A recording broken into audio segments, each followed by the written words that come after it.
Well, Durud Patriots, good morning, good afternoon, good evening, wherever you are. Thank you for tuning in to day 35 of Iran Revolution Live with your wonderful and amazing host, Armin Navabi. And your wonderful and amazing host, Goldie Kamari. Thank you so much. Thank you. Welcome, everyone. Armin, how are you doing? I'm doing okay. I'm doing better, looking more optimistic. Things are moving in the right direction. How are you doing? I'm good. I'm good. I'm a little bit tired, but today's like a baseball hat kind of day, so I just feel like, wearing my hat all day and just hiding under it. But I'm good. A lot of news coming out of Iran. Where do we even begin? The explosions, I guess, right? Okay. Do you want to get right into that, or do you have footage, or should I go to the footage that Oh, I have? I know Tusi shared yeah, a go few with the things. ones.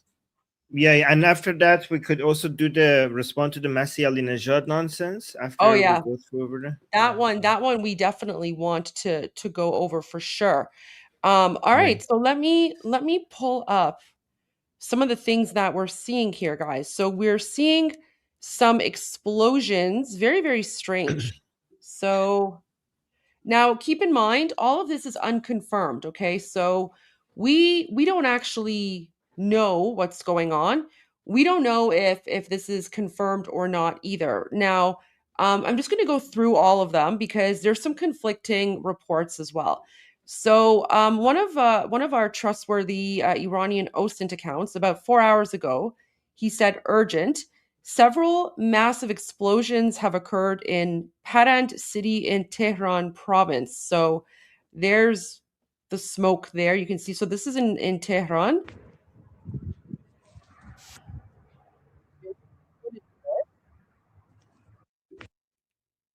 Here's another photo, another angle, and there you go. So we don't know what that is. It could be nothing. It could be something. We have no idea. Now, this is the one that's very, very interesting. This one is 100% confirmed. So there was an explosion, Armin, at an apartment building in the city of Bandar Abbas. Bandar Abbas is, of course, in the southern part of Iran. It's a port city. Now, and the thing is, although the explosion happened in, a so-called residential apartment building, the residential apartment building, it actually belongs to the Islamic Revolutionary Guard Corps, and it was a guest house for the Islamic Revolutionary Guard Corps. So people affiliated with the IRGC, with the Islamic regime, would stay there. And what's really interesting about this as well is that the Islamic regime said that the explosion at this building is due to a gas leak. Oh my However, God, again, yeah.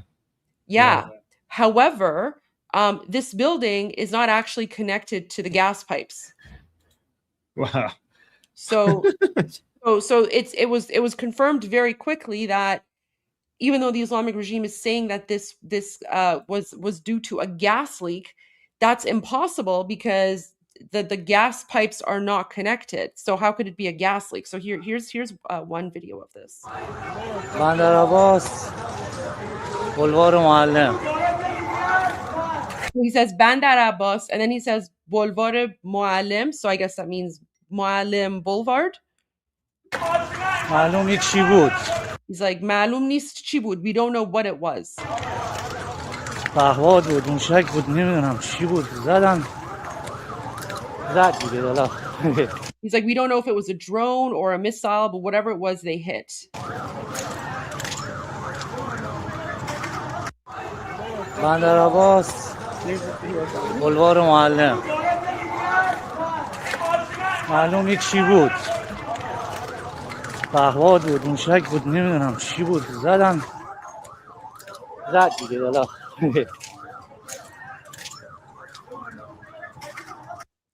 So there's that. Wait, I'm getting a notification here on my phone. Let me just see. There's a guys. If anybody has a video, send it to me because I'm looking for it. A video of Netanyahu as a مأمور اداره گاز coming in and checking IRGC units. Guys, Iranians, you know what I'm talking about. Send it to my Telegram if you have that video. That's really good. If I could find it. Because a lot of people are now saying that, oh, he's back. Let me show you what I mean actually here. This is apparently the district of Shahryar in southwest of Tehran. Armin, let me know when you find that video, that meme. این از شهریار دقیقا همین یه ساعت پیش شروع شد. من اون طرف رو میشناسم، منطقه نظامی. So there's that. So a lot of unexplained explosions. Okay, so here's another one. So right now, the release of aerial footage of the explosion in Bandar Abbas coincides with the spread of rumors across the city. With the release of a video from an overhead view showing the intensity of the explosion in a multi-story building in Bandar Abbas, the rumor of the targeting of Tang Siri, commander of the naval force of the terrorist group IRGC, has quickly spread throughout the city. So there is a rumor going around, Armin, that Tang Siri was targeted. We don't know if that's true or not. We have to wait for more confirmation.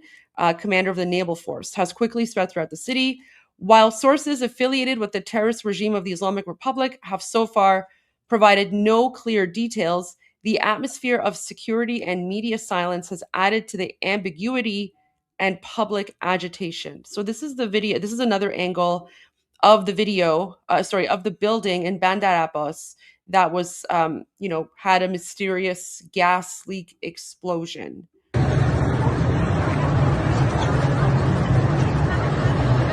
اومدم بالاتر از یه ساختمون چی بوده خدایا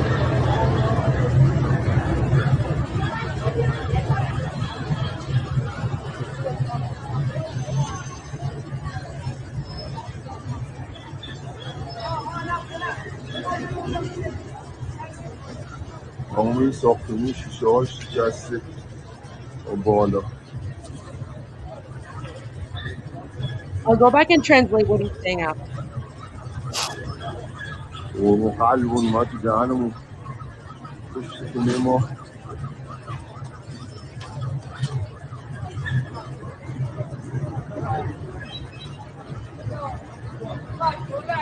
چی بوده این اصلا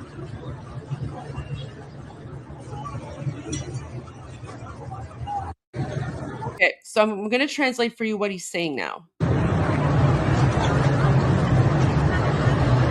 اومدم بالاتر از یه ساختمون So he's like, I went on a higher floor in a different building. چی بوده خدایا He's like, what was this? Oh my God.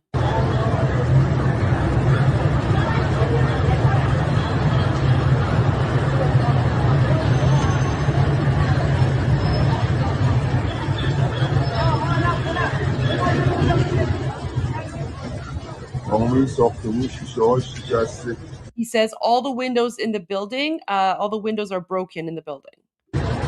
بالا Like all the way to the top, the windows are broken.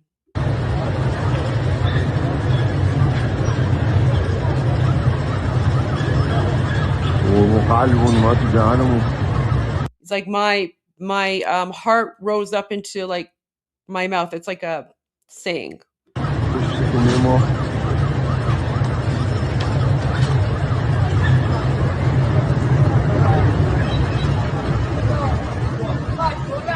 چی بوده این اصلا Like, what was this? What was this?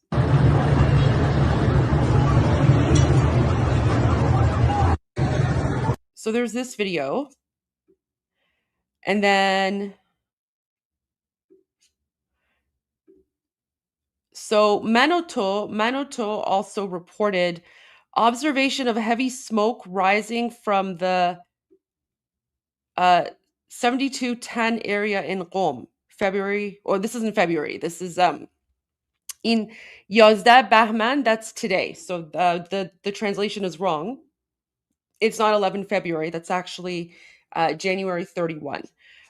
It's just the month translates wrong because we use different months in Persian. So we don't know if this is an explosion or not, but again, like guys, it's not normal to just see like big black plumes of smoke like this. بوم 72 تا انفجار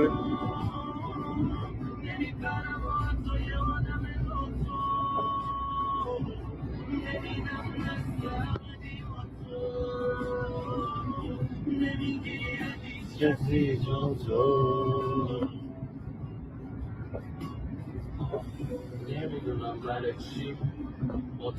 دم ستاد خبریه اونجا So like guys, this is not normal, right? Like we don't like there's not just like random, big fires like this happening across occupied Iran. So we don't know the source of this, we don't know the origin, but this is not normal. I mean, it could be something, it could be nothing. We don't know. بوم And then this is interesting. So this is a video that's come out, and it's showing that people are sort of, in a way, they are like, look at this. Armin, what do you make of this video? This is right now. This is today in Tehran, the capital city. There's no audio, but What are they doing? Blocking the streets, looking for suspicious people? I don't know, but it seems like they're very uncoordinated. So Yeah. 2C writes, oh yeah, they're in full panic mode. So yeah, it looks like the besieged militia are going around. I don't know if they're trying to find people, or I don't know what it is that they're doing here, but it looks very uncoordinated and it looks kind of panicked, right? Like, what are they doing? Right. But guys, this is what we mean when we say that the country is still under a state of martial law, right? Like, you have all these motorcyclists from the IRGC. These are the people that are murdering Iranians, by the way. These are the Muslim Nazis. They're just like they're blocking the road in Tehran, and I don't know what they're looking for, but they're in a panic. Like, they're looking for something or someone.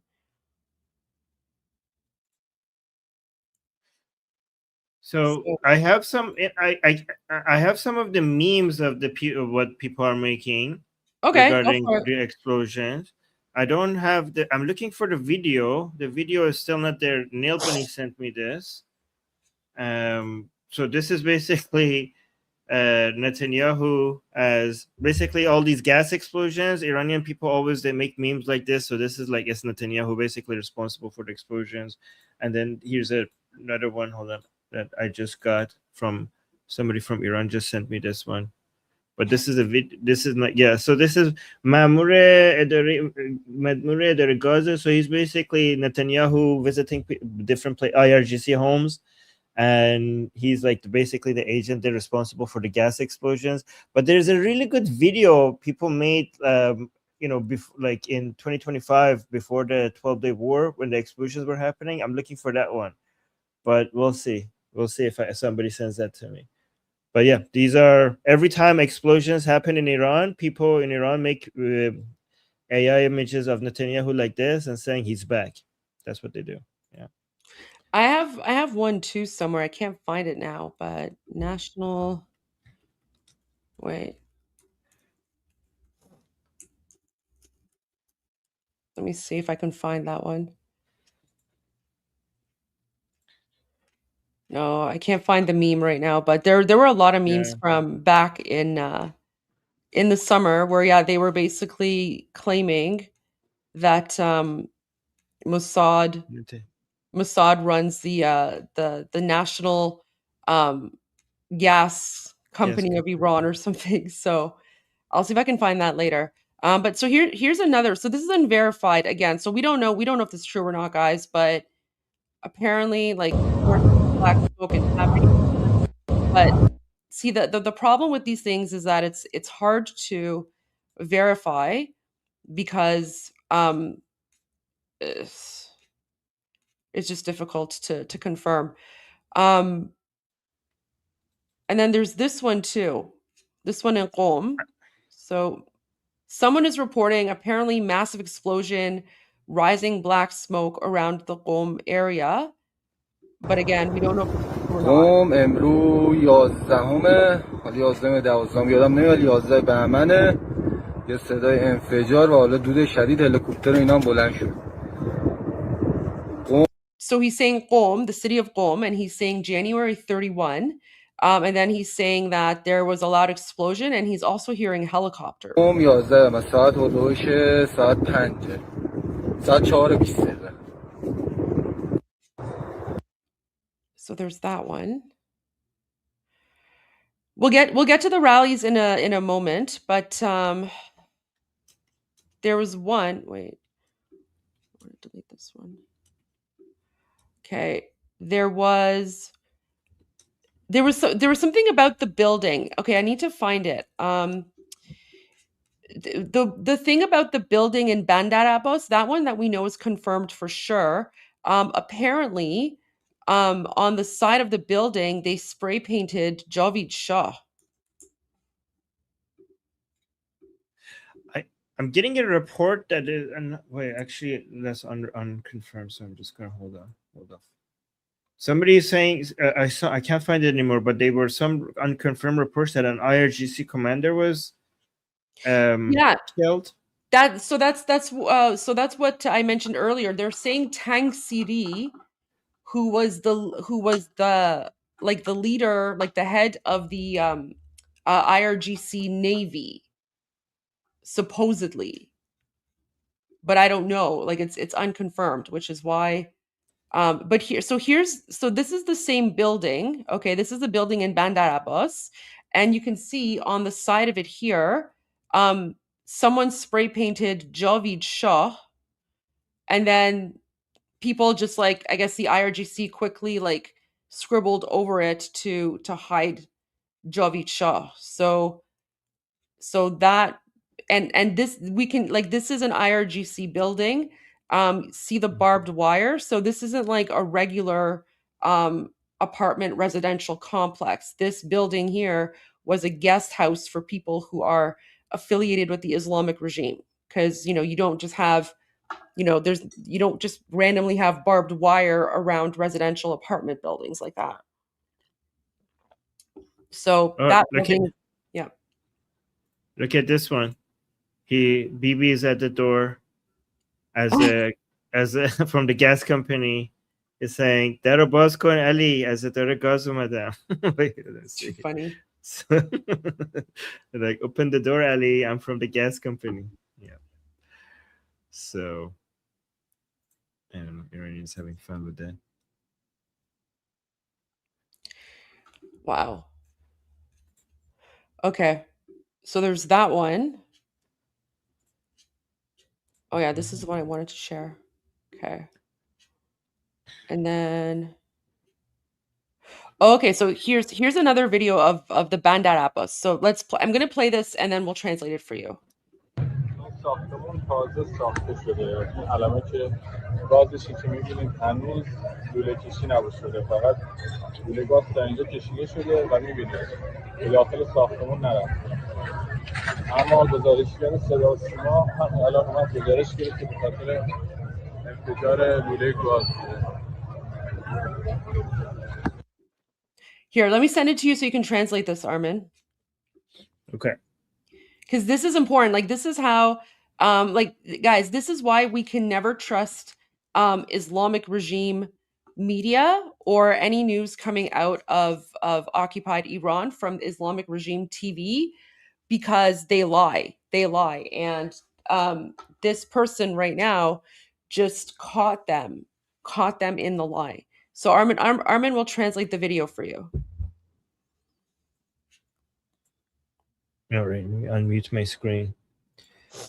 All right, here, let's see. So you're saying this building was just built?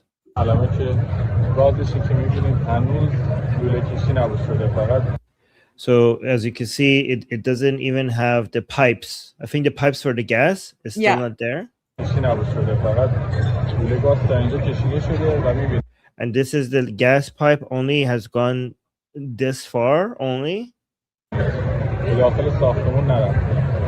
and it hasn't the gas pipe hasn't went into the building yet. اما گزارشگر صدا و سیما همین الان اومد گزارش کرد که به خاطر But the state TV is saying that this was an explosion because of gas, but the gas is not even in the انفجار لوله گاز. This is why so this is why the Iranian people keep making joke about this, because whenever there's an explosion, the first thing that the state TV says are like, oh, it was a gas pipe accident.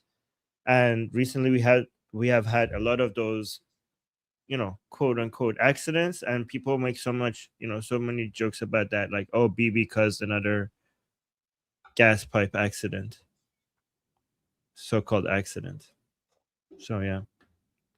So we know for a fact that there was 100% an explosion in Bandar Abbas, because even the Islamic regime state TV has commented on it. So even though so this is how we know that it's happened, because even though the Islamic regime state TV is lying about the cause of the explosion, the fact that they're even mentioning the explosion, right? That in and of itself is confirmation that there was an explosion. Whereas in some of the other cities, they haven't even mentioned anything at all. So we don't know if explosions in other cities are confirmed or not, because they're probably, you know, trying to hide it or deny it. But for this one, this explosion in Bandar Abbas, obviously they cannot hide it, right? So they're trying to save face by coming up with lies. So someone here says the current situation in Bandar Abbas in Iran is after a terrible explosion on Muallim Street. A building has exploded and all the people are in the street. The intensity of the explosion was so great that the entire city noticed it. The explosion in Bandar Abbas resembles a drone and missile attack. So here's one photo again, and you can see the firefighters. Firefighters are there.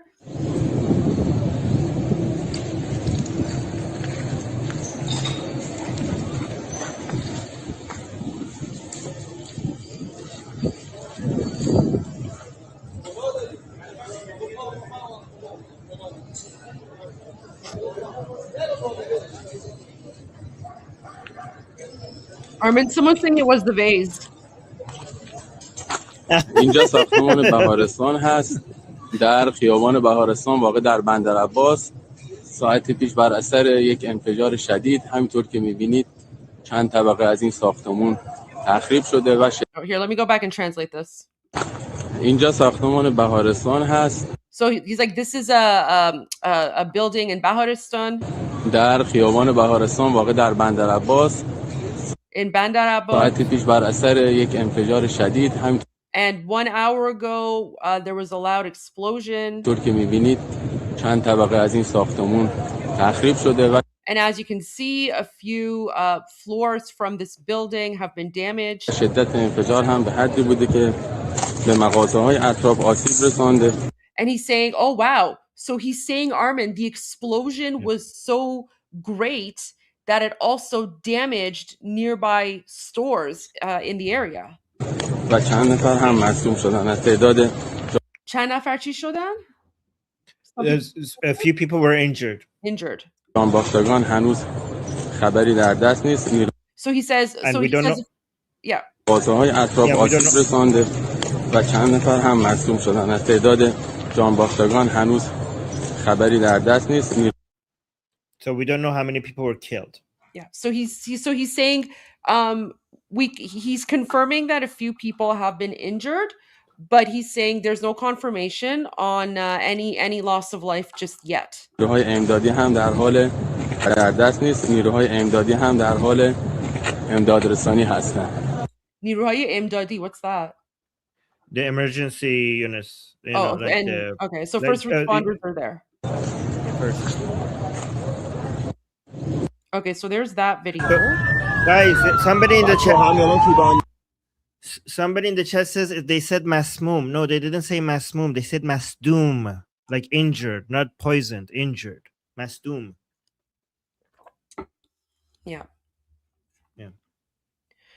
And then the caption here says Hamin Alon Bandar Abbas. Bandar Abbas is the name of the city. So Hamin Alon means right now. So right now in Bandar Abbas. بچه ها همین الان تو بندر عباس یه جا رو زدن بلوار معلم، همه مردم تو خیابون آتش نشانی، خیلی صدای عجیبی غریب. وای این ساختمونه رو زدن، وای وای وای وای وای. So he's saying, بچه ها همین الان تو بندر عباس. so he's like, so Batshaha is just slang for like, hey guys. Guys. So he's like, hey guys, right now in Bandar Abbas, یه جا رو زدن بلوار معلم. they hit somewhere on Muallim Boulevard. همه مردم تو خیابون آتش نشانی. Everyone's on the streets. Firefighters are here. خیلی صدای عجیبی غریب. وای. And then he's like, it was a very strange sound. And then he's like, voy, like, oh my God. ساختمونه رو زدن. They hit that building. وای وای وای وای وای. Which is like, voy, voy, voy, which is like, oh, right? So, wow. Yeah, like, basically, wow, like, basically. wow. Yeah. Bandar Abbas. And then we've already seen this one here.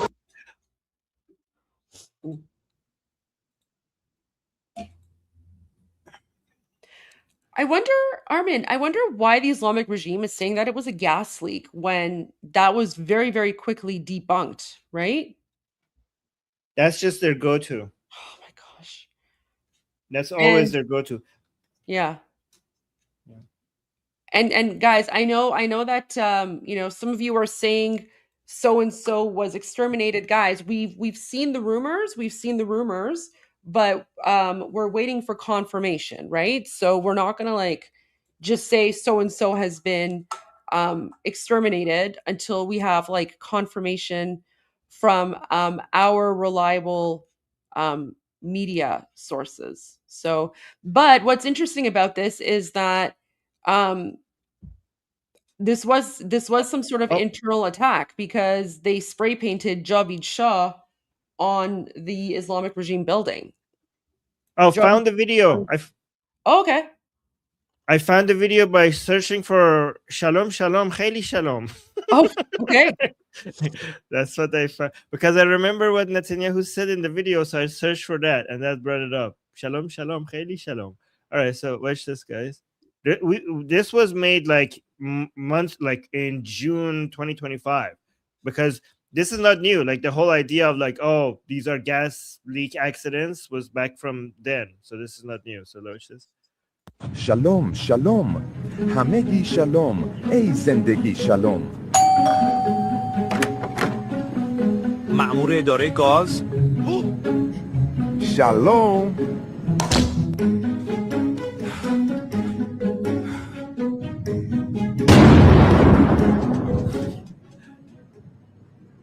Yeah. Shalom. That's funny. Shalom, shalom. Hameki shalom. That's funny. So, I mean, some people are saying it's Mossad. I have no idea. But this could also be internal, right? Because they spray painted Javid Shah. So this makes me think that this is definitely, like Iranians are definitely involved somehow, right? Because Javid Shah has long lived the king, right? Javid Shah has basically become code. It's become code for Iranians in occupied Iran. It's become code for us outside. Javid Shah represents the revolution, right? So the fact that this building was attacked and then there's Javid Shah there lets me know that there are various. Well, it makes me think, and I don't know, Armin, if you agree or not, I'd love your input on this, but it makes me think that this looks like some sort of joint or possibly internal operation, right? Yeah, makes it more likely for sure. Yeah. Yeah. So there's that. And then there's, wait, let me see, I'm getting a message here. Let's see if it's something. Okay, no, that's not relevant. Okay, so there's that. And then I want to do a quick search, Armin, but before I do that, I wanted to, and then guys, I know there's also footage from all of the rallies and demonstrations, and we are going to go to all of the rallies and demonstrations as well. Because remember, guys, this weekend we're having some massive, massive demonstrations, pro-Iran demonstrations around the world. You guys, I think you guys already have the list. Let me see. Let me make sure it's in the. Can I show a video from inside Iran? Okay. This is actually from January 8th. The video just came out, and it's kind of like I've. This is very interesting. Hold on, it's making a mess. There we go. So Goldie, like, watch this one. This was from inside Iran, January 8th. The video just came out in the middle of the protests.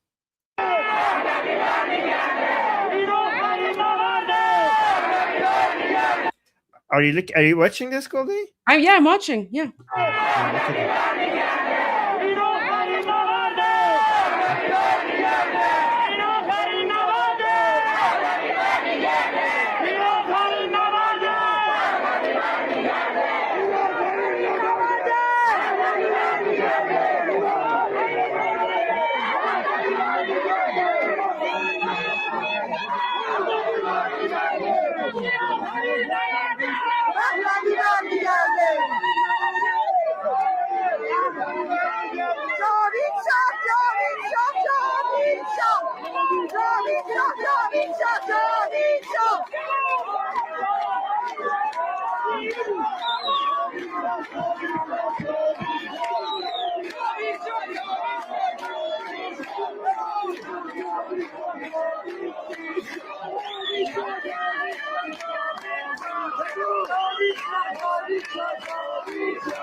I don't know. Do you see how much they love him, guys, inside Iran? This is really risky. This was in the middle of the protests.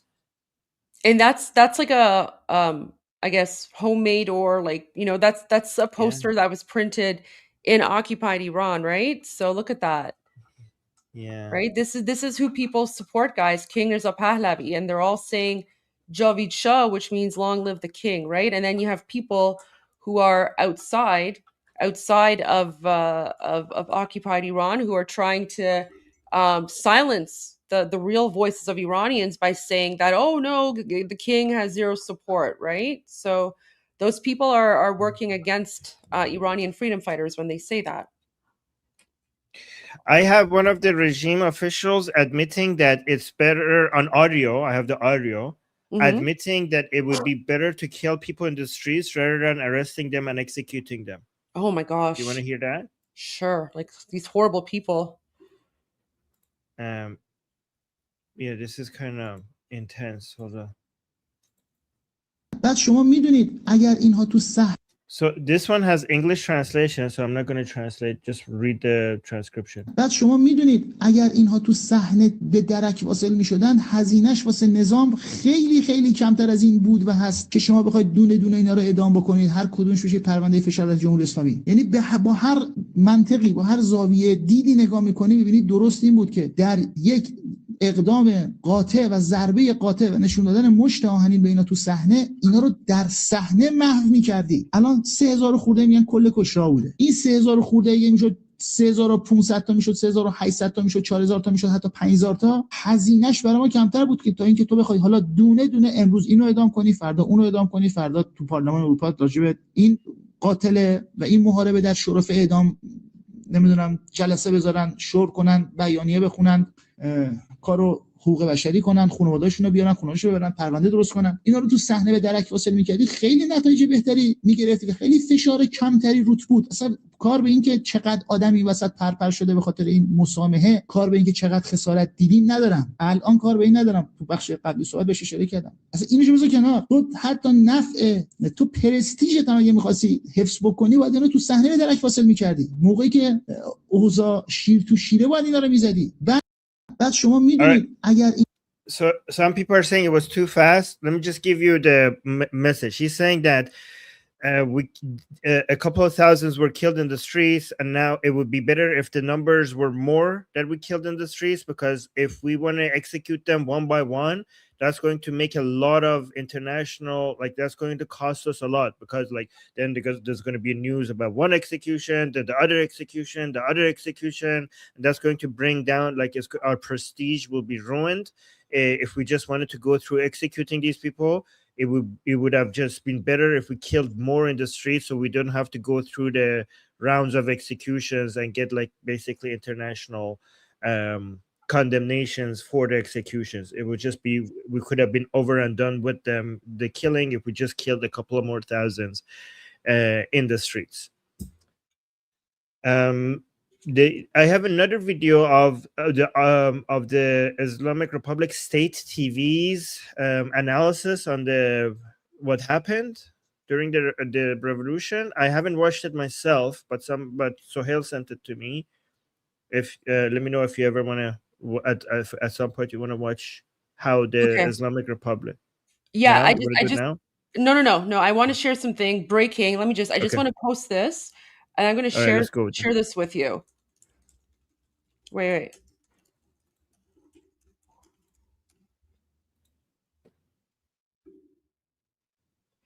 Oh wait, post.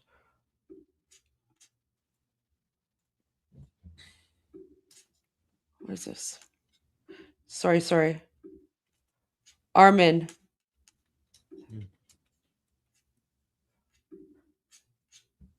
So, okay. In footage released by regime-affiliated media from the Bandar Abbas explosion site, one injured individual being carried on a stretcher is seen wearing a military uniform. At second 22 of the video, the military clothing of the injured person is clearly visible. So they were targeting someone like yeah. پیش صدای مهیبی در بندر عباس شنیده شد. این صدا مربوط به انفجار ساختمان 8 طبقه 32 واحدی در بلوار معلم خیابان بهارستان اتفاق افتاده. این ساختمان هم که پشت سر من هست ساختمان بهارستان شمزه هستش. اساس اطلاعاتی که اژانس استان به ما دادن در حال حاضر 14 نفر مجروح شدن و به مراکز درمانی منتقل شدن. You don't know who that is though, but مجروح شدن و به مراکز درمانی منتقل. For people who are more aware of the uniform, his hand is over that. Yeah, he's covering. Like, is that on purpose? He's covering. That's his face. Yeah, it's very, very blurry. But the IRGC, they messed up. They messed up by showing this. So this basic. So I just like I retweeted this. I took a screenshot of that, and I'm like, this is a military uniform. So we know for a fact that this was whatever this explosion was. This fake gas leak explosion was obviously targeting IRGC.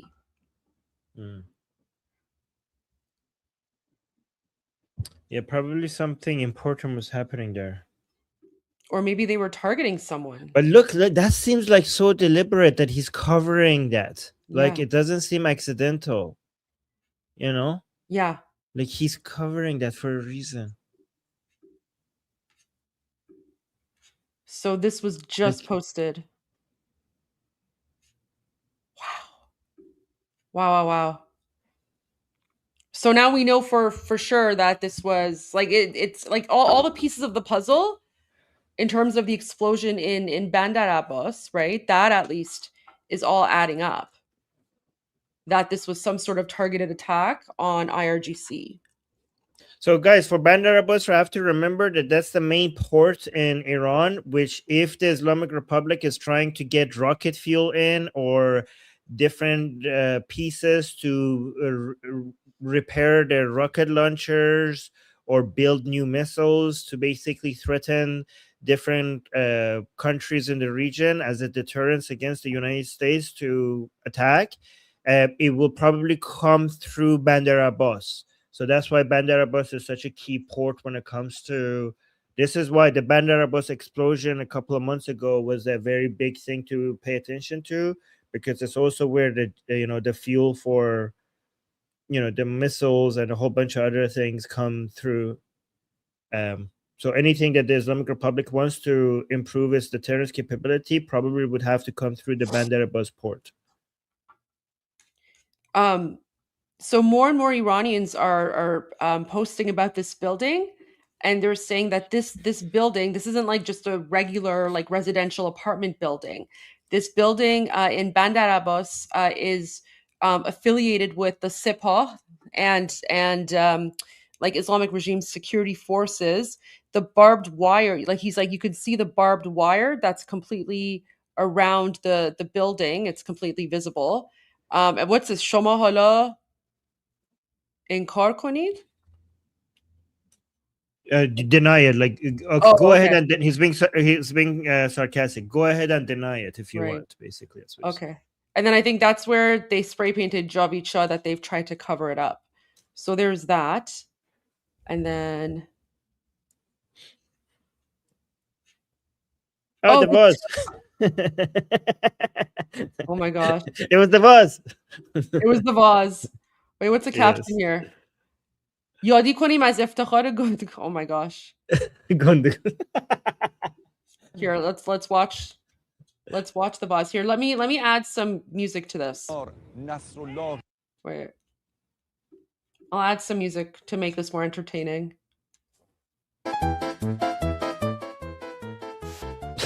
عزیزی شهید ناب سروان علی کهوری نژاد، شهید ناب سروان حسن رونده و شهید دریادار محمد ابراهیم همتی و شهید ناب سروان حمید قهرمانی و 10 ها شهید و 100 ها شهید سرفراز دیگر که در حراست و حفاظت و پاسداری از I can't play Benny Hill music. I'll get a copyright strike. I can only play non-copyright, royalty-free music, guys.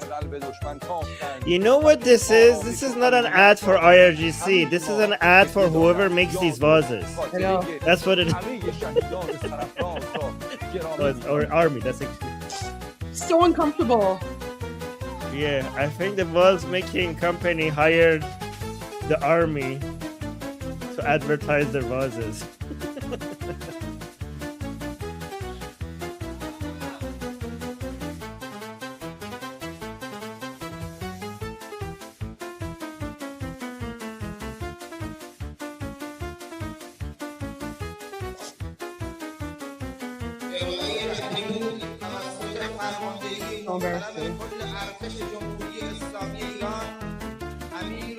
Oh, this is not even IRGC. This is the Artesh. How embarrassing! Yeah. So embarrassing. Before I go to the footage from the demonstrations, Armin, there's one more video that I wanted to show you. Remember the old guy, Master Splinter? Oh yeah. You have the full version? Oh yeah. I was, you know what? I sent it to you last night, but then you went. But I uploaded the full version, and then people wanted me to like translate what he was saying. So I was like trying to explain who like Imam Ali is and like Imam Hassan Hussein, and I was like, I don't know, Imam Ali is like, I don't know, the 100th Imam, and then Zainab is like the concubine of one of the Imams or something. Like I was just making up because I don't know who these people are. And then there was like Hussein, and then there was like Mahdi. So anyway, so here I found the full version here, and then after this, if there's no more breaking news from Iran, we'll go to some of the footage from the demonstrations. Oh, and by the way, Armin, the pro-Palestine jihadis are also demonstrating, and we'll get to that as well. Oh wow. Ya Ali, Ya Hussein, Ya Hussein, Ya Hussein, Ya Reza, Ya Reza, Ya Reza, Ya Mahdi, Ya Mahdi, Ya Mahdi, Ya Zahra, Ya Zahra, Ya Zahra. They're not even coordinated. İnşallah ki dünya ve ahiret az خط ولادتون صلوات فرستیم. اللهم صل على Porter. محمد وآل محمد وعجل فرجهم. بسم الله.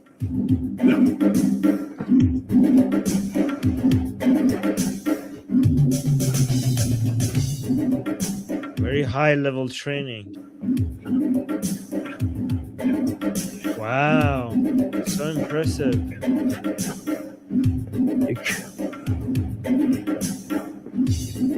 Like, they're not even like coordinated. Like, they're just like, yeah, what the hell is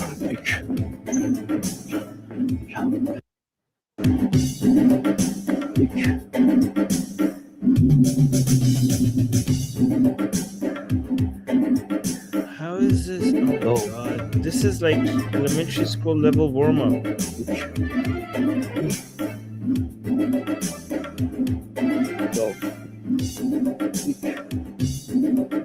Why would they put this on state TV? Like, this is embarrassing.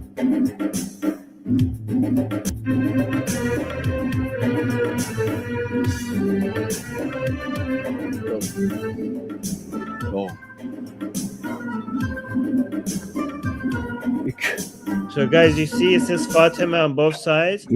And guys, see all the things that they said. He said Bismillah a little bit, but see, you see most of the focus was on Ali, the first Imam, Hussein, the third Imam, and Fatima, the daughter of Muhammad. See, and then Mahdi, the 12th Imam, the Imam, the hide and seek champion of the world, Imam Mahdi.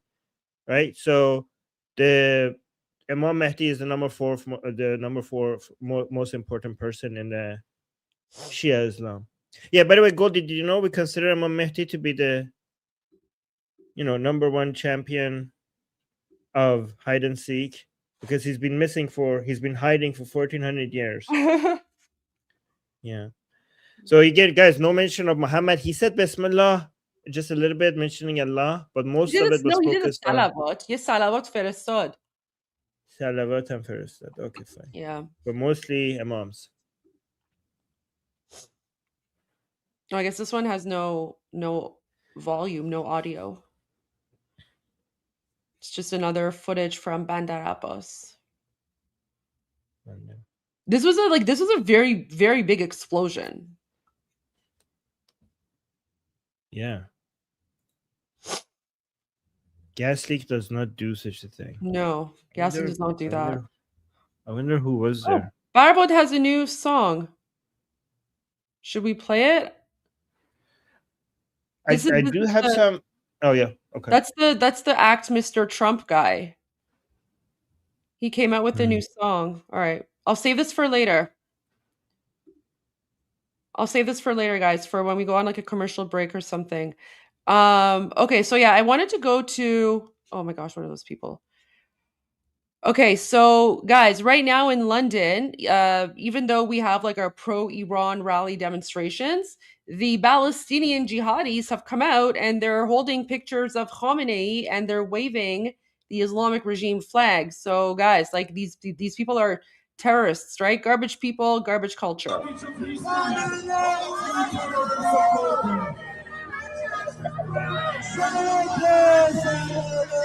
So when we tell you that Iran is occupied by like foreigners, right? This is what we're talking about, because these people aren't even Iranian. There might be like maybe one or two Iranians amongst them, but the vast majority of them are like from Palestine or Pakistan, or I don't know, they're Hezbollah or whatever, right? And these people are supporting the murderers of Iranians. So this would be like the equivalent of like, let's say during World War II, if people in the United States were walking around and like holding pictures of Hitler and supporting Hitler, this is the equivalent, right?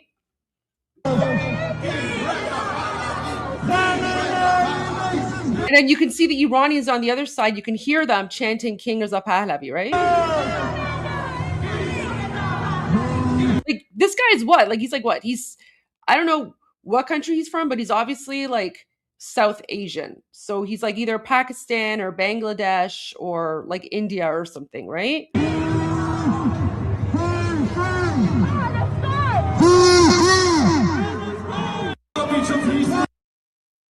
There you go.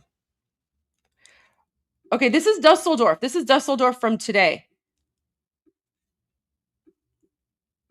آینده مانی و جاودان دشمنت و سنگ خاره ای من آهنم جان من فدای خاک پاک میهنم مهر تو شد پیشم دور از تو نیست اندیشم در راه تو کی ارزشی دولتی جان ما پاینده باد خاک ایران ما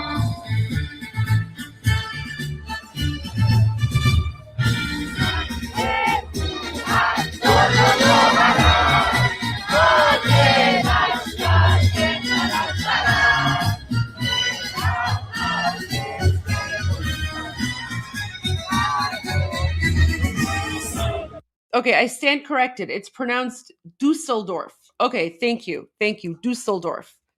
So there's Dusseldorf. This is today. We have a lot more of these for you guys. Oh, apparently the Prime Minister of Qatar is going to Iran. Ew, whatever. All right. And then oh, okay. So this is interesting. So Shin is a very good OSINT account as well. So Armin, he's claiming that some local sources claim it was more than one explosion in Bandar Abbas, but we don't know if that's true or not.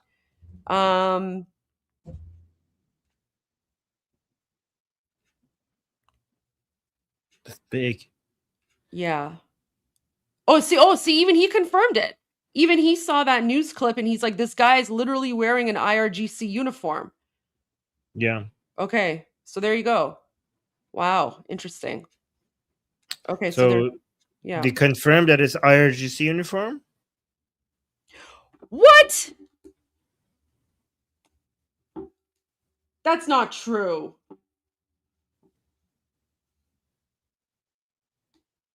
I don't. It's not true.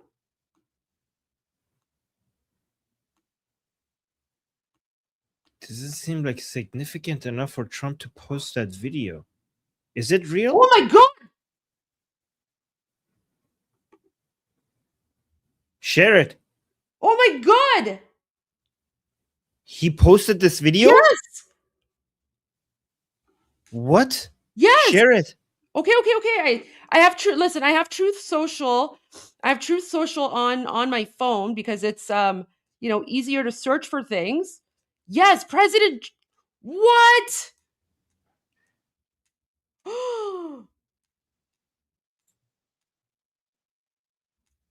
20 minutes ago, apparently, huh? Yes. Whoa. He posted two things. So he posted this. At 12:12. And then he quote tweeted that. And he posted this. Happening now, Tehran. The IRGC are in This is panic real. mode, fully SHITing their pants. Oh my gosh. Why do you think this specific video is important to him? This must confirm that the reason why they're pooping their pants is because of America's involvement, or else he wouldn't be because America is doing something, or else he wouldn't be sharing this. He must be taking credit for it.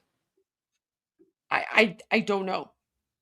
I think he's taking credit for it, which kind of suggests that the Islamic Republic knows that the United States is about to do something, and the United States is hinting, Trump is hinting that they know what we're about to do without him telling you that what they're about to do. Do you guys agree in the chat? I think this is Trump showing us that the Islamic Republic is panicking because they know what Trump is about to do. What do you guys think?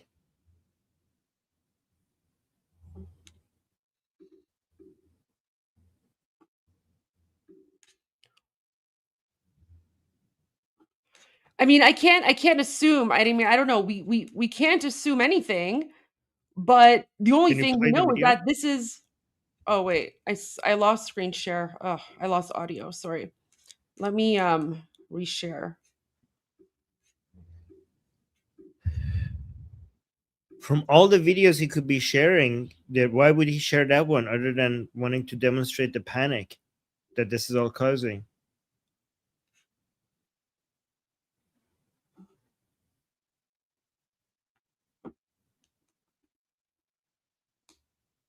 Like he uploaded this video to his Yeah. Truth Social.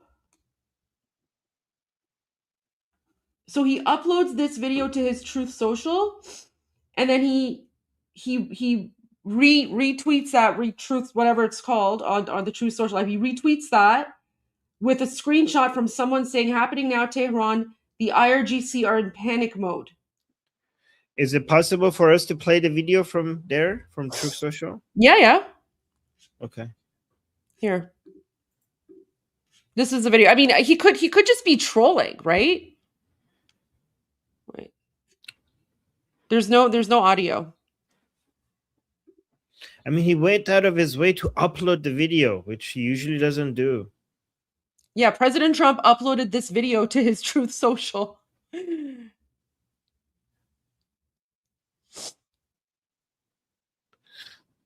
I don't think this is just a troll. I think he's like, this is a message that that there's chaos, that the regime is fragile. I think this is not just trolling. I think he's advertising the fragility of the Islamic Republic. Where'd it go? This is this is why I have Truth Social on my. I have like Truth Social installed on my phone, and my account is there because it's easier to navigate than here. But this is real. So he uploads this video, and then he retweets it with this image, with like this screenshot. Oh my gosh. Okay. Also demonstrates how much his mind is on Iran, by the way. This is also shows that. Yeah. That is a very, very, very good point. And it goes to show, Armin, that we were correct when we were theorizing about the media blackout and OPSEC. Yep. Right? Like exactly. the media is not asking any questions for a reason. So, I mean, guys, the politicians don't upload videos randomly to their social media, right? Unless there's something going on. So I think Armin, I think this is his way of saying that he's paying attention to what's happening in the United States, in occupied Iran. Oh my gosh. Yeah, this is going to energize the people in Iran, by the way. It's going to have a positive effect. Because it also shows that they haven't been forgotten. So this is going to have a positive impact. This is so strange. Okay. This is so weird. So we have this explosion. We have Islamic regime in panic mode. President Trump. Oh, there's more bodies. Okay, this is more of those like pro-Palestine jihadis. Literally a bunch of like 7th century savages. Oh my gosh. I think I picked a good day. Oh, look at this. Oh, Said Qasemi-Nejad reposted you. Look at that. Oh, he did? Yeah, it says Said Qasemi-Nejad reposted. Oh my god. There you go. Guys, that's Princess Pahlavi's main advisor reposted this video that I just shared. Well, let's read Armin's. You know what? Actually, I should probably add you to. There you go. Oh. All right. I should probably add my own account too, but whatever. I don't add my own account. Armin. So Armin wrote, she risked her life to send this directly to me, trusting me to show the world. Her message from inside Iran is clear. We stand with Israel. We want King Reza Pahlavi back, and we need President Trump's help to end this regime. Here's what she said. I speak from inside Iran to say that our leader is Prince Reza Pahlavi, and the people proved this by chanting his name in the streets, facing bullets. King Reza Pahlavi, this is the final battle. Pahlavi will return. I also thank the people of Israel for standing with us, the people of Iran in the Lion and Sun Revolution. Am Yisrael Chai. Mr. President Trump, please help the people of Iran attack this oppressive regime and overthrow it and gift peace to the world. Thank you.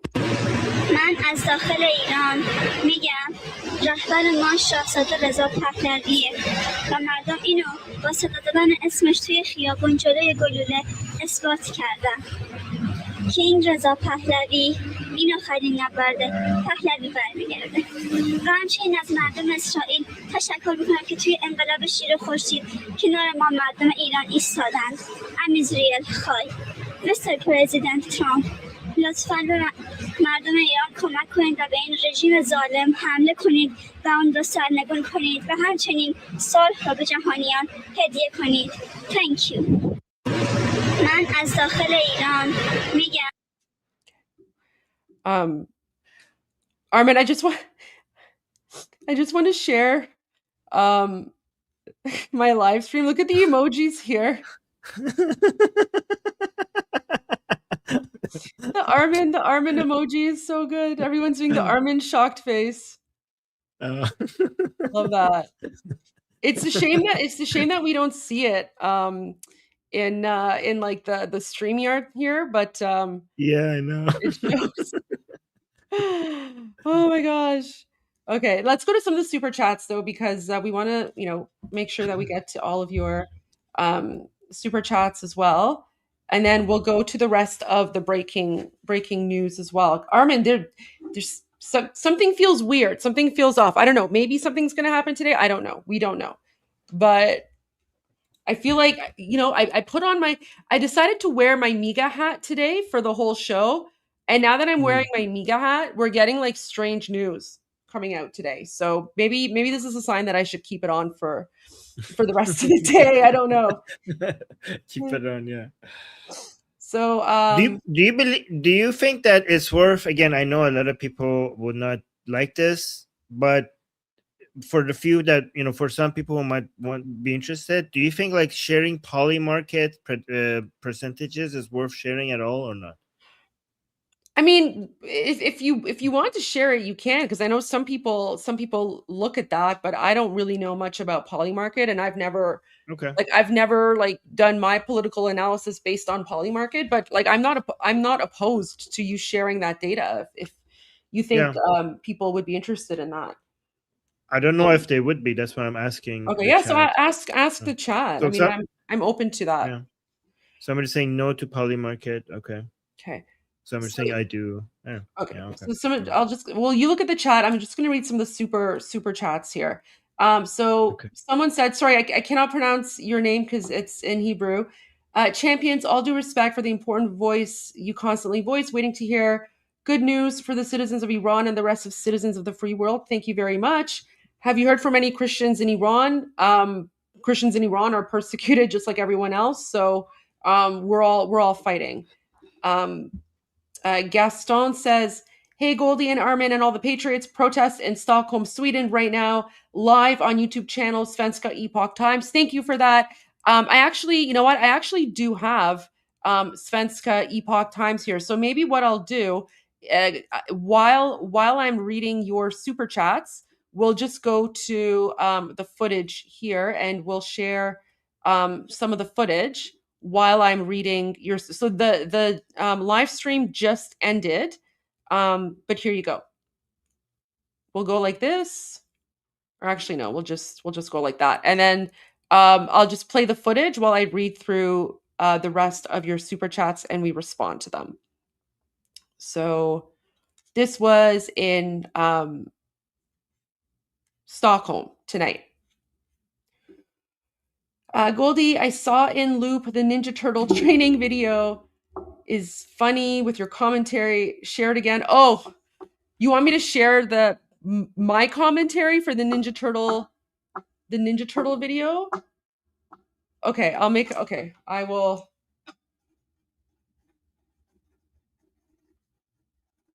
Okay. I will share that. Yeah, I was trying to like Armin, I was trying to like imitate you and how you like, explain like Shia Islam, except because I'm not like Muslim and I don't know anything about Islam. I was just like making things up. So, yeah. I actually think your made up version it could be fun. Your Durka version. I will play it for you. I will play it for you at some point during the break. If you guys want, I can make a video about it too. Okay. I'll do that. New member. So I can't tell if it's a new member on my channel or new member on your channel, but regardless, whoever's channel it's on, thank you so much for your support. Thank you. I No, I don't want to be princess. We already have a crown princess. Her name is Noor Pahlavi. We love her and she's amazing. So I do Goldie be not the interested in foreign being ambassador, Canadian ambassador for Iran in Canada. That's what she's gonna be. Yes. I want to be head of SAVOK. Oh no. Okay. Okay. That would be fun. Another new member, thank you. Old Ironside, please ask the people of Iran to mention the date in the clips before they cut the internet. Yeah, so that's one thing that all Iranians do. So in all the clips that we shared with you already, Iranians do mention the date, mostly. Again, all the best for your important voice and your perseverance. I hope for good news. Thank you so much. Really appreciate that. Checkmate Stallion says Javid Shah. Elaine gifted, Atheist Republic. There you go. 5 memberships for Atheist Republic. Thank you so much for your support. Thank you. Cessin Pixel says, I covered Feridun Farosad with Suno and it turned out great. I'd love for you guys to hear it. Would be a good one for the music breaks. Okay, send us the link. Can you put the link in the chat? Put the link in the chat if you can, and we'll take a look at it for sure. We'd love that. Or you can email the link. Actually, you can email the link to Armin, to Armin's email address as well. B2X, justice for the gas company taking all the blame.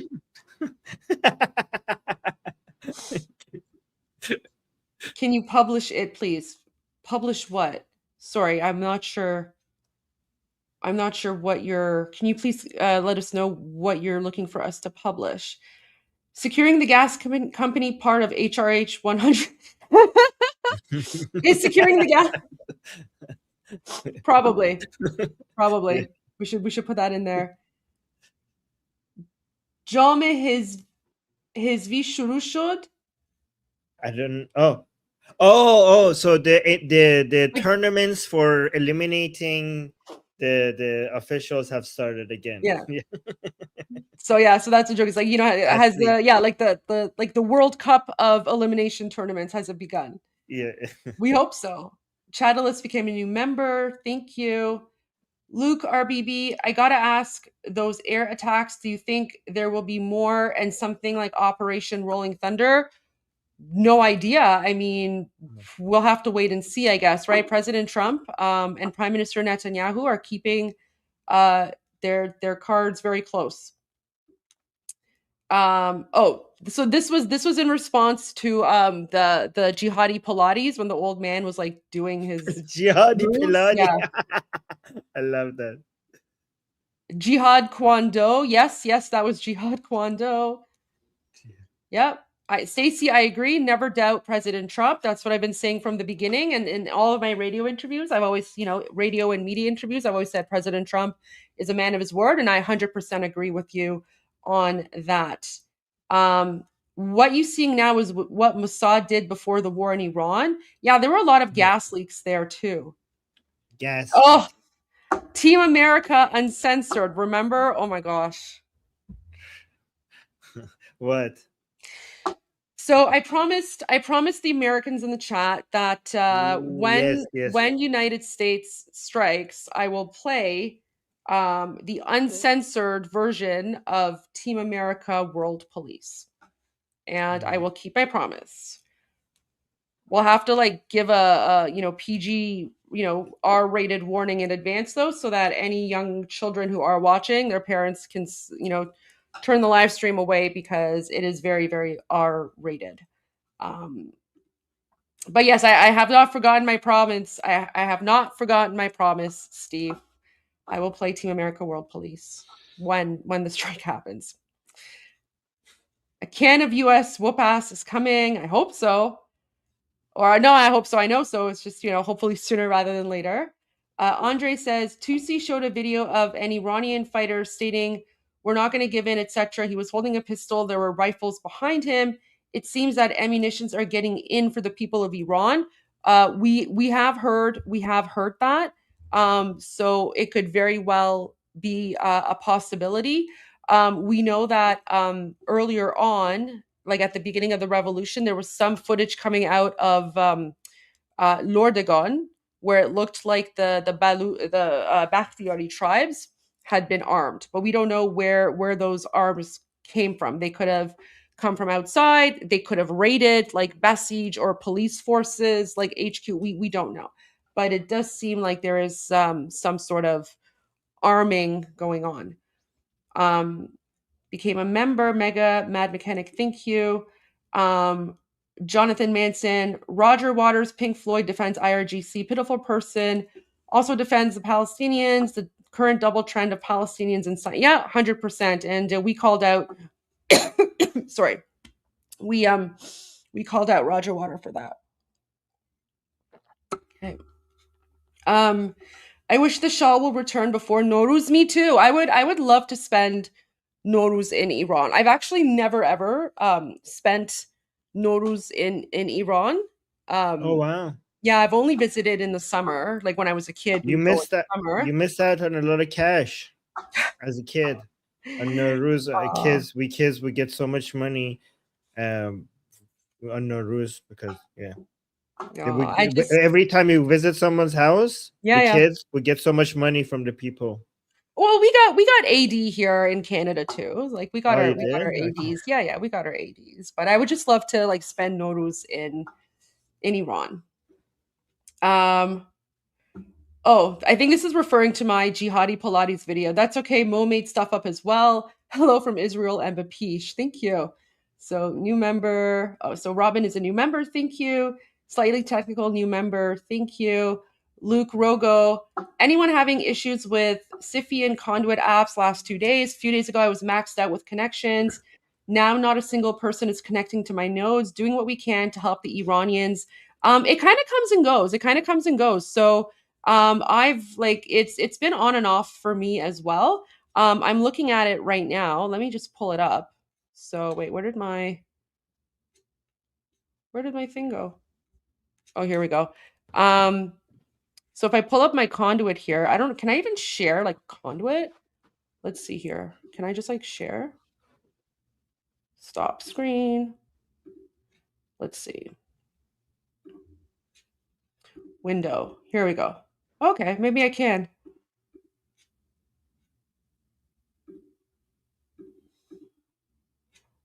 Okay, so this is, wait, let me just remove this here. So this is my Conduit.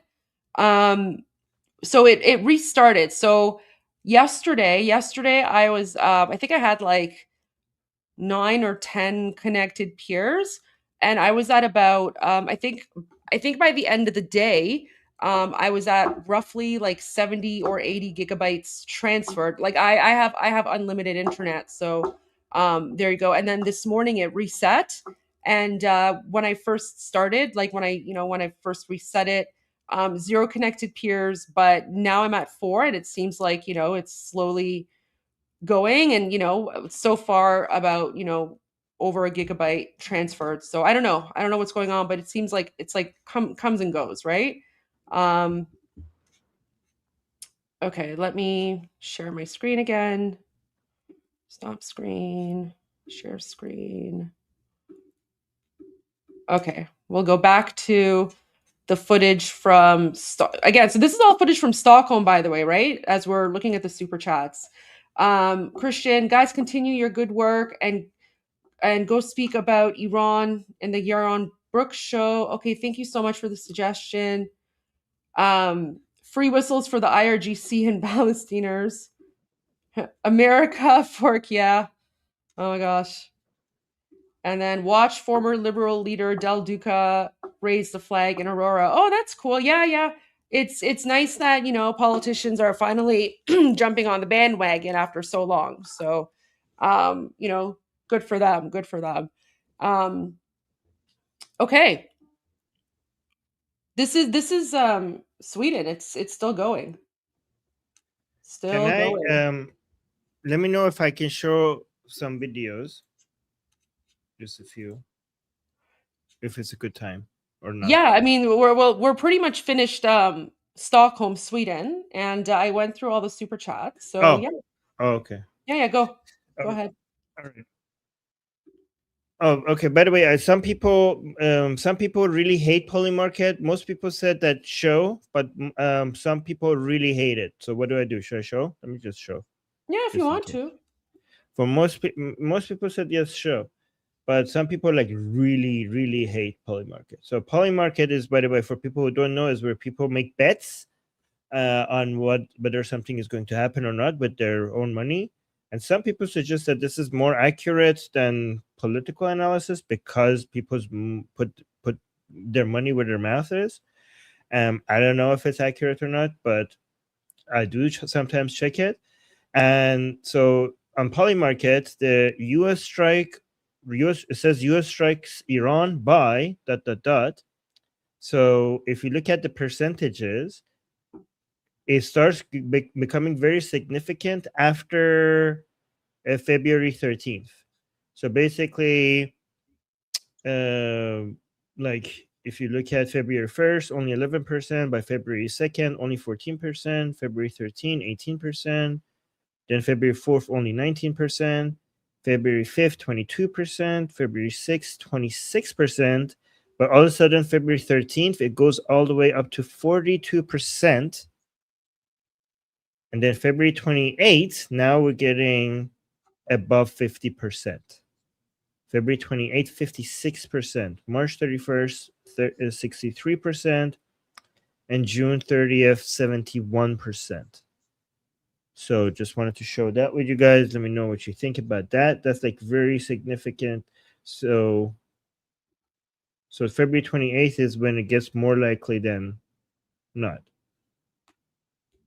So let me know what you guys think about that. Another video that I wanted to share with you guys. Let me bring it up. So this is a video of one of the people who was murdered by the Islamic Republic. He's being shown on TV, and his 3-year-old son is watching this on TV, not knowing that his father has died, but he's excited that he's seeing the picture of his father on TV, saying like, "Oh, look, it's dad." But he doesn't know that they're showing his face because he was murdered. So let's listen to this. He doesn't know he has lost his dad.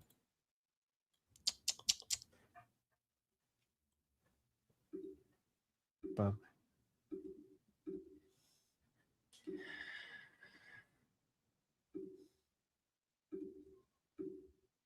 There's no audio. Armin, there's no audio. Oh, sorry. Let me go back. عادی فروغ بسکتبالیست قهرمان مسابقات دانشگاهی ایران بسکتبال 18 بابایی با شریک مستقیم بابایی بر اساس اطلاعات رسیده به ایران اینترنشنال بابایی 2 روز در کهریزک به دنبال پیکر فرزند نشان بودن تا او را پیدا کنند. عادی فروغ پدر یک پسر 3 سالگی بود. عادی فروغ So he's saying, mommy is dad. It's dad. Look, it's dad. Hey, mira.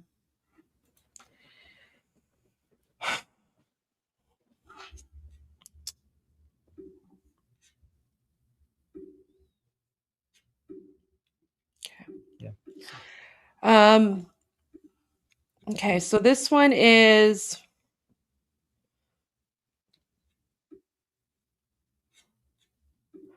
Okay, so this is someone named Shida Rahbari. Wait, let me pull up my screen. So this is someone named Shida Rahbari, this young girl. She was one of the young students that the Islamic regime arrested during the 2022 protests, and this is her in London attending the London pro-Iran demonstration. So he's saying today is Saturday, January 31. Across from the American embassy, there's a huge crowd from Iranians. And he's like, as usual, the main slogan here is... And then he's like, so the main slogan, the main ask here is for President Trump to act as soon as possible. So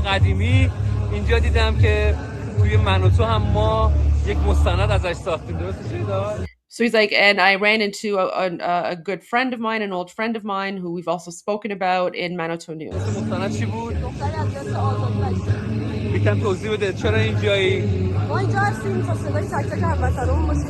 She's like, we are here to be a voice for Iranians in occupied Iran. We're here to be the voice of the new generation.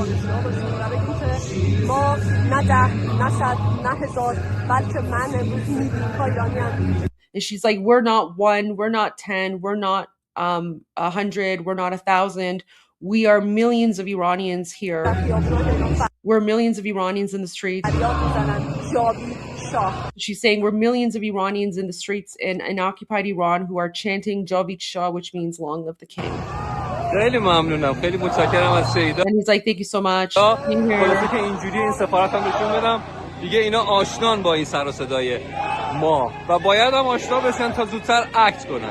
Then he's like, so we're here for the embassy. The embassy is familiar with us and our chants by now, and we're glad that they're familiar because hopefully this will make them act sooner against the Islamic regime. So there's that post. And then here's another one from London. And this is this one is in front of the Islamic regime embassy.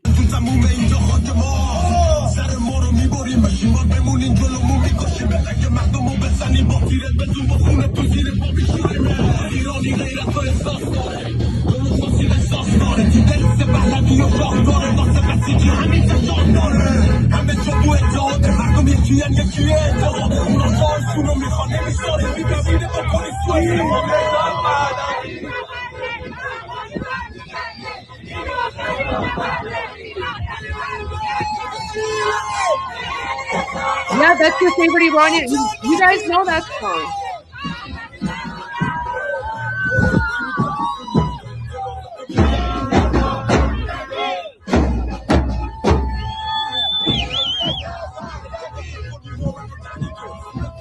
So you can see they even have, still have the American flag there.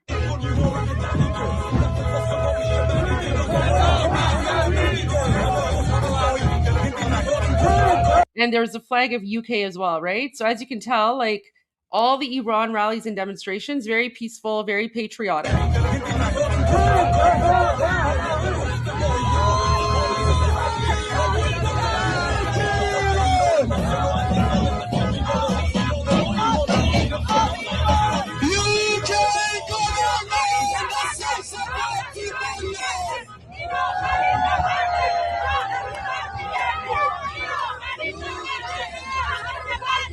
Look at that. So you can see the UK flag and the American flag, right? So this is why we say this is, good morning patriots, Durud patriots around the world, because this the Iranian national revolution is a very patriotic movement.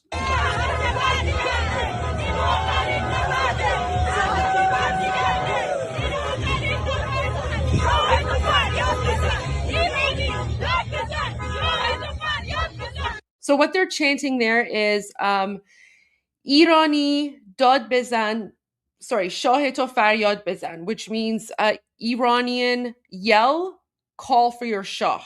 So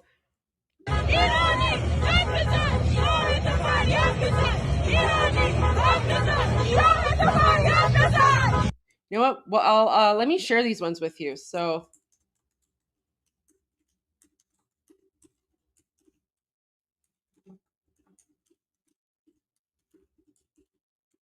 and then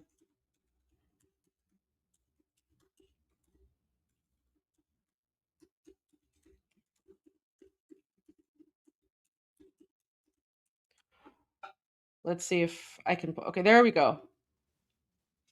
So, what did you see, Armin? Okay, this is very significant from a religious perspective. Okay, go for it. Ali Karimi just posted something.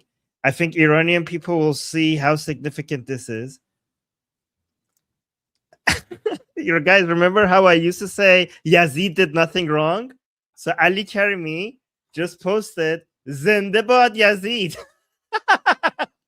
Okay, Yazid is the guy who killed Imam Hussein in Karbala, right? So Ali Karimi just posted Dalil. Well, not just, yes, this was in January 27, saying دلیل یزید نه تنها جنازه کشته‌های کربلا رو تحویل داد بلکه اجازه داد تا هر وقت بخوان مراسم یادبود بگیرن مذهبی حالا خود دانی. So when Yazid killed Hussein and all of his fellow 72 people that were with him, he actually handed over the dead bodies of the people who were killed to their family, and he allowed them to have funerals for them. So you're like, oh, you're so anti-Yazid. Guys, you have no idea. Yazid is like such an evil character in Shia Islam. He's like more hated by Shias than the devil. So this is like a blasphemy beyond all blasphemy to say Zindabad Yazid. This is why on the show sometimes I say Yazid did nothing wrong. Ali Karimi is like a footballist, like a soccer player. He's a celebrity, not just in Iran, but in the world. Like he's world famous for his celebrity status as a soccer player. And for him to come say this is like breaking of all taboos. Like this is not just being un-Islamic. This is basically like really basically breaking all taboos and crossing all red lines when it comes to being anti-Shia. I like the Iranians in the chat are like really enjoying this because I think they are understanding the significance of this. It's hard to explain how significant this is to non-Iranians, but this is a big deal to say Zinde bad Yazid. Wow. Anyways, Islam is done. Islam is done in Iran.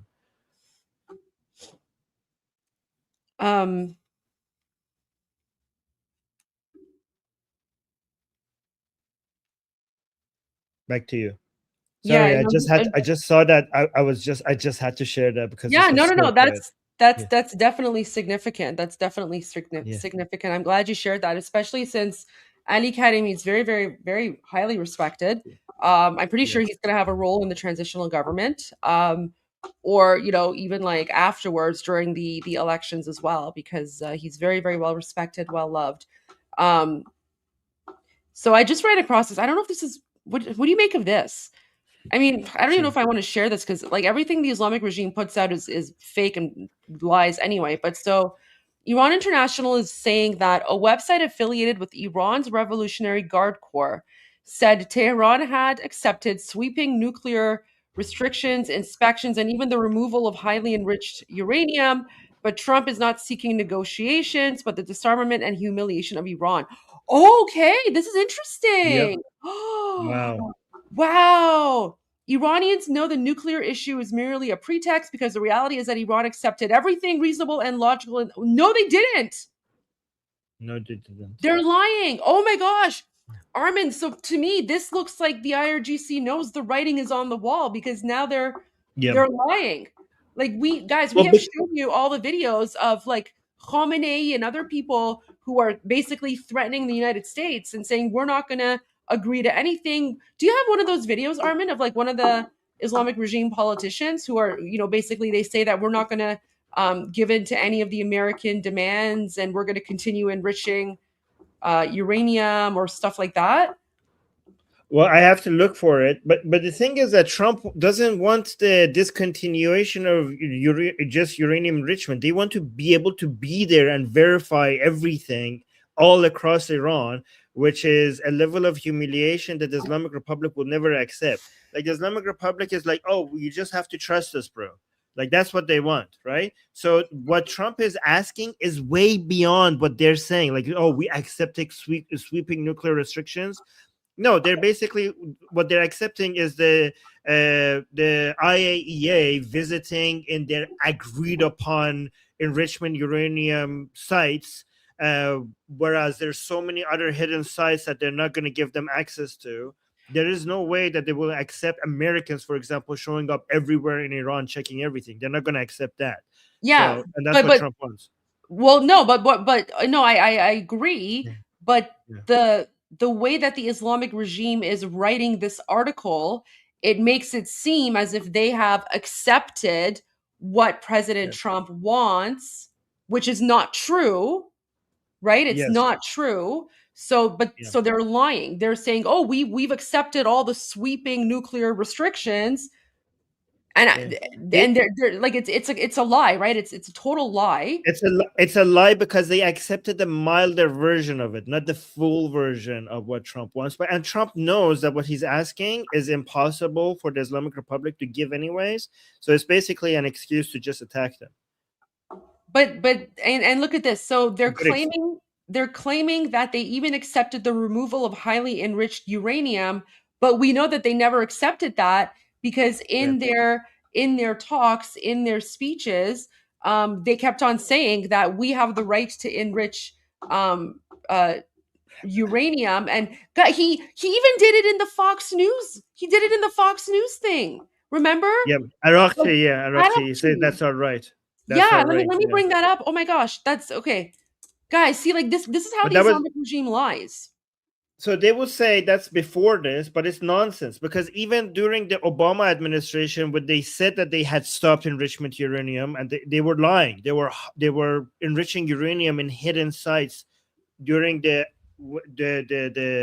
JCPOA times, during the agreement that they had with Obama. So even if they say it, they're lying. They always have their hidden sites where they're enriching uranium.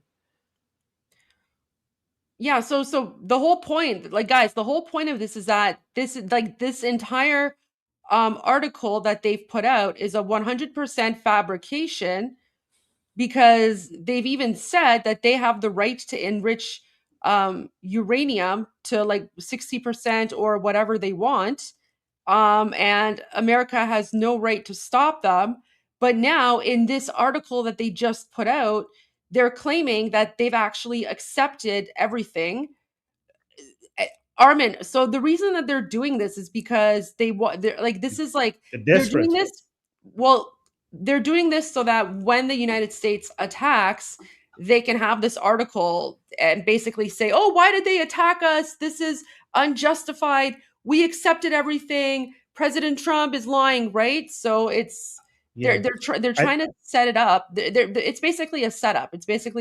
That's what it is here. That's all it is. They're also trying to give ammunition to anti-Trump forces in Washington, D.C., to give them something to use as a way to limit Trump's ability to do anything.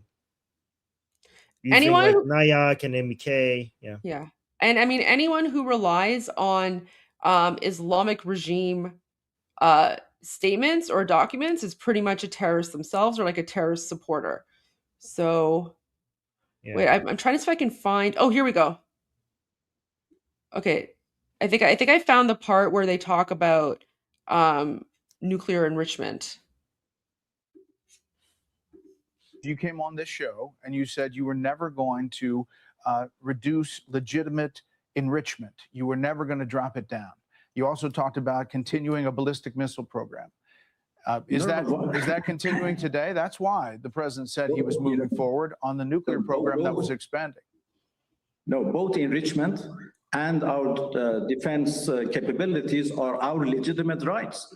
No, as a full and committed member of NPT, we have every right to do enrichment for peaceful purposes. And you cannot tell another country that you shouldn't exercise your right, otherwise you will be attacked. Yeah, but Mr. Foreign Minister, we talked about this months ago. Are you open?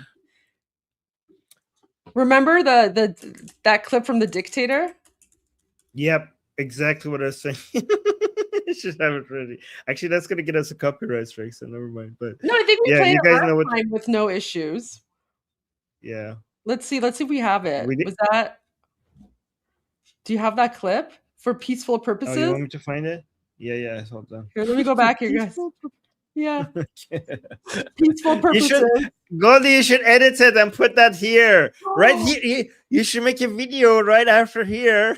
Oh my put gosh. the dictator. That is such a good idea. Okay, you know what? I will work on that. I will work on that.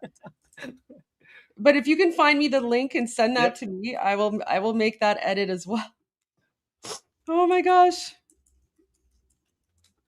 I should also do one with like the mariachi drones, like the lawnmower drones and like loud noises. Yeah. That's good. I found it here. I'll show it now. Okay.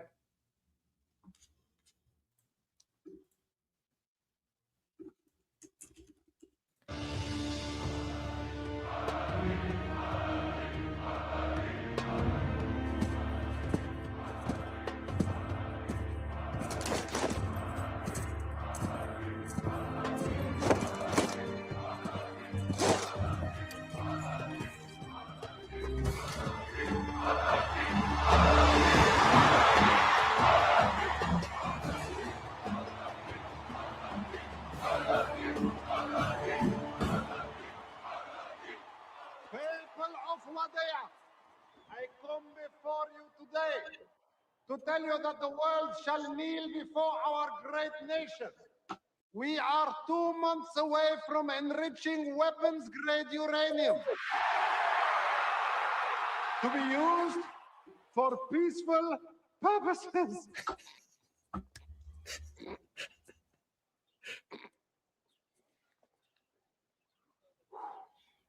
It will be used only for medical research and clean energy. It will, and will certainly never be used to attack oh boy.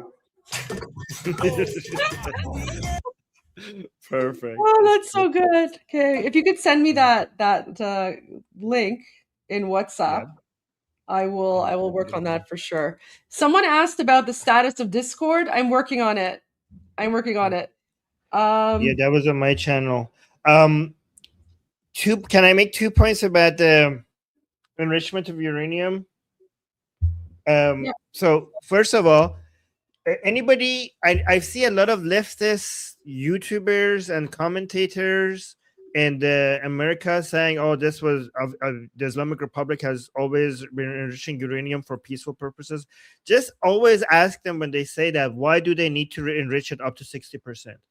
Every single utility that enrichment uranium could have, peaceful utility could have, is achievable right under 4%. Under 4%. There is absolutely no need for you to go up to 60% unless you're trying to make a weapon, nuclear weapon.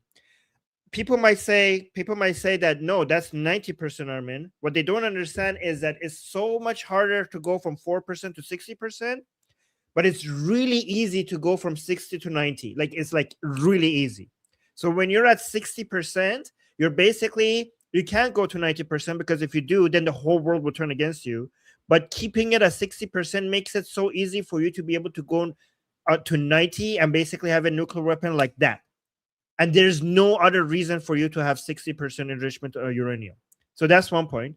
A second point that you have to remember now is that what Goldie just read, that's good news, because many of the regime supporters will see this as the weakness of the Islamic Republic.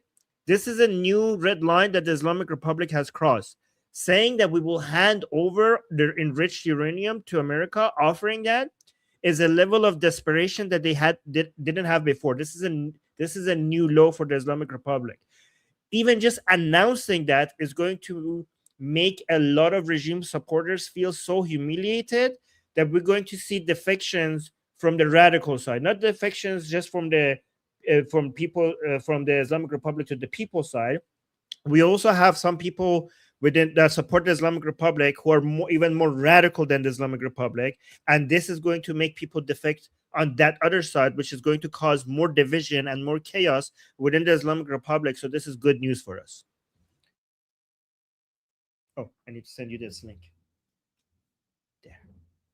Sent. Oh, I sent it twice. Never mind. All right, Goldie. Sorry, I was on mute. Okay. I have the videos. I'm gonna work on them. Okay. I mean, what I could do is I could send you my stream, like the let me send you the link to this, because this is like the feed on YouTube, sorry, the feed on X that I use to get like the breaking news. So let me share this with you. And then maybe you could pull this up on X. And then you could go through this list, because this list has, some of the most reliable accounts on it. And then we could also probably find footage from. Add yourself to the list. But I'm not new. Like, but this list is for me to look at, right? So, I mean, it's my curated list. So it would be weird for me to like add myself to my own list, but I made it public so like other people can follow along.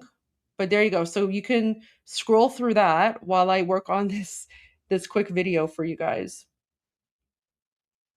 Okay, sounds good. Oh, so you're editing it right now. Okay.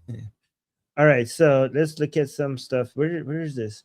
ویدیو جدیدی از ارومیه که امروز به دستم رسید. Oh, guys, Wahid Bahman is amazing, by the way. You should follow him. He's really good. He's like an Azeri, very, very patriotic, very pro-Pahlavi. He makes Azeri people proud. So he's saying a new video from Urumiyeh that reached me today. So guys, you could follow him because he posts in Persian at the top and English at the bottom, so you could actually see the point from Urumiyeh. Oh, guys, the point we really need to focus on is this. For the Iranian nation today, Pahlavi is the main connecting link between Iran's glorious past and a modern world-class future. So do you guys understand why he's saying that regarding the city of Urumiyeh? So this is a new video from the protests in Iran back in early January, and this is from the city of Urumiyeh. And why do you think he's highlighting this?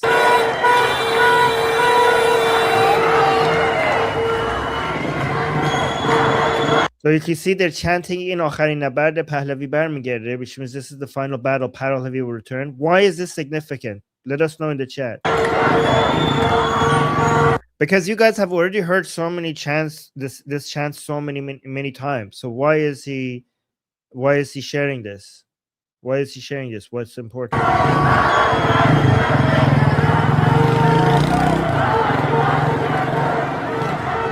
Anybody?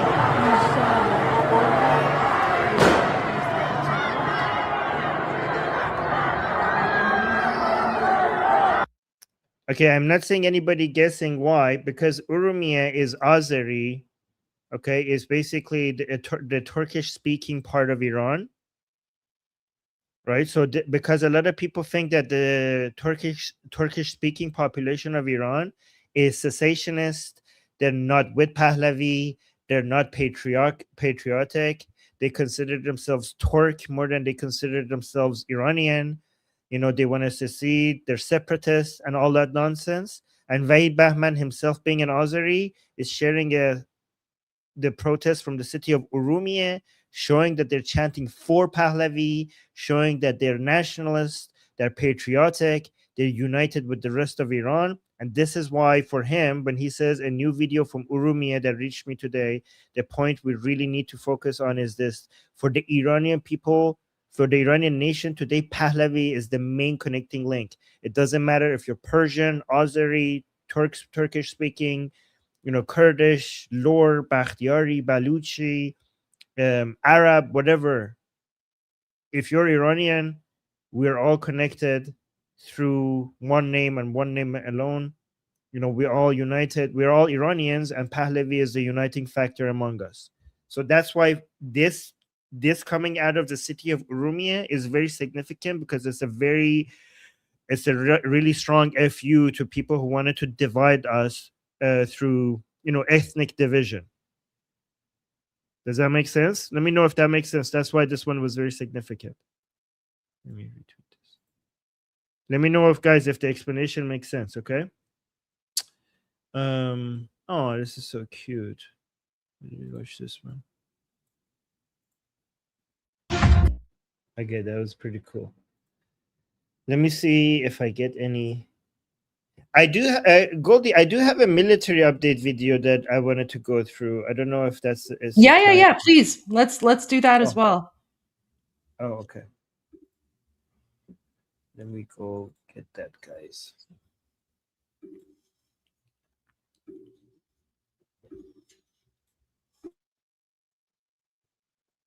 How does a smaller... Do you guys want a military update? Because last time I did the military update, a lot of you were happy with that, like a visualization of everything. So let's watch this together. All right, so I think this video is going to cover how the Islamic Republic might respond to the attack from United States. So this one is a new video. Watch this one. How does a smaller regional power take on the world's largest navy with its massive aircraft carriers and advanced destroyers? Well, Iran's strategy isn't to face the US head-on. It is to rely on asymmetric warfare. Take this for example. These two civilian ships are sailing near an aircraft carrier. Everything looks completely normal. But then, with the press of a button, the shipping container doors opens up and out comes a missile. These are the self-made Iranian anti-ship missiles, which can still pack a punch. Honestly, I don't know how realistic this is. They're like, oh, look, these are like just civilian commercial ships that are passing by. I mean, it's not like the Americans are just going to be like, oh, look, that looks like a private commercial ship. Let's not just check it out. Let's just allow it to do. Like, what do you guys think? Like, is that realistic? The Americans are like, oh, that nothing to see here. That just looks commercial. So let's just let it pass by, I guess. I think the Americans will notice. Okay, I think the Americans will just not allow that. I'm not sure if that's easy. A missile. These are the self-made Iranian anti-ship missiles, which can still pack a punch.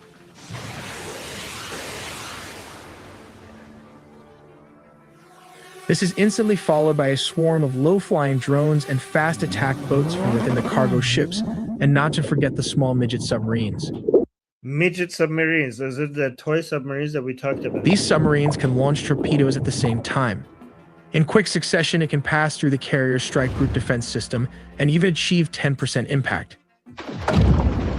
They might not sink the carrier, but they can damage it enough to make the waters too dangerous for the US to operate in. So let's look at the 4 key tactics they would likely use. Tactic 1. First and perhaps most famous is the swarm. The Islamic Revolutionary Guard Corps Navy operates hundreds of small, fast attack craft armed with heavy machine guns, rockets, and anti-ship missiles. The problem with that is that they have radars that will see them coming from so far away. They have a plane that goes ahead of the USS, is basically the USS Abraham Lincoln is basically right way ahead of it, and the radar could see things coming at it from miles away. So I don't think these boats have any chance getting close to the carrier group. I think they're going to take them out with their helicopters and their planes way before they even get close to it. Tactic here is simple, but deadly. Instead of trying to fight a US destroyer one-on-one, which they would lose, they deploy dozens of small boats simultaneously from every direction. Yeah, I don't think they have any chance getting that close. I think way before they get there, they would be taken out by US helicopters and planes. The goal is to overwhelm the US ship's defensive systems, like the phalanx, by presenting more targets than the ship can track and destroy at once. Moving to Tactic 2, mining the Strait. Next, we have the silent killer, mining the Strait of Hormuz. This is the world's most critical oil choke point. Oh, guys, we have a picture for this one. Hold on. Mining the Strait of Hormuz. Hold on. I have a picture of that. There we go. That's this is what it looks like. Okay. This is what that looks like. Hold on. Yes. So this guy this guy will basically stop all of it. But this is also a joke, in my opinion, because mining the Strait of Hormuz, if they ever do that, that will be the last day of the Islamic Republic, because the Islamic Republic right now, the only way for it to be able to survive right now is to pay for the cost of deterrence and the cost of the suppressing the Iranian people. If you close the Strait of Hormuz, then basically the Islamic Republic will not be able to sell its own oil and gas. The Islamic Republic's own oil and gas goes through the Strait of Hormuz. So yeah, this might scare the whole world, because 20% of the world's oil goes through the Strait of Hormuz, but that includes Iran's oil as well. So if they close it, they will suffocate. They will not be able to pay for anything. That would be, if they do this, they're basically choking themselves. They will die within minutes. Like, I don't understand how this is even a deterrence. Like, I always compare it to pointing a gun towards your own head and then aiming it in a way that when you shoot yourself, you get bloodstains on the person that you're aiming at. Like, you're killing yourself. This is like a bigger threat to the Islamic Republic itself than to the rest of the world. So I don't understand how this is even an option. Iran maintains an inventory of thousands of naval mines, including smart mines that can listen for the specific acoustic signatures of enemy ships. In a conflict, Iran could use submarines, small boats, or even disguised civilian vessels to drop mines right into the shipping lanes.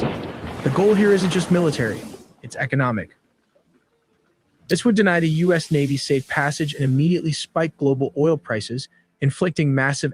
Yeah, it would be U.S. Navy would not pass, but so does Iran, the Islamic Republic's own,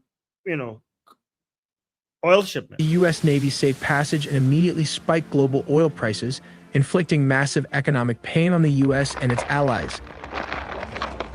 Here comes... Yeah, also, another thing that would do would be that would unite the whole world. That would unite the whole world to come and stop the Islamic Republic. Do you understand that if you do this, even China will join the United States to topple the Islamic Republic? But if you close the Strait of Hormuz, you're basically also bankrupting, China's oil market, oil industry, like all imports. Because this is not just the Islamic Republic oil that comes out of this. Saudi Arabia's oil comes, and Iraq's oil comes out of this as well. So if you close the Strait of Hormuz, you're going to get United States and China on the same side to topple the Islamic Republic. And also every single other country that is not an oil exporter, Europeans will be sending their own military as well to topple the Islamic Republic if you want to close the Strait of Hormuz. You will unite the whole world against you. So I don't see how that's an option.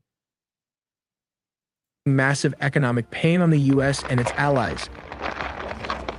Here comes Tactic 3, the kill zone. Third is the geographic advantage, coastal missile batteries. The Iranian coastline is mountainous and rugged, perfect cover for mobile missile launchers. These could be taken out within minutes by Israeli S-35s. The Iranian coastline is mountainous and... No, sorry, F-35s, yeah, sure. You put these right here and make them operational, and then watch Israeli F-35s just take them out one by one within minutes. Rugged, perfect cover for mobile missile launchers. The regime also employs shoot-and-scoot tactics using truck-mounted cruise and ballistic missiles. They fire a missile and immediately move to a new hiding spot before the U.S. can strike back. This effectively turns the Gulf into a kill zone. What do you mean? I don't understand this. Before they could strike back, they're going to be seeing them before they could even shoot their missiles. Like right now, especially the southern part of the Iran is being monitored with observer drones 24/7 right now as we're speaking. So if they bring these forward, and while they're making them operational, the United States will be able to notice that, oh yeah, they're getting ready to use them, and they will take them out before they can even shoot a missile. Where U.S. ships are under constant threat of fire from land with nowhere to hide. Tactic 4. We have the ambush threat, midget submarines. The Persian Gulf is actually quite shallow, which makes it difficult for massive U.S. nuclear submarines to operate. However, it is perfect for Iran's fleet of diesel-electric mini-subs, like the Ghadar class. Yeah, yeah, but basically submarines that are easily detectable on radar, because they're not nuclear, they're diesel, and they could be easily detected on radar. So you're gonna be able to see them from miles away. It is perfect for Iran's fleet of diesel-electric mini-subs, like the Ghadar class. These small subs can sit silently on the seafloor, waiting for a target to pass overhead before firing torpedoes. It's a surprise ambush tactic designed to damage. How is it surprise if they're so easily detectable by radar? How is that a surprise? High-value assets, like carriers or destroyers, while remaining almost impossible to detect by sonar. How are they impossible to detect by sonar? I don't know. I think they're actually easy to detect, given... I mean, guys, remember, they make loud noises. Remember, the Islamic Republic is very proud of making loud noises, so I'm pretty sure they're detectable. Small but stealthy diesel-electric submarines designed for operations in the shallow waters of the Persian Gulf pose a significant threat to U.S. aircraft carriers. The Ghadar-class submarines, which are difficult to detect due to their small size and low acoustic signature, could position themselves in strategic locations near key naval choke points, such as the Strait of Hormuz. Equipped with heavyweight torpedoes and capable of deploying naval mines, these submarines could launch surprise attacks on U.S. aircraft carriers. By waiting in ambush near expected carrier movements, Ghadar-class submarines could fire a coordinated torpedo strike, targeting the hull and propulsion systems of U.S. carriers. Guys, if there was just as easy to take out a U.S. guys, these carrier strike, this airstrike carriers groups, they're so expensive and such an important part of the U.S. military that they have done everything to make sure they detect whatever is coming at them. It's basically impossible to get close to these things without them realizing that something is getting close. The United States has used such advanced technology to make sure that nobody could surprise them. And if anybody could surprise them, I'm pretty sure it's not the Islamic Republic.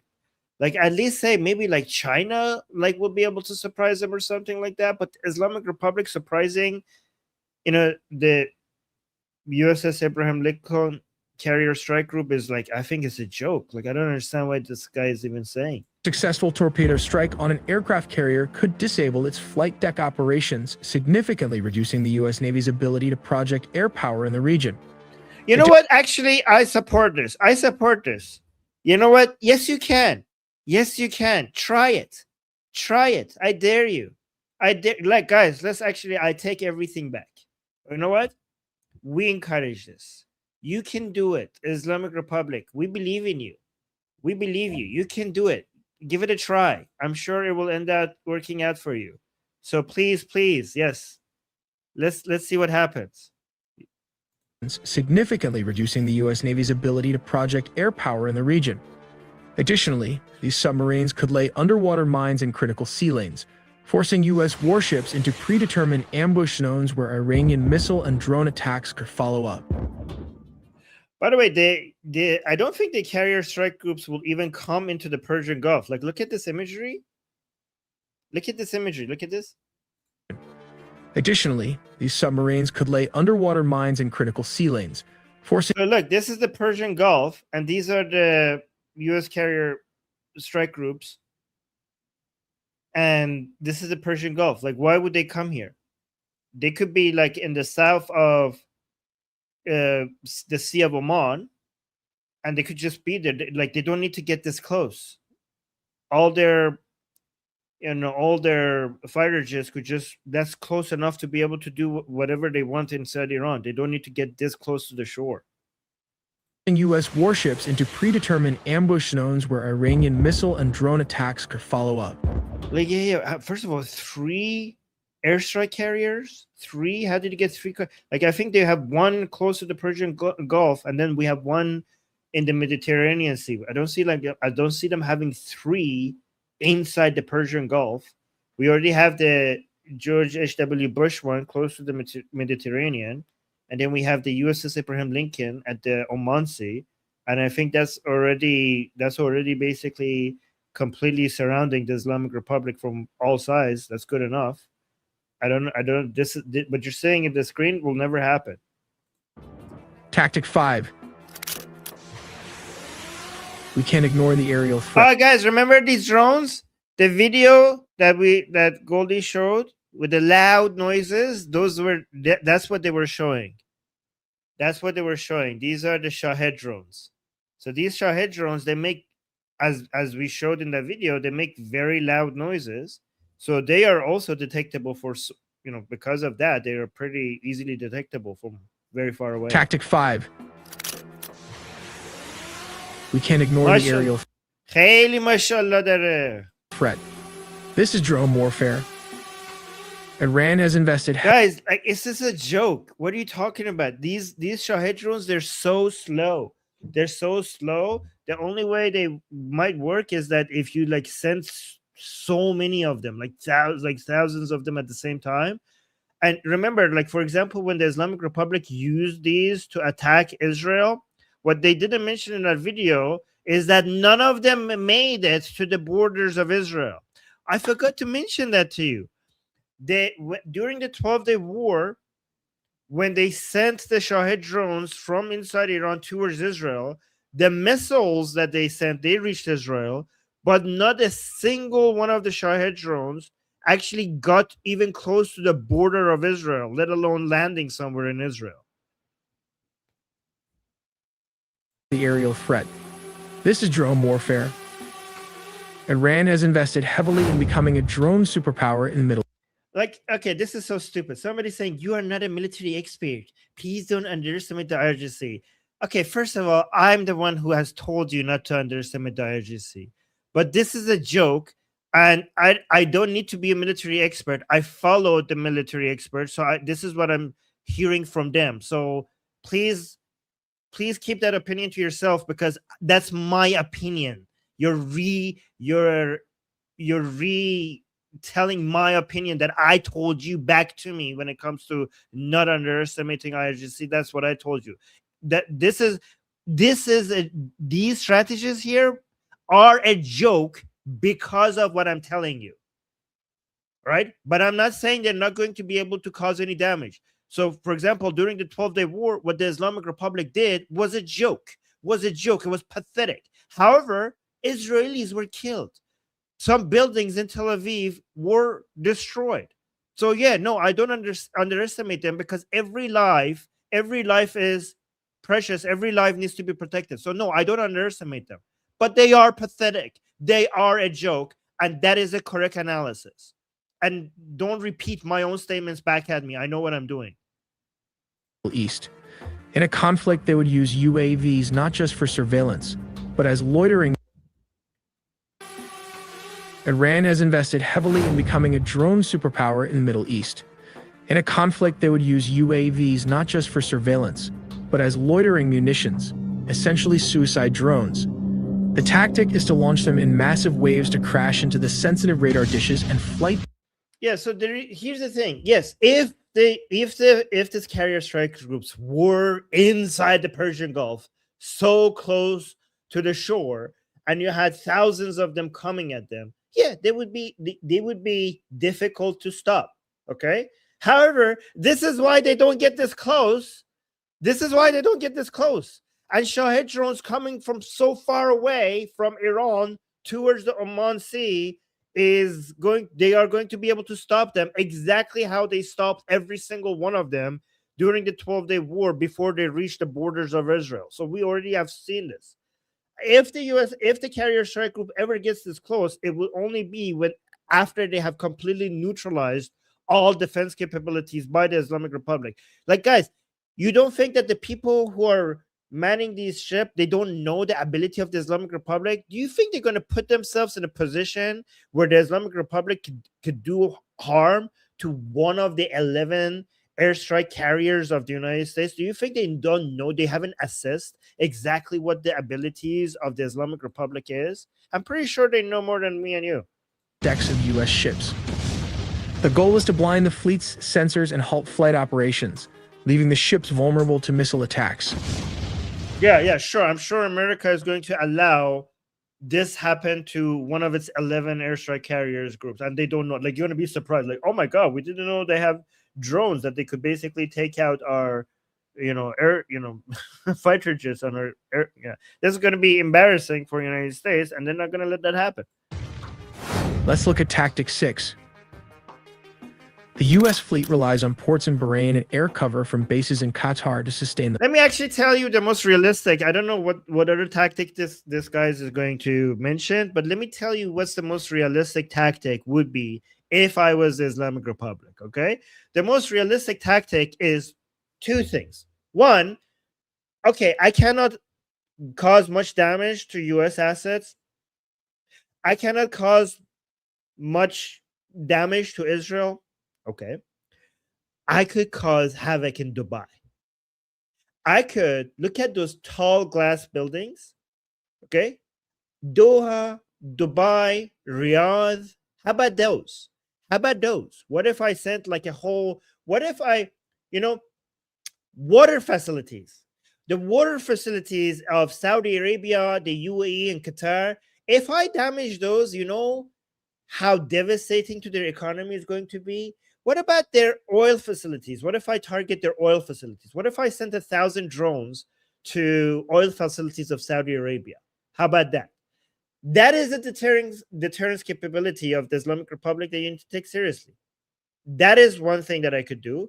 That's number one. Two, okay, so what this guy is saying here, these are not very serious, okay? Another thing that the Islamic Republic could do that you should take seriously, is maybe I don't have enough enrichment uranium and the ability to put it on a missile to make a nuclear bomb at the moment. However, I have enough enrichment uranium to make dirty bombs and basically either somehow use it across all around Iran and maybe even inside Iran. Because if I'm going to lose, I might want to just take out the country with me, right? How about that as a deterrence? Or if I can't even figure out how to use them against my neighbors or even inside the country, how about I just find all the terrorists in the groups and just hand it over to them? How about I just make dirty bombs right now, which I'm pretty sure I have some already, and I just give them with the 60% enrichment uranium that I have, and I just hand it over to every terrorist in the region. How about I threaten you with that?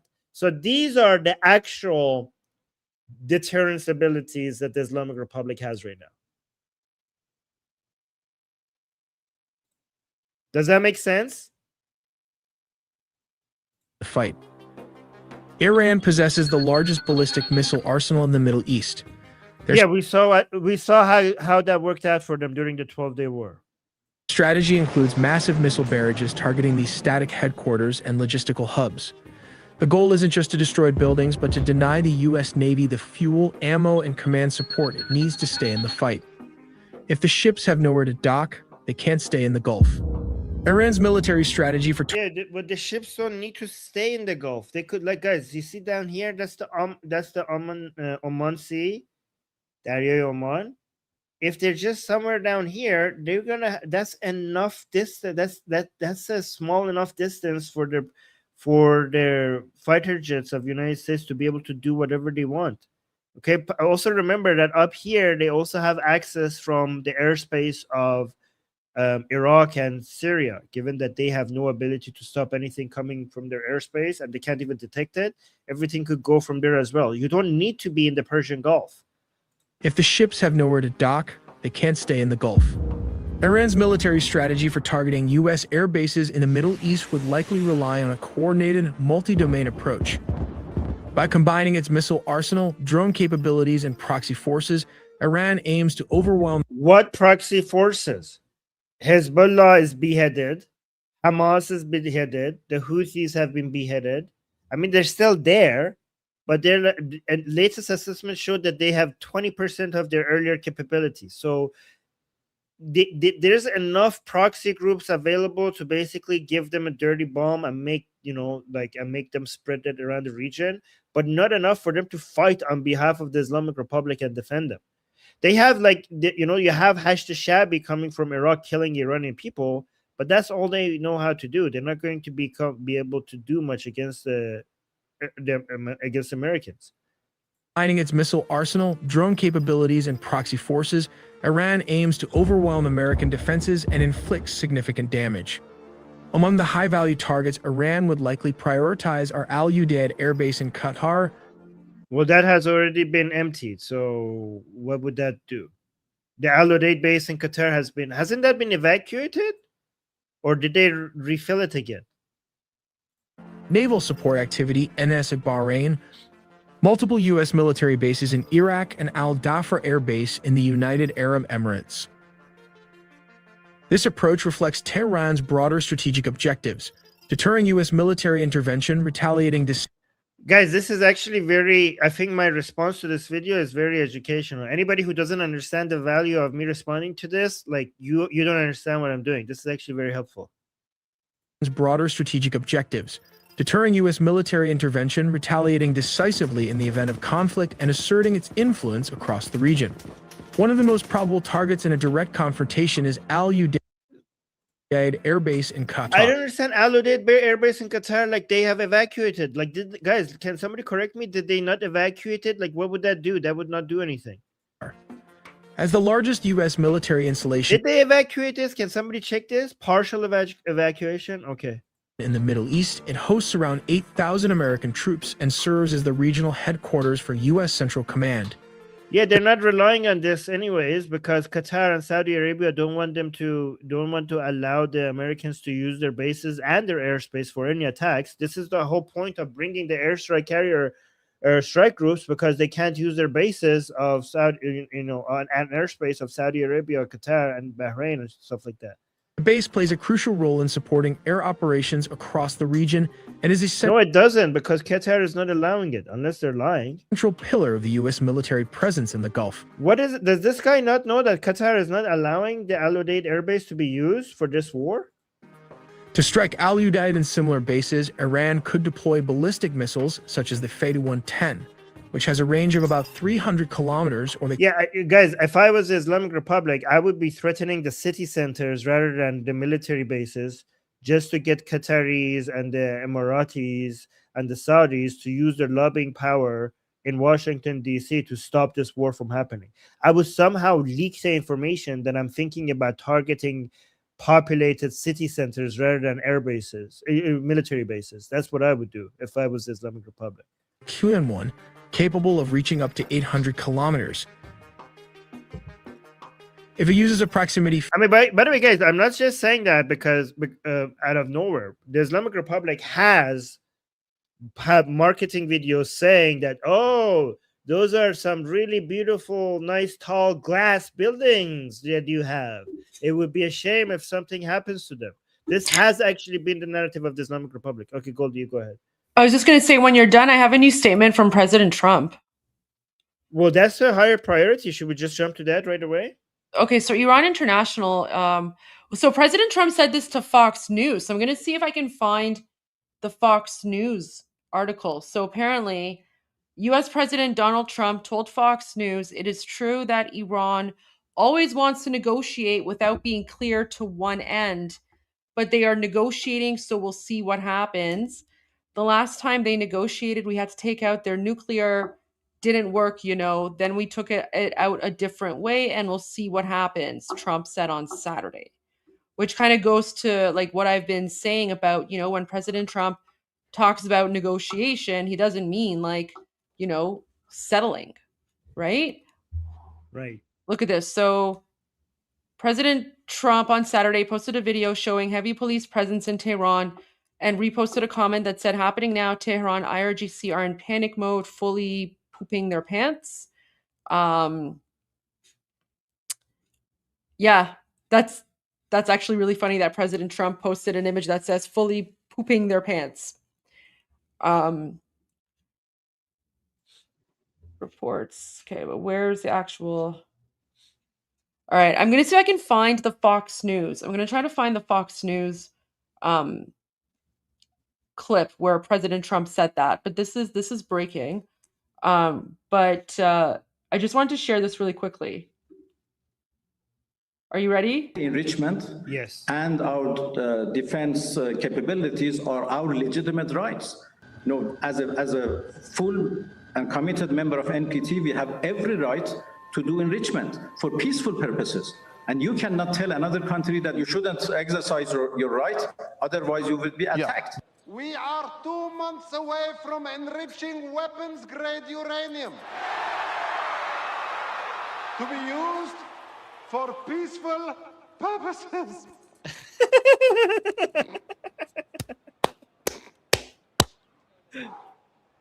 It will be used only for medical research and clean energy. It will, and will certainly never be used to attack oh boy. There you go. That video's on the Iran Revolution live playlist, guys. So you can find the video there. Amazing. But okay, I'm gonna find this President Trump video if I can. You can go back to the military analysis if you want. Oh, okay. Yeah. Okay. Let's go. Let's remove this. Add this. Okay, let's just finish this. Fuse, it may detonate just above the surface, airburst, to maximize fragmentation and increase the affected area. Complete destruction of unarmored structures and lethal to unprotected personnel. Extreme overpressure, possibly 100 to 300 psi in this zone, will destroy hardened aircraft shelters, fuel tanks, and command posts if directly. This is actually a suicide mission. Like, let's say hypothetically they would do this. Okay, what do you think America is going to do if the Islamic Republic is successful to carry out such a major attack against one of their bases? You'd be like, oh, okay. Oh, wow, you did this to our base. I guess we will retreat and just let it go. Okay. I mean, I'm pretty sure that this would demand a major response. So this is if they even are successful at doing something like this, it's a suicide mission. Hit. Depending on where these missiles are launched from, they pose a credible threat to key U.S. installations across the Gulf. In Bahrain, the Naval Support Activity NASAD base serves as the headquarters of the U.S. Naval Forces Central Command and the U.S. Fifth Fleet. With more than 9,000 American personnel stationed there, it is the only permanent U.S. naval shore base in the Middle East. Its port facilities are capable. Yeah, I'm pretty sure if they're ever at risk, they will evacuate these areas. Nothing will happen to them. Capable of accommodating aircraft carriers and amphibious ships, making it a vital maritime hub. These are guys, the Islamic Republic is going to go for soft targets. Like we saw this in the 12-Day War. Like in the 12-Day War, they weren't like in Israel, they weren't even like aiming for military bases in Israel because they knew that they're not going to have much luck with that. They were targeting downtown Tel Aviv, where the civilians are. Given NSA Bahrain's role, Iran may also target U.S. warships in port or operating in nearby waters. It possesses a highly developed arsenal of anti-ship cruise missiles, launched from coastal batteries or naval platforms, which can threaten U.S. naval superiority in the Persian Gulf. Iran may also exploit proxy forces in Yemen and pro-Iranian militias in Iraq to launch indirect attacks or stir instability within Bahrain itself. Sure. In Kuwait, the U.S. maintains a strong presence at Camp Arifshan and Ali Al Salem Air Base, which together host around 13,500 troops as of 2021. These facilities act as key operational and logistical hubs. I just remember during the 12-Day War, the Islamic Republic used more missiles than it ever had in its history, and less than 30 people died in Israel, and only one soldier died that wasn't in active duty. So this was the first war in the history of Israel that they didn't lose, that they managed to not lose a single soldier in active duty. And while Israel managed to take out every single head of IRGC, every single one of them, the Islamic Republic, with all the missiles that it threw at Israel, not a single soldier active in-duty soldier from Israel died. Not a single. That's a record in Israel's, like, from all the wars that Israel has been involved with, they never experienced anything like that. Hubs, particularly for U.S. missions in Iraq and the broader Gulf region. They also used this Soviet-era anti-ship missiles. Somebody saying no, Armin. Iran actually struck Israeli military bases. I saw the big hole that they make on the side of the base, and on the very same day the base was operational. Yes, I remember that. I'm saying that most of the missiles were targeted at highly populated areas. I didn't say they didn't throw anything at the military bases. I remember the big hole on the side of the base, which didn't even stop the operations of the military base. I remember that, yes. Solid booster and liquid fuel attached to it, produced during the Cold War, is employed for the attacking mission. When launched, the first stage booster fires off for 2 to 3 seconds, after which the second stage takes off. It searches for a target using analog radar. When locked and ready, it can destroy a ship using a hollow-shaped charged warhead. This has the potential to either destroy or sink a cargo ship if it hits at the right angle. Scenario 2. This involves the use of a Soviet-era missile that was re-engineered by the Iranians, converting it into an anti-ship missile. The converted SA-2 missile can be launched from within 45 kilometers or 28 miles from the target. Take, for example, what the hell, are they actually going to come to the look at the map? From within 45 kilometers or 20. Why would they be in the Persian Gulf? Oh no, this is the Red Sea. 28 miles from the target. Take, for example, the U.S. destroyers sailing through the Red Sea. When fired, these anti-ship missiles can travel at a speed of Mach 3.5. These actions create a psychological impact and disrupt trade routes. Speaking of Iraq, several U.S. military bases are located relatively close to Iran's western border. Their proximity places them well within range of Iranian missile strikes, adding to the strategic and tactical complexity of the region's security landscape. Yeah, these are military bases in Iraq that have been bombed multiple times by the Islamic Republic, and not a single time they managed to kill a single American in any of these bombings. For example, when Trump killed Qasem Soleimani, there's a base, a military base, U.S. military base in Iraq called the Ain al-Assad base, and they bombed it in retaliation, and they claimed victory. Not a single American soldier died. Not a single American soldier died from that. Iran's missile forces are dispersed across hardened underground bases and mobile launchers, which enhance their survivability and make rapid, surprise strikes more feasible. These launch platforms are designed to withstand preemptive attacks and deliver quick retaliatory blows. In terms of targeting, Iran would likely aim to paralyze air operations by striking runways, fuel storage facilities, aircraft shelters, command centers, and logistics nodes. The objective would be to degrade U.S. combat capability quickly and limit its ability to respond effectively. But if you want to understand U.S. new military... Yeah, sure, buddy. Sure. Here's the thing. Somebody please send this. What is this? Is that a skeleton? What the hell is this? What? Okay, never. What? Okay, so guys, if please somebody send this to IRGC. This is good propaganda to give them some confidence. I hope they try all of this. I hope they try every single thing that was mentioned on this list. I'm surprised it didn't mention the actual deterrence capability of the Islamic Republic, which is a dirty bomb, or also targeting softer spots in Saudi Arabia, and also the UAE, especially the UAE and Saudi Arabia. That is the main deterrence, and the dirty bombs that they could spread across the region. I'm surprised it didn't mention any of that. Weird.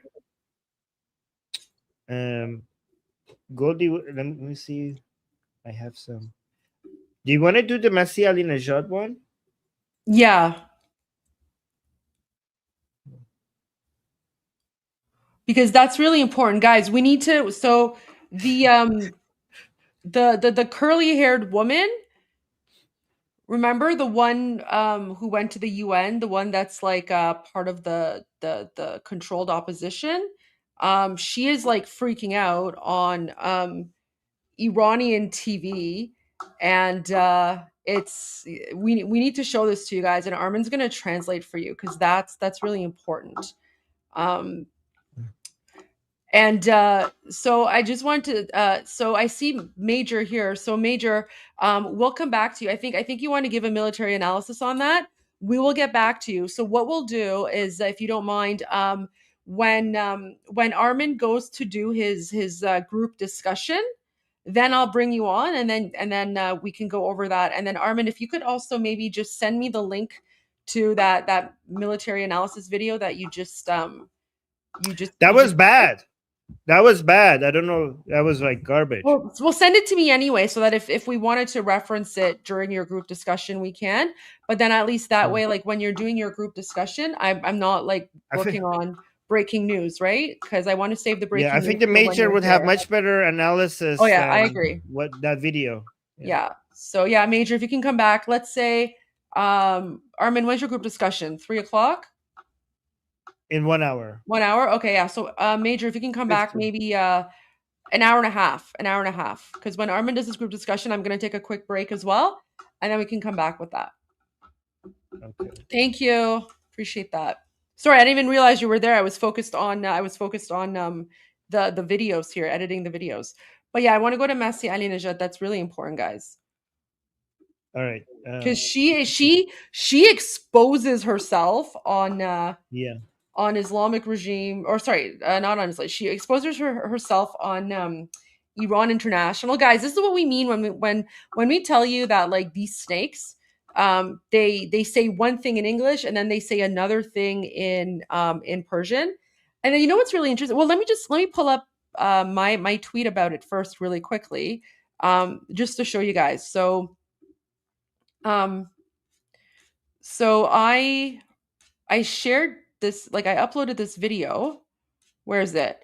And you know, this was geared towards my Iranian Persian speaking audience, and I said این چه سمی بود که من دیدم بیشتر از 50,000 نفر کشته هنوز این همین بیشرف کنار, which basically means what kind of poison did I just watch? Over 50,000 killed, and this isn't the right word. I don't know why, like the translate feature on X is savage, because I didn't actually say the B word. Like I just said bisharaf. Bisharaf means dishonorable, right? See, so I said, you know, this dishonorable person will not step aside. But when you do the translation, it sounds like I'm calling her like a shameless bee, which I'm not. Right? Well, she is. Well, regardless, but I'm saying regardless, I'm like this translation from this AI, this is like savage. And then it also took something else. Wait, let me show you something else. Maybe that was Grok's opinion. Like, I don't know, like maybe, but wait, let me just share another one with you as well. Wait, that's not what I wanted. Like, let me just copy this. And then look at, because I also said Dahanato Biband Bisharaf to like someone else. And then look how it translates. So okay, so look at this one here. So I say Dahanato Biband Bisharaf, which basically means, you know, shut your mouth, you dishonorable person. Okay? Look what it translates to, Armin. Let me see. Shut your don't read it out loud. effing. Shut your effing mouth, you dishonorable piece of shit. But I never said that. I don't say that. I say I'm not mad. Bisharaf. So it basically, like literally 3 words. Dahaneto, which means mouth. Biband, means close. Where did the effing come from? I just added that. I don't know. So again, let me just explain. Dahanet means mouth. Biband. Okay, so this is dahaneto, mouth. Biband is close. And then bisharaf is dishonorable. So basically, close your mouth, you honorless person. But it translates to this. Shut your effing. You know what? I'm not mad. Okay. That's it. But But Even no, but when Gordon Armin, is trying no, to wait, be polite.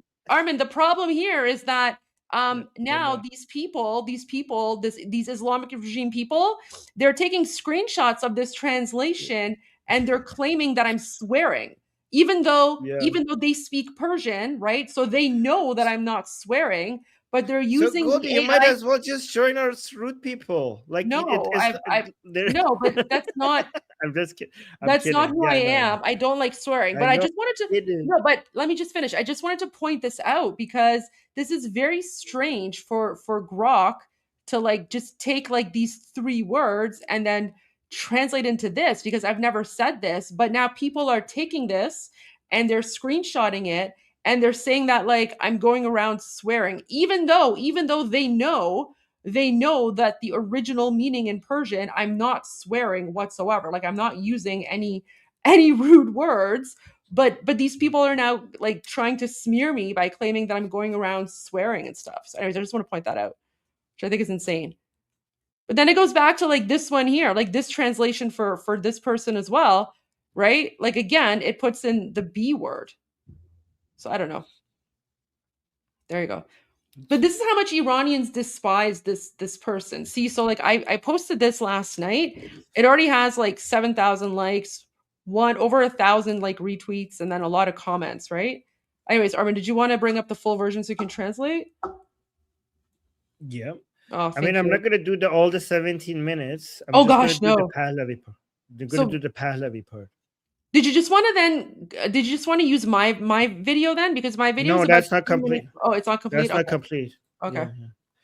Yeah. So let me just go through this one. Let me see if this is. Let me see if it actually is this part. I think it started at the 12-minute mark. دشمن ما جمهوری اسلامیه. Let me go back. Oh. ولی از پذیرفته چه کردها که Oh yeah. Oh no, you don't. So guys, this is a little bit tricky, okay?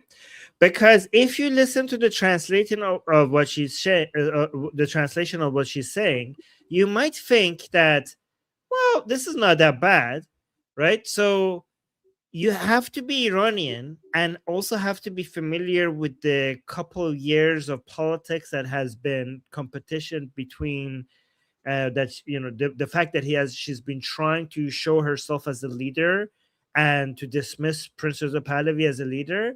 You have to be familiar with everything that has been going around behind the scenes to now notice what she's doing. Okay, but and don't worry. I was going to say, for those of you who were with me when we were going over the UN speech, remember we watched the entire UN speech, and she never brought up King Reza Pahlavi.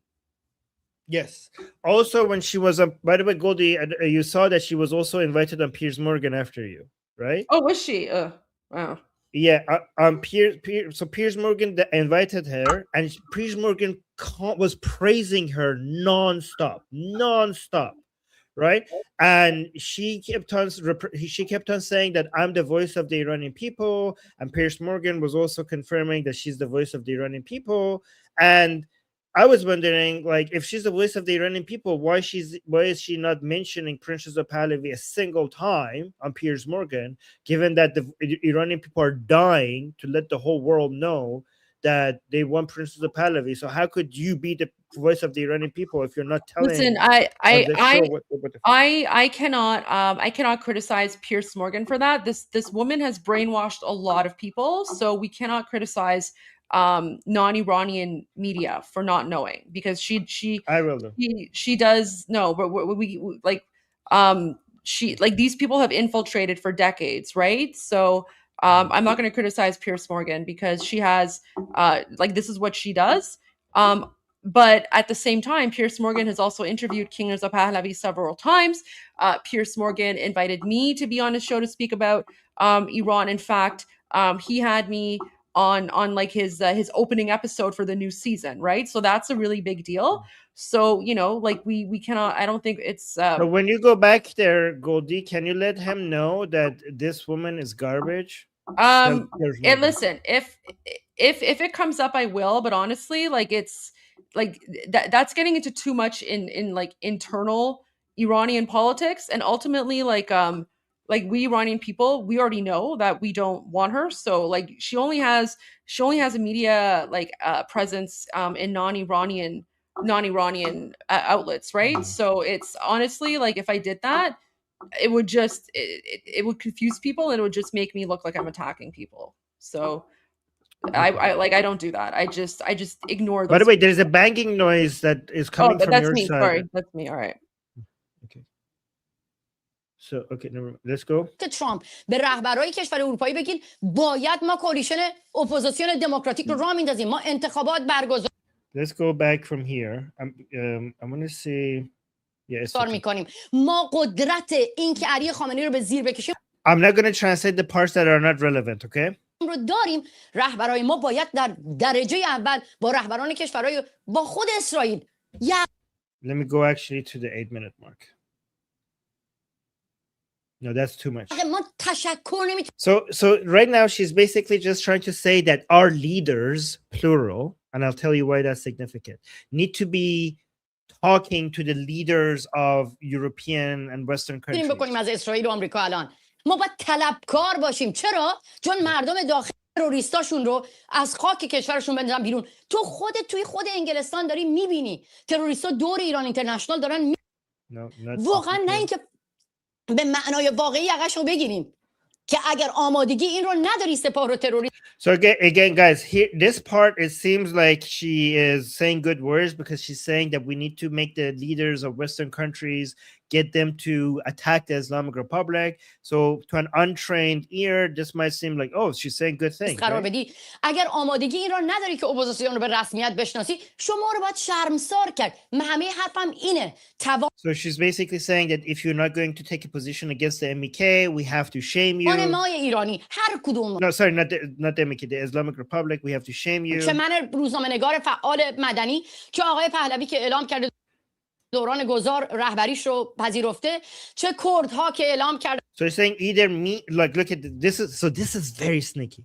So she's saying either me as a journalist or Princess Pahlavi who has accepted the leadership of the transition period, or the Kurds, right? سراسری تحسن اعلام کرد. Who are doing all the strikes. کردن اعتصاب سراسری و واقعا مغازه هاشون بسته شد مردم. And they managed to shut down a lot of the stores when the Kurdish separatist groups gave out a call to action for a strike. Or anyone else. So here's what's happening here. Okay, so pay attention, guys, because this is like a higher level of Iranian politics that you need to understand. What she's doing here, she knows that she cannot deny the importance of Pahlavi. So the tricky thing that these people do, that instead of trying to, when they're speaking, they know that Pahlavi is unremovable from the hearts and minds of the Iranian people.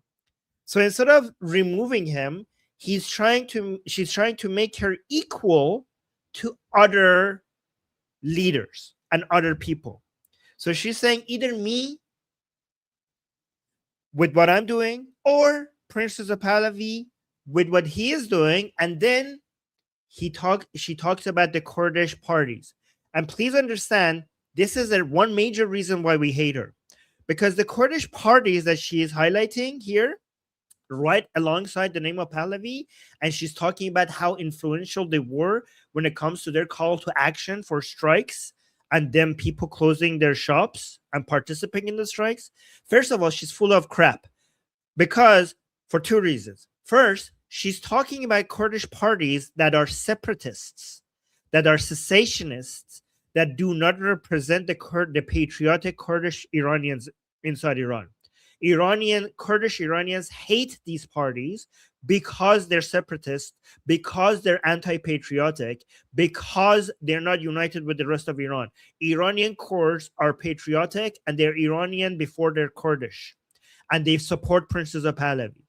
But she's highlighting the Kurdish parties that don't actually represent Kurdish Iranians, but they actually are betraying Iran, right? And this is why Princess Pahlavi doesn't work with them, because we hate them, right? But also, she's giving them credit. So that's the first point. The second point, she's making it seem like the strikes was because of the call to action by these Kurdish separatist groups. But it wasn't that. The strikes were happening before any of these call to actions. These Kurdish separatist group, whenever they see a movement starting, they come out and then gave a call to action. And then when the strikes happen, they're like, oh, we started the strikes. The strikes were not happening in the Kurdish areas of Iran. They were happening in all of Iran. So this was not a Kurdish thing. This was an Iranian thing. But these Kurdish separatist groups, they tried to take credit for it. But also notice how when she was mentioning putting all these three together as if they're equal, herself, Princess of Pahlavi, and these Kurdish separatist groups, she praised the Kurdish separatist groups and highlighted their influence more than all three. She couldn't do it with herself because that would become too obvious. She already did enough by putting her in this list. But she mentioned Princess of Pahlavi just slightly, but then she kept on talking about how influential these Kurdish separatist groups are, and she spent most of their time in this list praising them. Because these people, they're trying to use the Princess of Pahlavi's name as a ladder to bring themselves up, and also the groups that they're allied with. To try to, they use his popularity as a way to basically make themselves more influential. And also, guys, by the way, I need to tell you something about Iran International. Iran International, because it has a lot of access and a lot of viewers, we are forced to use them.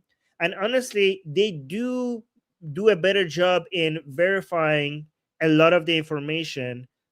And so we are forced to use them, okay? But we also have to be very skeptical because they have an agenda, right?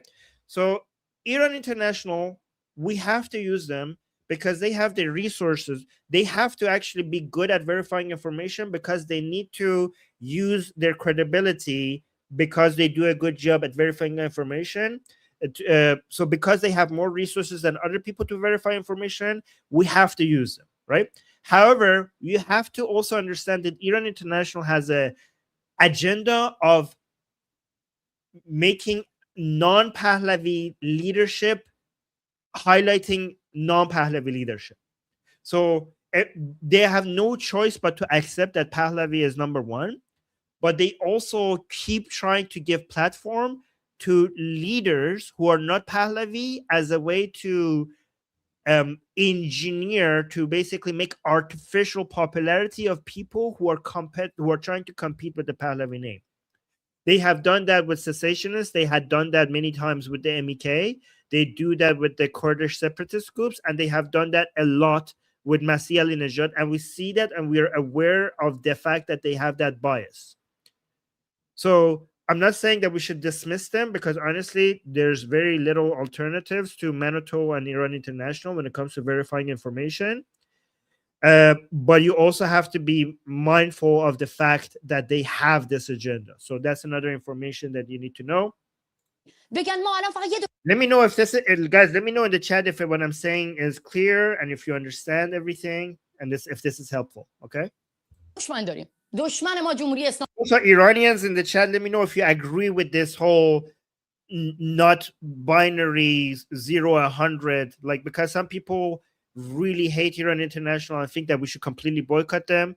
But honestly, I followed the Princess of Pahlavi, and Princess of Pahlavi put the QR code for defections from the regime on Iran International. So I think like we cannot go like, oh, trust them 100%, but we cannot dismiss them 100% as well. We have to use them while being aware of this agenda that they have. So this is the position I have. Let me know if Iranians in the chat, if you guys agree with me. مردم چه هر کس دیگه ای بگن ما الان فقط یه دشمن داریم، دشمن ما جمهوری اسلامی. So here she's saying like, oh, we should put all our disagreements aside and just focus on one enemy, which is the Islamic Republic. We shouldn't be fighting against each other. The reason why she says that is because a lot of Iranians attack her, right? A lot of Iranians attack her because they know that she has an agenda to just be seen more. Like her agenda is not to save Iran. Her agenda is not the Iranian people. Her agenda is to be more popular. We know that because of a record. We know that because even during this revolution, when before the internet was being cut, like we saw so many of the chants were for pro Pahlavi. So let me give you 3 reasons why we attack her. Even like forget her record, like he has a really bad record for many years. But just recently, when the revolution started, when January 8, January 9, and before the few days before it, the chants that were coming out, people were chanting for Pahlavi. She would cherry pick the chants and make sure that she would only post the ones that say death to the dictator, death to the Islamic Republic, but not the ones that says Javid Shah, long live the king, and Pahlavi will return. Until they become so undeniable and so many people were attacking her for cherry picking that she was forced to start posting a few of them. And now that it's so undeniable that Iranians want Pahlavi, she's now coming in and saying like, okay, Pahlavi, like, yeah, he could, like, he's the leader of the transition period, but let's all work with each other. Basically, let's all work with each other is a code word for let me in. Even though I have such a bad track record, like that's one of the things that she did that was evil. Another thing that she did that was evil is that when they chose her to speak on behalf of Iranians on the United Nations Security Council, she didn't mention Pahlavi at all, even though Iranians were dying in the streets of Iran trying to tell the whole world that we want Pahlavi. She didn't mention Pahlavi at all. When she was on Piers Morgan, saying on Piers Morgan that I'm speaking on behalf of the Iranian people, she didn't mention Pahlavi once, even though Iranian people are dying to tell the world that they want Pahlavi. And this woman with this track record, when she comes and says, let's not fight with each other, is because she has understood now that there is no way other than Pahlavi, and she now wants to be let in. She's like, let me in as well, and don't fight with me. That's what she's saying. Let me know if that's understandable. So let's continue. ولی از رهبرای کشورهای غربی هم تشکر و حق رو گدایی کردن غلطه. So she's saying you shouldn't be thanking the leaders of the Western countries because you're begging, like you're actually begging them and stuff like that. She's saying that you should basically be demanding rather than asking, which is such a stupid policy. She's saying that because she's criticizing Prince Reza Pahlavi indirectly, because Prince Reza Pahlavi is being very pro-West right now, and she's saying that you should be demanding them that they attack instead of asking them. And she's calling it like, she's comparing it to begging, basically being like a beggar, right? So she's indirectly criticizing Prince Reza Pahlavi.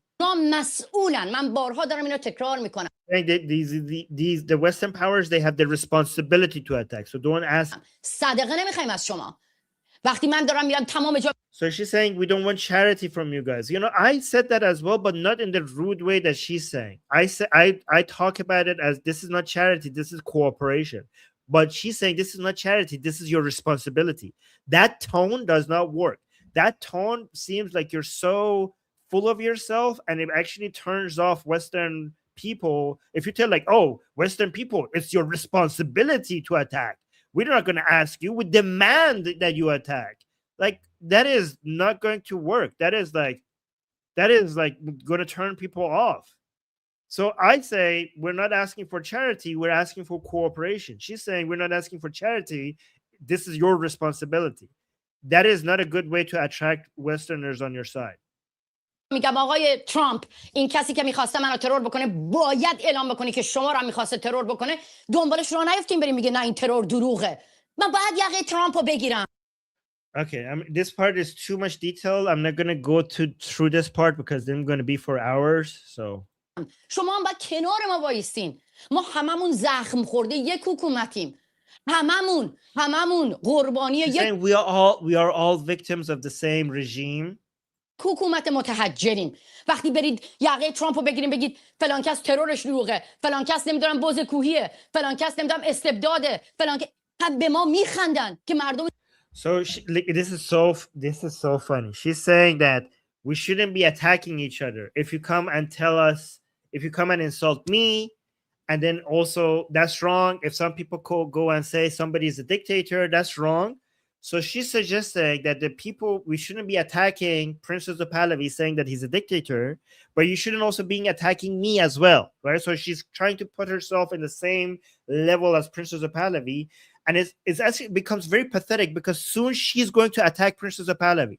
So right now she's saying we shouldn't be attacking each other. We shouldn't be and she doesn't mention Prince Reza Pahlavi. She just says we shouldn't say some people are tyrant. And we shouldn't mention and then she mentions the insults that they usually use against her. But when she says that we shouldn't be calling people tyrants, she doesn't mention Prince Reza Pahlavi, but that's what some people accuse Prince Reza Pahlavi of being on, and that's what she's trying to indirectly hint at.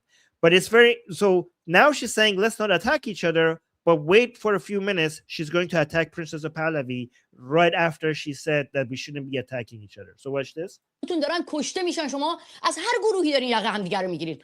So she's like, people in Iran are dying. Why are you attacking each other? We shouldn't be attacking each other. از هر من تو این میانه احساس خفگی دارم میکنم. She said in the middle of all of this, I'm suffocating. I'm suffocating in the middle of all of these people attacking each other. It's very by the way, this is a misrepresentation of what's happening. We have the vast majority of the Iranian people supporting Pahlavi, and then we have these loud minority of them that are being called out for their anti-Pahlavi takes, and they're like, oh, we shouldn't be attacking each other. Let's all work with each other. Who are you? You're nobody. You're 5% of the opposition, not even. You're just a light minority. Oh, let's unite with each other and not attack the non-Pahlavi supporting people. We already have united. We have united under the name Pahlavi. For years, they told us that don't say Javid Shah, don't mention Pahlavi, because that's going to cause us not to be united. We should be inclusive. Pro-Pahlavi people and non-pro-Pahlavi people should all be uniting with each other. And now we continue saying Javid Shah, we continue supporting Pahlavi, and they said that they told us that that's going to cause division. But now we see who was right and who was wrong. People did unite. Iranians did unite. They didn't need to be inclusive of anti-Pahlavi people, because the anti-Pahlavi people would have never accepted unity with the pro-Pahlavi people anyways.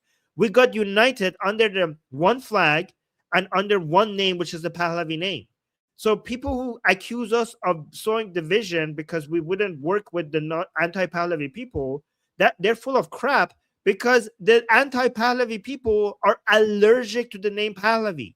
They would have refused us working with them anyways because they hate Pahlavi. It's them that they were denying us. We were just reacting to them being against us. We weren't attacking them. They attacked anything with the Pahlavi brand on it, and we were just responding to their attacks. We were having a defensive position. We didn't have an attack position. We had a defensive position against their attacks. And they're like, oh, you shouldn't be attacking us. For years, these people attacked everything that was associated with Pahlavi. And now that we have the upper hand, they're like, why are you attacking us? Unbelievable. به معنای واقعی احساس خفگی خانم علی نژاد، ولی در بین حرفاتون حالا به شکل دیپلماتیک شاید. So this is the hype. This is the most important part. So now Fardad, this guy Fardad, right? He says however, in between the lines, in a diplomatic way, it seems like you're accepting the leadership of Princess of Pahlavi, okay? Because this is the first time she's hinting at that. She said oh, Princess of Pahlavi, who has accepted the leadership of the transition period. This is key. Guys, pay attention to what I'm saying. The fact that she's saying that Prince Reza Pahlavi has accepted the leadership of the transition period, do you know what she's actually saying? What is she actually saying? Let me see if anybody caught that. Because she's saying that, okay, Princess of Pahlavi is the leadership of the transition period. What is she actually saying? Remember, I told you the three phases? What she's saying is she's not accepting her as the leader of the revolution. Remember, guys, there's three parts to this: the revolution, the transition period, and the post-transition period. The post-transition period, we're going to have elections. the transition period is after the toppling of the Islamic Republic, right? So the transitional government, she considers herself to be one of the leaders of the revolution, and they think that the leader of the revolution is not Princess Pahlavi. By saying like, okay, the leader of transition, she's basically saying not the leader of the revolution. Did you catch that? All right, so let's continue. این رو گفتید ولی در بین حرفاتون به نظر میرسه که شما دیفکتو پذیرفتید که الان So she's saying, so Farder is saying, it seems like by de facto, between the lines in a diplomatic way, you have accepted the leadership of Princess Pahlavi for the transition period. صدر رضا پهلوی رهبری این انقلاب را اگر اسمش رو بذاریم. So look at this. She's saying, don't interrogate me right now. This is a woman that hates being questioned. Every time she goes on Iran International, she gets offended as soon as they ask her the slightest challenging question. So Fardad is just asking like, oh, so are you accepting Princess Pahlavi's leadership of the transition period? And she said like, don't interrogate me right now. Mother, she considers herself a journalist who's supposed to be challenging people when you're questioning her, but as soon as the question gets slightly, they're like, don't interrogate me. He asked you a Armin, question. you forgot. She considers herself a journalist who's on the same level as the Shah of Iran and thinks that she has the same legitimacy to lead the Iranian people. You forgot that part. I didn't forget. I said that earlier. Oh, okay. But exactly. Yeah. She sees herself as the same level and even higher, actually. Higher. Because she thinks, well, I was inside Iran for many years. Princess Pahlavi wasn't. Oh, somebody said in the chat saying, Armin, what does she want to lead? She wants to be seen. She wants to be popular. She wants to be considered the ultimate leader of everything. Her and her husband want her to be the leader. She wants to be the most popular part of this revolution by the Iranian people. And she wants to be seen by the world. Like she has, she basically wants to be in the spotlight. That's her main motivation. من بازجویی نکن فرداد عزیز من حرفم خیلی روشنه. So she's like, don't interrogate me, dear Farhad. Don't interrogate me. And Farhad said, I'm not interrogating you. I'll just ask you a question. اجازه بده. اجازه پرسیدی من جواب. She's like, let me speak. You asked me a question. Let me answer. Like, what are you talking? Like, look, you see how offended she got. So Masih, every time she comes to Iran International or anywhere else, she wants to basically be given the opportunity to speak without being questioned. Every time she gets challenged, she gets extremely offended. She loses her SHIT every time she's pressured. She's like, oh, let me talk. Like she's talking all the time. And Fardad just spoke for like half a second. And Fardad was like, I didn't interrogate you. I'm just asking you a question. She's like, hey, let me speak. Mother, you've been speaking all the time. Okay. گفتم آقای پهلوی اعلام کرد که رهبر دوران گذاره. من رهبر دوران گذار رو که خودشون اعلام کردن هستن ازش یه توقعی دارم و اونم این. So look, now she's taking it back a little bit. And then she's going to give in again. She said like, listen. Princess Pahlavi, he has said that I am the leader of the transition period. Me, from somebody who's self-declaring that he is the leader of the transition period, these are my expectations from such a person. You see what she's doing? First of all, Princess Pahlavi became the leader of the transition because the Iranian people were begging him to do so. He was refusing it for years, and then eventually because he wants to see, he always waits for the demand to be really high from the people before he does something, because he's not power hungry.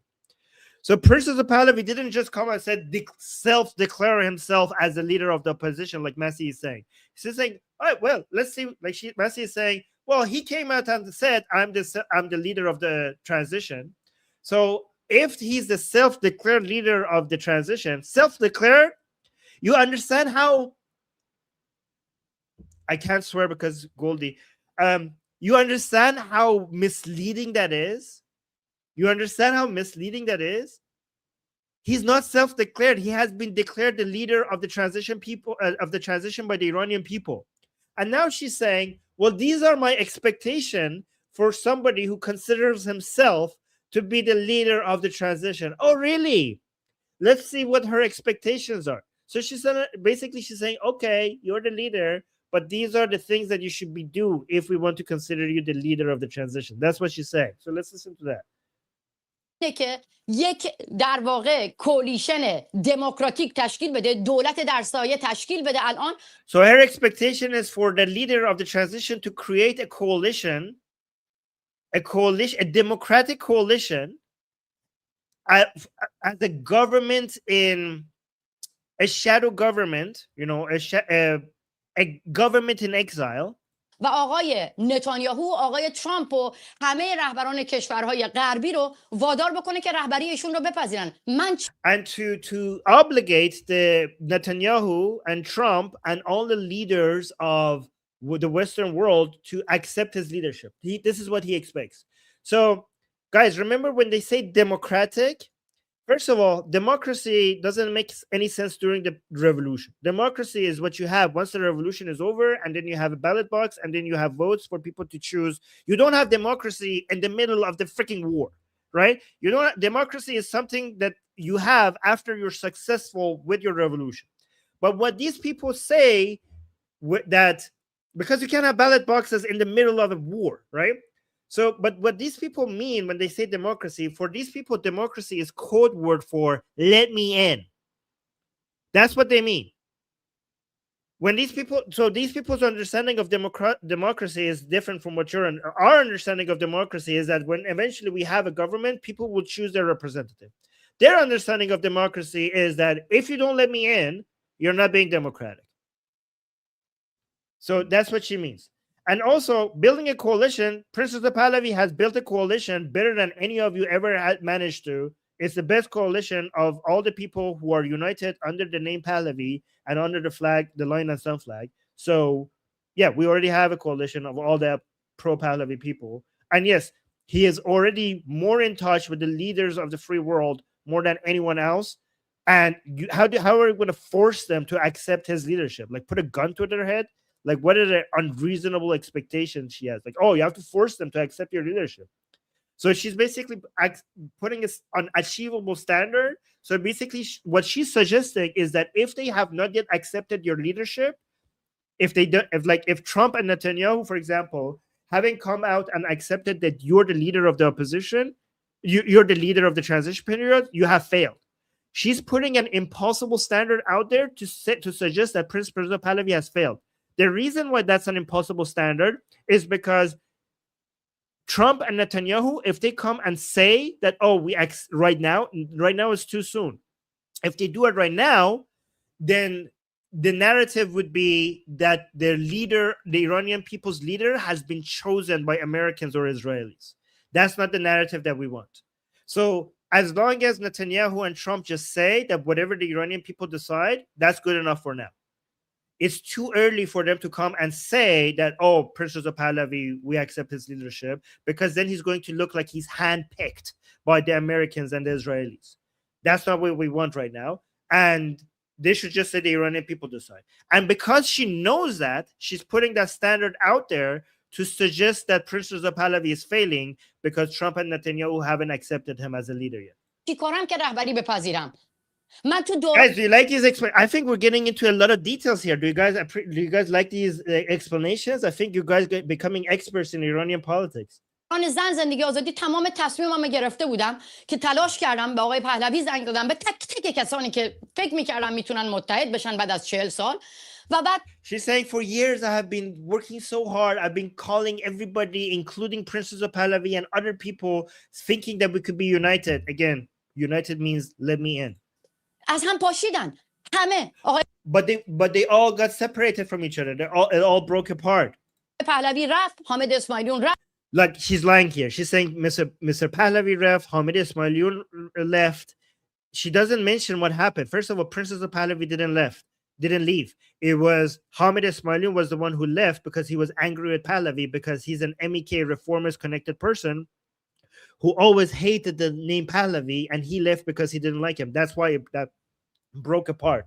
So she suggests that she says Mr. Pahlavi left as if he left that group. He didn't leave the group. Hamid Ismailion left the group. And actually that whole coalition was good that it broke apart because it was a bunch of MEK reformists and cessationists in that coalition, and by Pahlavi joining that coalition, he exposed them and they broke apart themselves because they couldn't work with the name Pahlavi. Actually, Princess of Pahlavi showed how these people are incapable of working with Pahlavi because they're so allergic to the name Pahlavi. The leftists, the MEK, the reformers, the cessationists.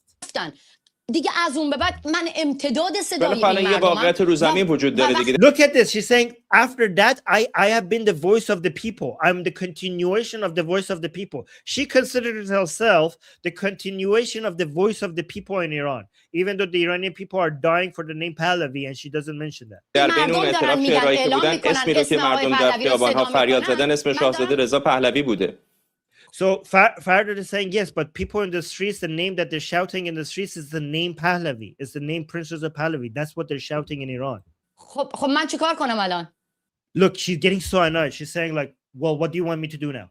So Farder is saying, yeah, but the people in Iran are shouting the name Princess of Pahlavi, and Masih Ali-Nejad is like, okay, what do you want me to do now? That's her response. That is word by word her response. What do you want me to do now? Look how annoyed she's getting. من دارم همین رو تکرار میکنم. دیگه چیکار باید بکنم؟ She's like, I'm repeating this. What do you want me? What else do you want me to do? She's lying. She's not repeating that. She not a single time she has mentioned that the Iranian people are fighting for the name Pahlavi. She's like, what else do you want me to do? من تسلیم صدای مردمی هستم که هر کسی رو صدا کردن. گفتم آقای پهلوی رو صدا کردن. خب آقای پهلوی باید الان رهبری بکنه. So look at this. Look at she's being no. Oh my God, this is such a sleazebag. She's like, I will surrender to whatever the Iranian people want. Okay, the Iranian people have shouted the name Pahlavi. Okay, this is so Pahlavi, Mr. Pahlavi should be leading now. So you see how she pivoted. So Fardad is trying to show that okay, well the Iranian people were Pahlavi. So are you going to submit to that? She quickly touched on it and then she immediately pivoted to this puts the responsibility on Princess of Pahlavi that he's not fulfilling. So for years, they were denying how big the Pahlavi name is among Iranians. And now that it's becoming undeniable, she's now turning that into an attack on Pahlavi by saying, then, well, if the Iranian people are calling the name Pahlavi, well, then Pahlavi is not doing his job. Like this is his responsibility then. Do you see? Like there's no winning with this. مدیریت بکنه تیمش رو که تیمش به نرگس محمدی دشمنشون نیست الان. So look at this. She pivoted to another topic. She didn't want to stay on how popular Pahlavi is. So she's saying that if Iranian people are calling the name Pahlavi, then Prince Reza Pahlavi needs to manage his team so that his team don't attack Nargis Mohammadi. Nargis Mohammadi is the woman who is managed to achieve all three corruptions in Iran. She's at the same time a leftist, MEK, and a reformer. So she's 3 out of 3 when it comes to everything the Iranian people hate. And it's not just Princess of Pahlavi's team that is anti-Nargis Mohammadi. It's the Iranian people who are against Nargis Mohammadi because they have accepted, they have accurately recognized that Nargis Mohammadi is a project of Islamic Republic as fake opposition as a competition against Princess of Pahlavi. We know that because a few days before the revolution started in Mashhad, people, when Nargis Mohammadi came up to hijack the chanting of the people against the Islamic Republic, to hijack it as the leader herself came on top of that car to act like she's the leader. the Iranian people were chanting against her, death to the three corruptions, the mullahs, the leftists, and the MEK, and they started chanting for Pahlavi against her inside Iran in Mashhad. So this is not Princess of Pahlavi. Pahlavi's team was against Nargis Mohammadi. It's the Iranian people who are against Nargis Mohammadi, and she knows it, and yet she denies it while acting like she's the voice of the Iranian people. And also, please don't forget the pivot. She said that, okay, fine, you're the leader. The Iranian people want you, so you're the leader. So you should manage your team and make them not take a position against Nargis Mohammadi. So using the fact, instead of highlighting, instead of emphasizing that the Iranian people want Pahlavi, she uses the voice of the Iranian people to attack Pahlavi. You see you see why we hate these people? You see why we hate these people? You see how justified we are to hate these people? Yeah, so he's saying that Princess of Pahlavi should lead his team to say that Nargis Mohammadi or Hamid Ismailion is not the enemy. Hamid Ismailion is the enemy. He's an MEK loving, reformist loving, anti-Pahlavi mother, you know what? And we are justified to hate him. He has always been against the Iranian people, and he's always been anti-Pahlavi. Being anti-Pahlavi means you're anti-Iran.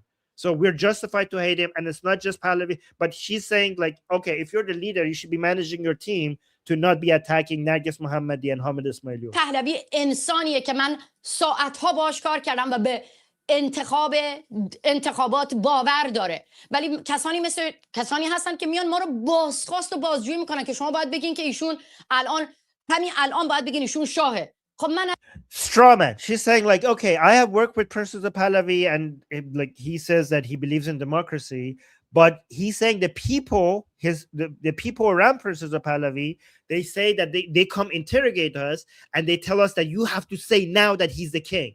That's a straw man. That is not what people expect. Monarchists, if you call him a prince, if you call him a king, even if you call him just Mr. Reza Pahlavi, as long as you support him, the vast majority of his supporters and the monarchists accept you just for supporting him. I know that because I'm not a monarchist. I support Princess of Pahlavi, and I don't even say King Reza Pahlavi. I say Princess of Pahlavi, and not a single monarchist has come and demanded me to say King Reza Pahlavi. Okay, they say King Reza Pahlavi, I say Princess of Pahlavi, and the monarchists welcome, many monarchists welcome my support for Princess of Pahlavi without demanding me calling him king. Yeah, Goldie? Oh yeah, monarchists, exactly. I'm just gonna say, like, hey, like, well, this is what I mean. Like, we're united, right? We're all united in our support for King Reza Pahlavi, and yeah, like Armin comes from the other side, and I'm from the monarchist side, but we're united. But both of us are united against snakes like these people, because these people are actually counterproductive to everything we're doing. Yeah. So she's lying. Not a single monarchist has come and demanded me to say King Reza Pahlavi. Not a single one. So she's lying. اگه برم اینو تو جامعه جهانی بگم، جامعه جهانی به ریش ما میخنده.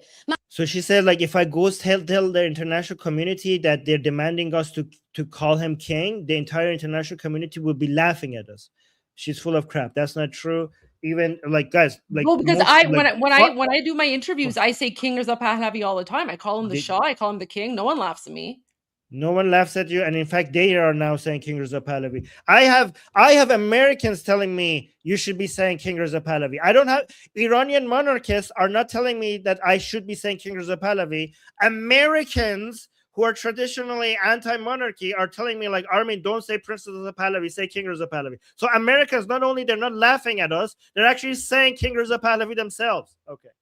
حرف خود آقای پهلوی رو تکرار میکنم. بله، ایشون رهبری دوران گذار رو خودشون رو به عنوان رهبری دوران Look at that. This is the worst part. گذار معرفی کردن.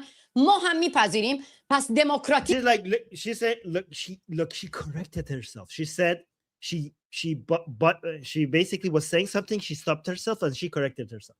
She said, okay, Princess of Pahlavi, he is the leader of the transitional period, and then she stopped herself in the middle of the sentence. So, like, no, he has declared himself the leader of the transition period. She didn't she wasn't able to say that he's the leader of the transition period. She stopped herself. She went back. She said he has declared himself the leader of the transition period. Listen to this part again.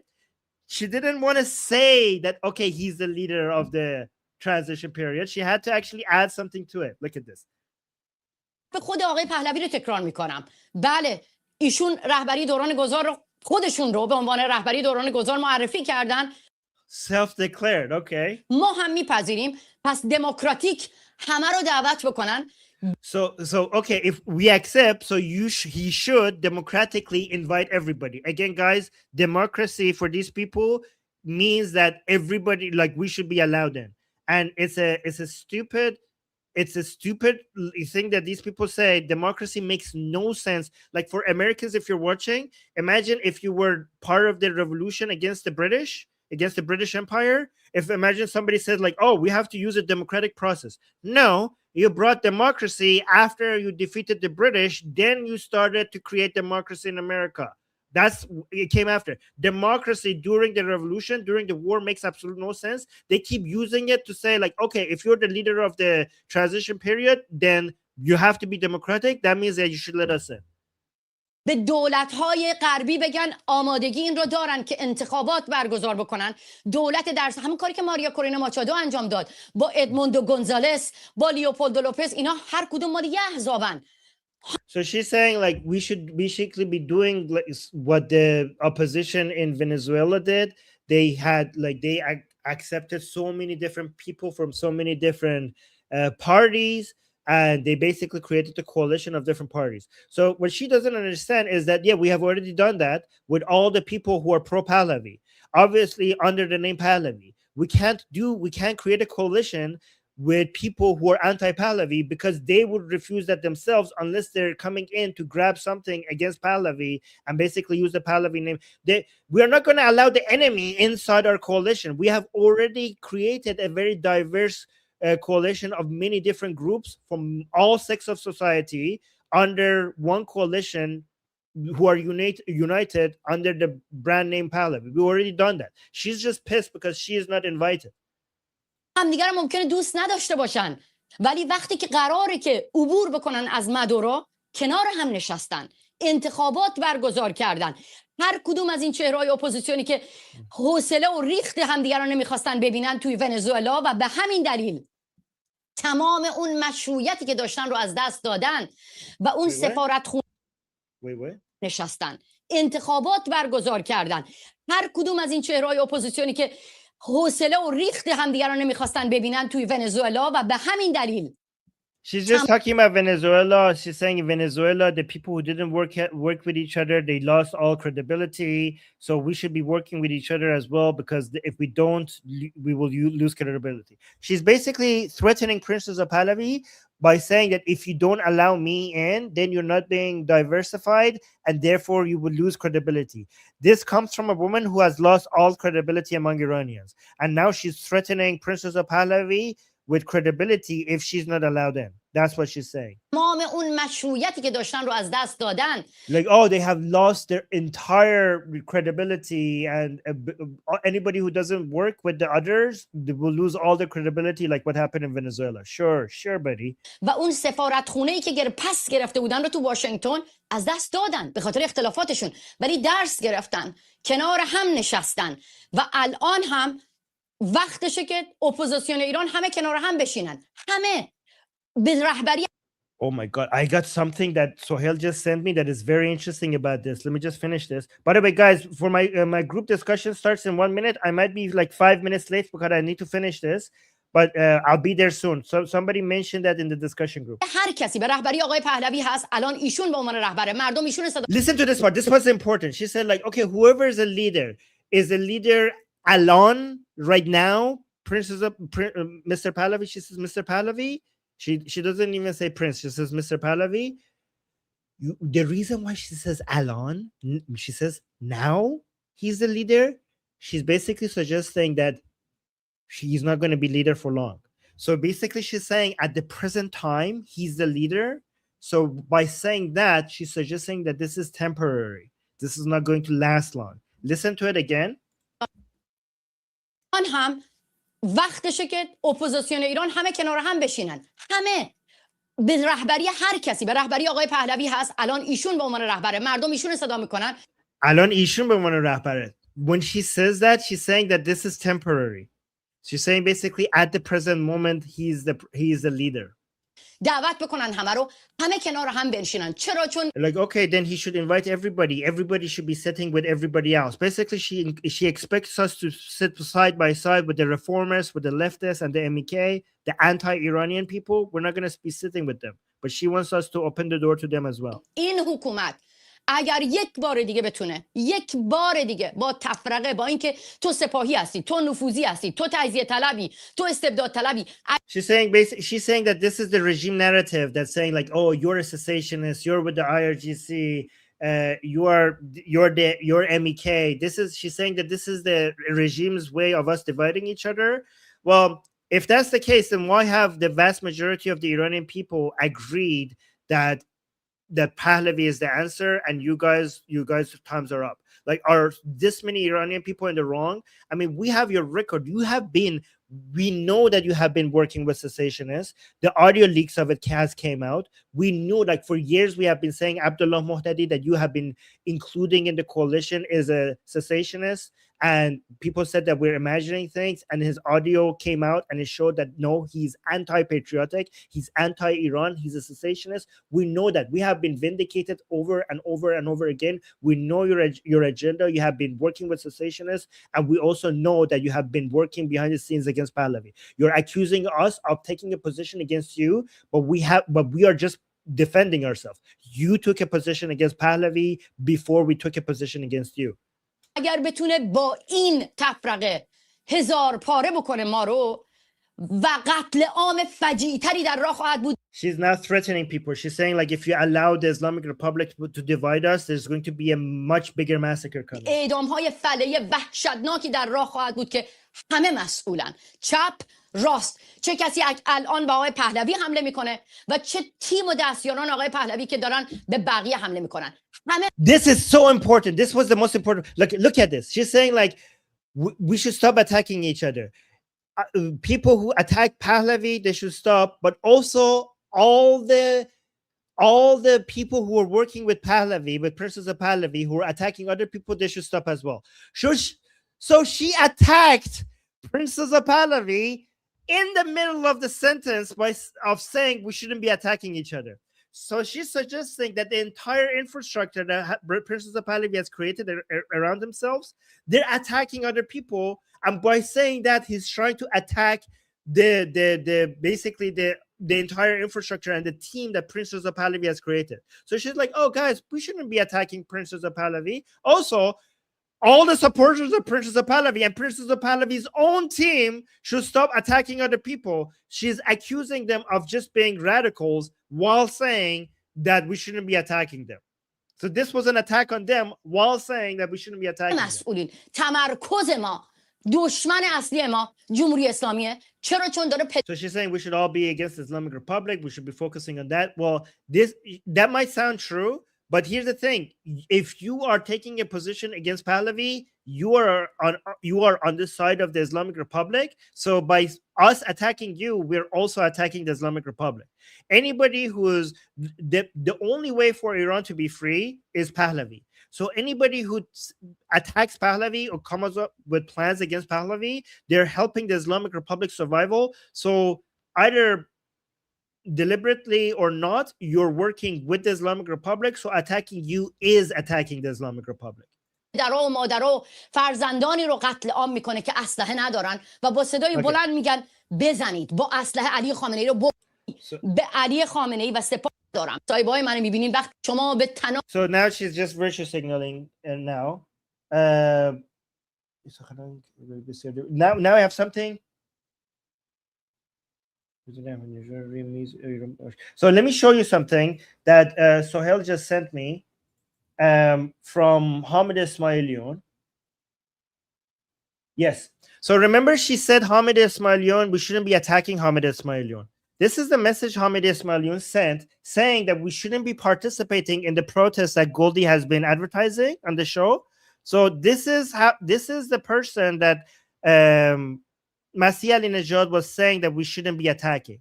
So حامد اسماعیلیون posted this saying خانم دکتر و مادران عزیز متاسفانه فضای خیلی بدی بر تجمعات و راهپیمایی در خارج از کشور حاکم شده که بخشی قابل پیش بینی نبوده و بخشی بوده. تجمع یک شنبه هم توسط گروهی بزرگ برگزار شده که قبلا سابقه همکاری با انجمن بسیار حاضرین سابقه همکاری با انجمن رو داشت، ولی طبق شنیده ها از بسیاری از حاضرین در این تجمع به مشکلات بسیاری برخورده و خشونت کلمات و فیزیکی رخ داده. امیدوارم در جلسه آتی خانواده‌ها در موردش حرف بزنیم، ولی پیشنهاد میکنم فعلا تا ارزیابی دقیق وجود نداره هیچ تجمع شرکت نکن.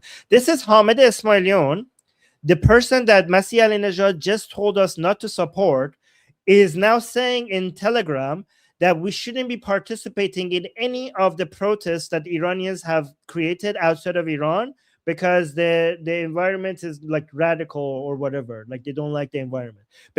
Basically, because everything is pro-Pahlavi, they're saying that they should. Hamid Ismailian is anti-Pahlavi, and because the Iranians who are participating in these protests, they're saying Javed Shah and Pahlavi will return. They don't want to add to those protests because they don't want to increase the number.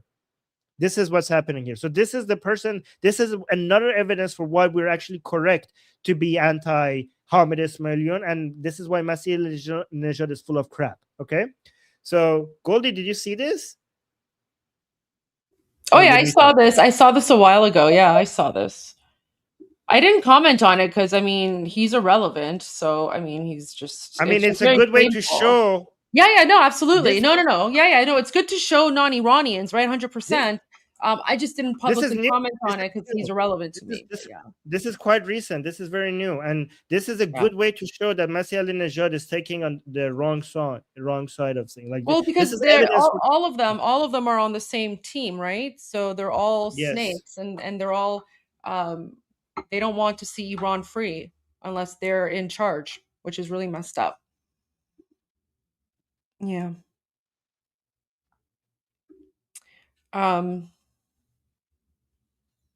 Okay, I need to go to our discussion group, guys. I'm late for our discussion group. So, Goldie, do you think that was educational? Yeah, no, I think that was definitely educational because it gave people an opportunity to see what sort of snakes we're dealing with, right? Yes. So, yeah, absolutely. Very, very educational. Okay, so what I'm going to do, guys. All right, thank you, Armin. So you're going to come back in about 2 hours? Yes, I'm going to post a link to the discussion group in the chat, okay? So, guys, I'm going to go talk in the discussion group. So if you want to talk to me there or if you have any questions, just come over there. I'll see you guys there. I'm already late, and see you guys soon. Bye. Armin, can you please pin the link to your discussion group in your YouTube chat? Because sometimes people come late and they ask for the link and I don't have it. Oh, that's a good idea. Yeah, Okay, thank you. Pin the link to your YouTube chat so that if people ask, I can just tell them to go to your video so they can see the link there. Would you be able to pin it on your chat as well? I have something else pinned right now, so I'm pinning like other things, yeah. But if you pin it on yours, then I can just tell people to go to your live stream. Thank you. I'll do that. Okay. All right, guys. I'll see you soon. Bye. Okay, Armin. Thank you so much. Okay, guys. I'm gonna take a bit of a break as well. I'm gonna turn to Fox News because Fox News apparently is going to be speaking about Iran. So let me just go back here.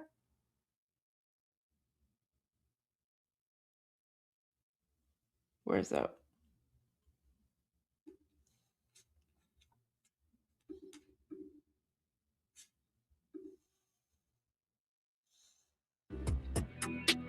So this is from a little while ago. So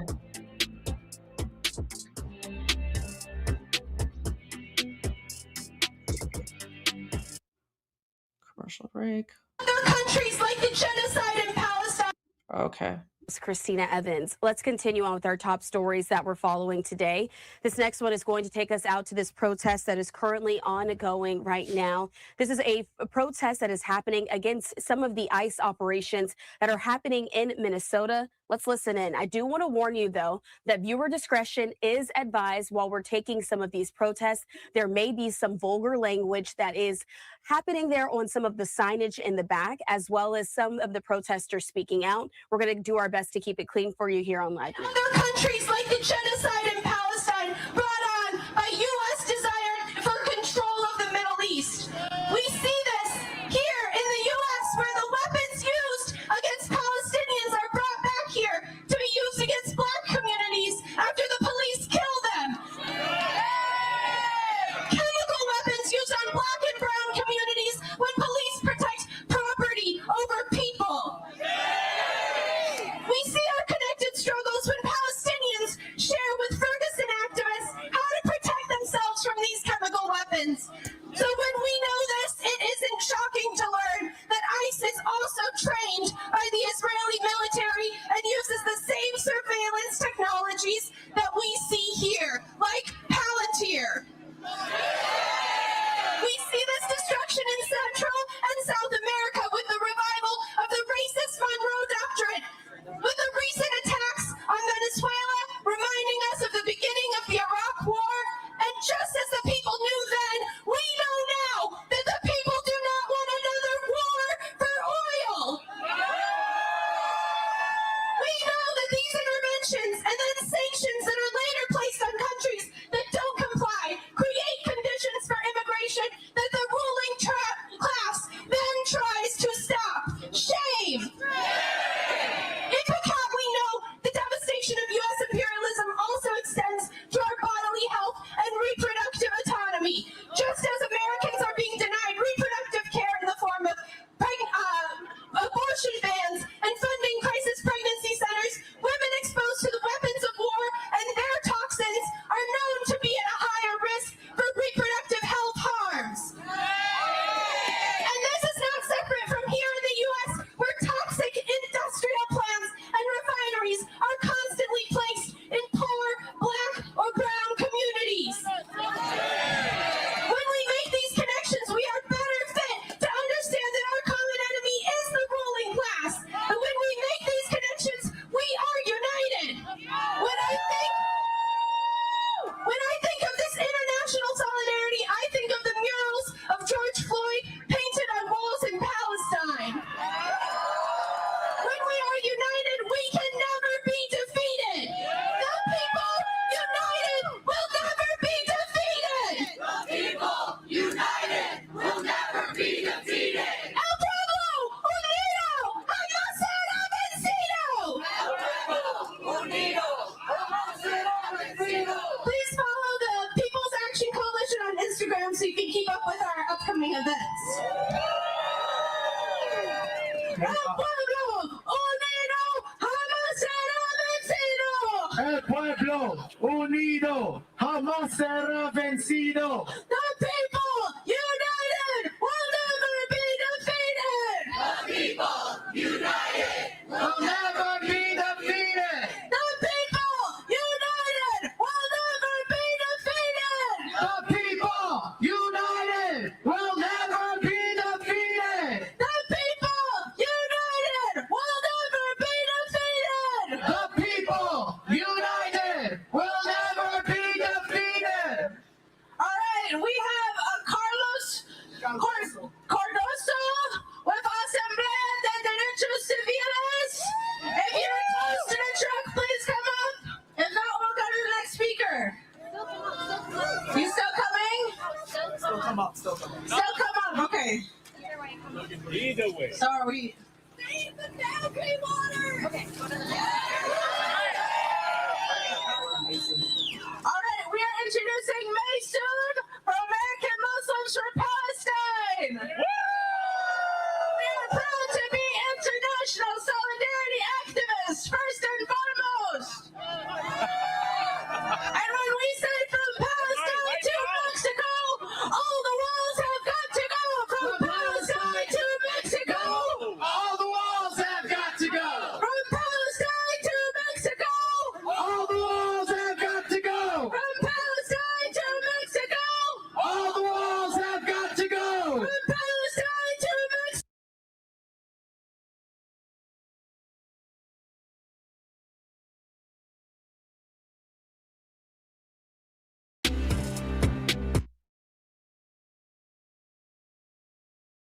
Because they were blocking an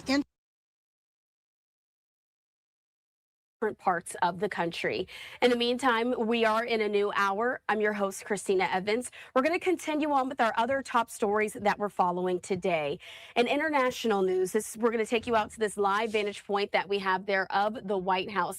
Something that we're tracking very closely here on Live Now is the latest on the United States and Iran relations. Right now, we do know that the U.S. did warn Iran today over its plans to conduct live fire drills close to U.S. forces in the region, as partners are now seeking to de-escalate the rising tensions between our two nations.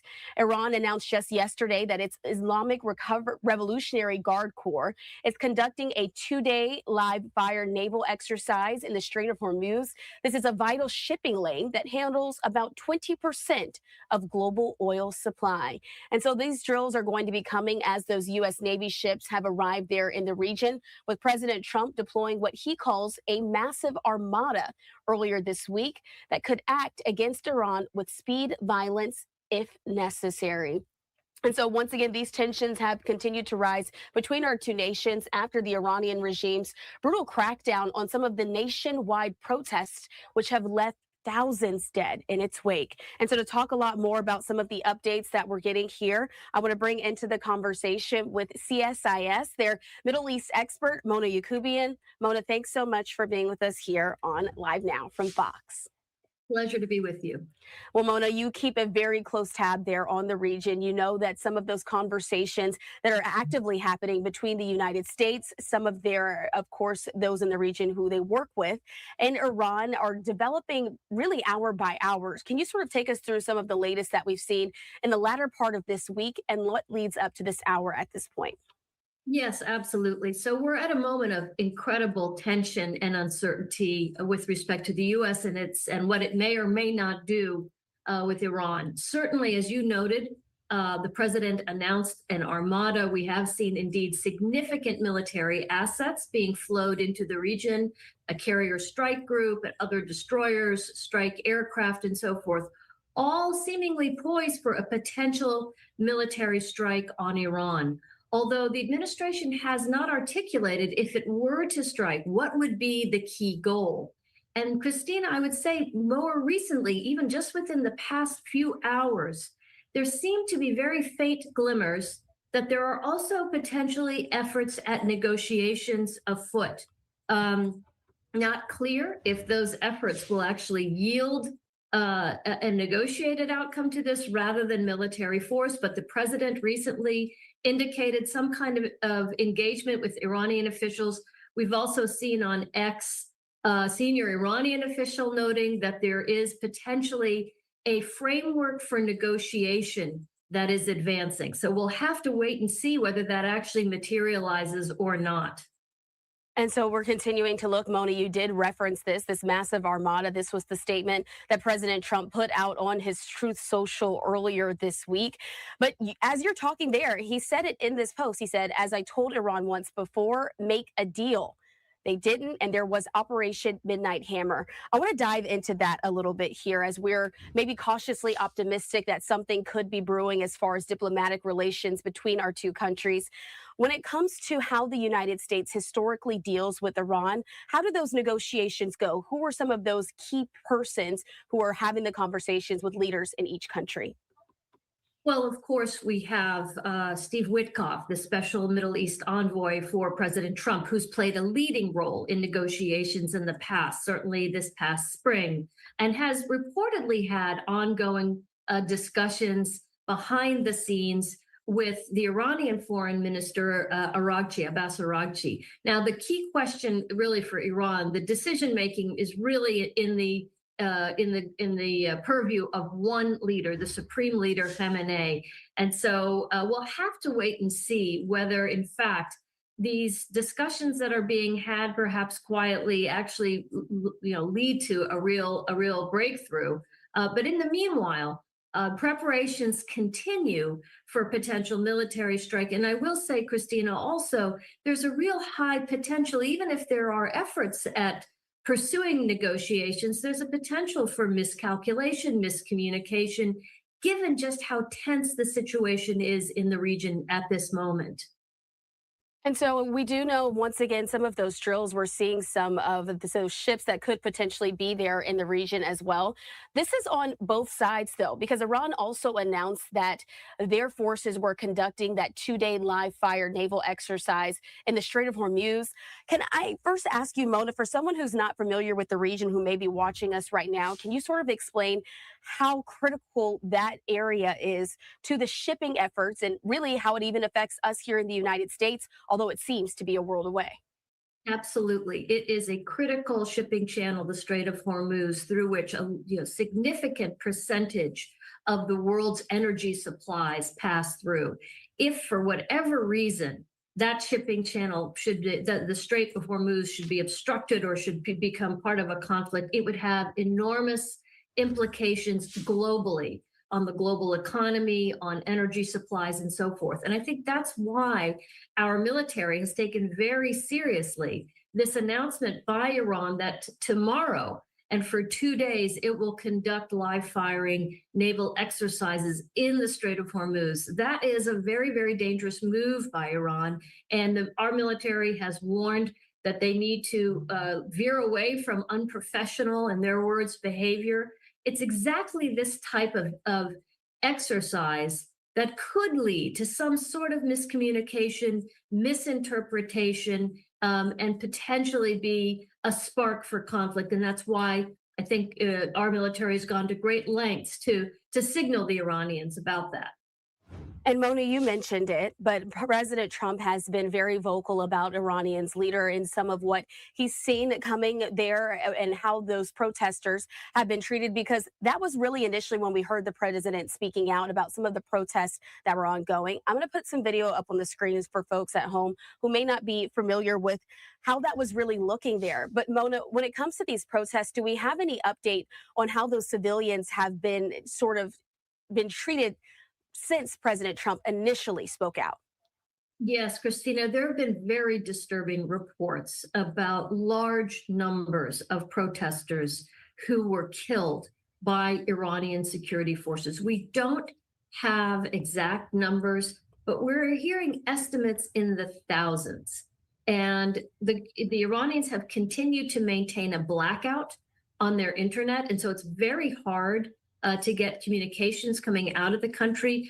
But there are anecdotes of bodies piling up in morgues, of potential mass burials.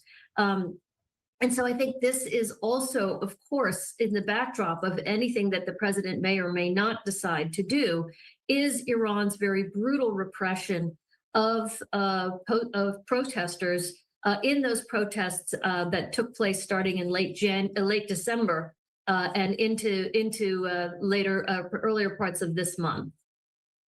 And so we'll continue to keep our eyes to see, like Mona said, though, can be very difficult to track some of those numbers as it pertains to those protesters who are speaking out there in the country. And so, Mona, before I let you go, I always like to check in on some of the allies in the region, both for the United States and Iran. Have we seen any of those allies on either side, including Israel for the United States, speaking up recently about how they're watching this situation unfold and whether or not they would potentially step in if things are escalated to the next level? We haven't seen public statements recently, but I think certainly behind the scenes, certainly Israel is preparing. If the U.S. were to undertake strikes, there is concern because Iran has threatened that it would hit Tel Aviv. And so certainly there are concerns and preparations being made in that regard. We're also seeing some of our Gulf allies sort of go into overdrive in terms of efforts to undertake diplomacy to see if they can't perhaps avert a military confrontation. A senior Qatari official, for example, was in Tehran just earlier today, seeking to perhaps negotiate between or mediate between the U.S. and Iran to see if there couldn't be an off-ramp to this escalated tension. And it is something, again, we'll continue to watch very closely here on Live Now, still trying to show you just some of these images that are being taken from the country there in Iran and making its way over to the United States, so we're able to watch on the ground what some of this looks like. As always, we appreciate Mona Yacoubian with CSIS, their Middle East expert, for keeping us up to date on the very latest. Thanks so much, Mona. Thank you. All right, wanted to make sure we're able to bring that to you here on Live Now from Fox. Let's take this opportunity to slide away for our first 2-minute commercial break. On the other side, much more on today's top stories. Stay with us.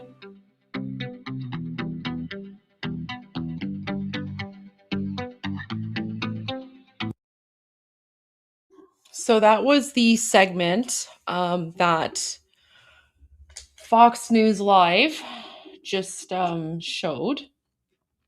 And while we're waiting for Armin, and I'm still technically on break, but not really, I'm back. I'm going to go to some footage. Okay.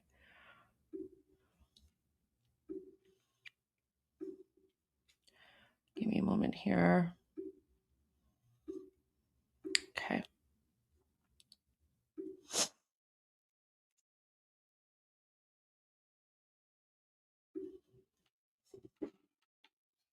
I'm also keeping an eye on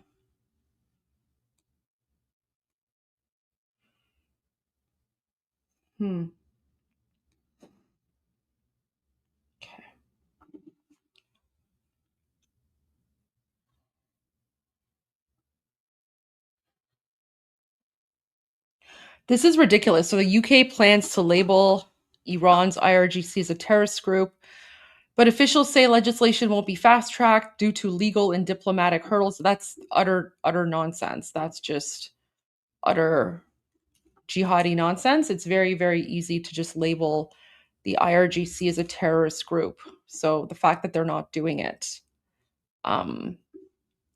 says a lot. 2C talks about that quite a bit. Okay.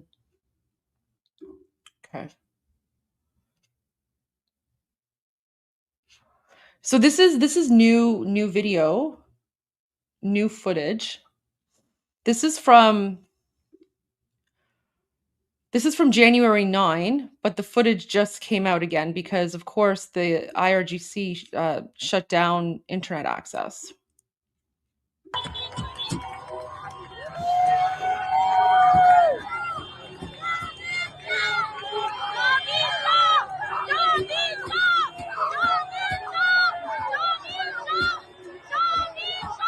So again, this goes to what Armin was saying.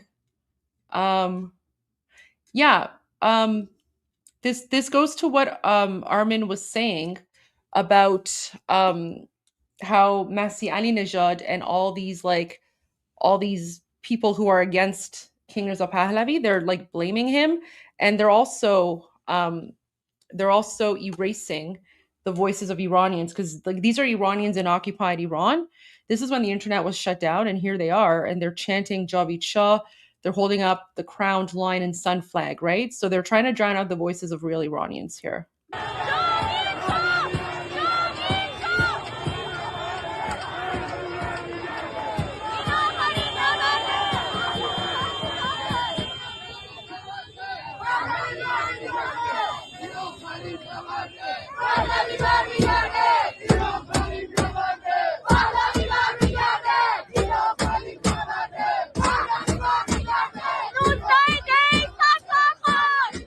And they're saying این آخرین نبرد پهلوی برمیگرده, right?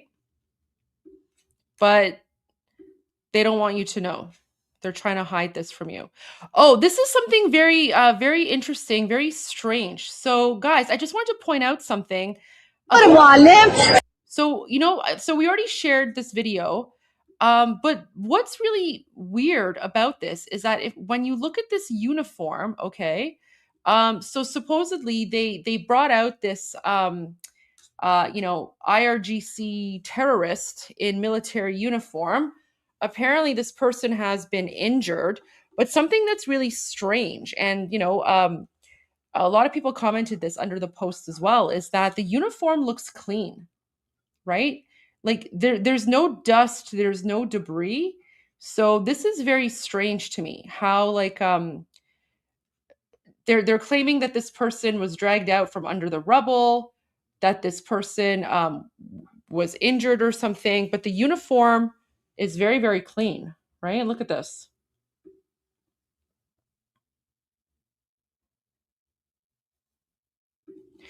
Very strange. Very strange. I actually don't know what to make of that.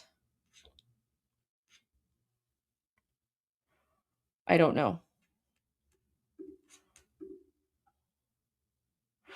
Okay, so now this this news media outlet is claiming that, again, unverified, so I don't know if it's true or not, but so that strike against that IRGC building in Bandar Abbas, field evidence points to a drone strike. So again, this is alleged, unconfirmed, but they're saying field evidence indicates a drone attack on the targeted building in Bandar Abbas.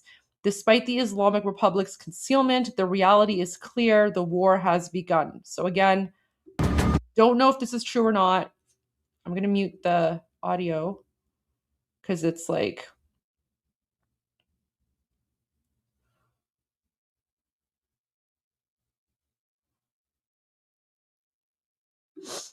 So there you go. They're saying that field evidence points to a drone strike. I don't know what to make of that, but that's the news we're getting. Okay, so now, guys, after I mean, I don't know, it could be a crisis actor. I have no idea, but the uniform looks very, very clean, right? So it's very strange. Now, in an interesting turn of events, the Islamic regime, knowing that the writing is on the wall, they're now saying that Pezeshkian, the president of the Islamic regime, he's just a puppet of the Ayatollah. He's saying war is not in the interest of Iran or the United States. So they're getting pretty desperate. So they're getting scared. I think they're seeing that the writing is on the wall. And yeah, I think they know. I think they know what's coming. They know what's coming.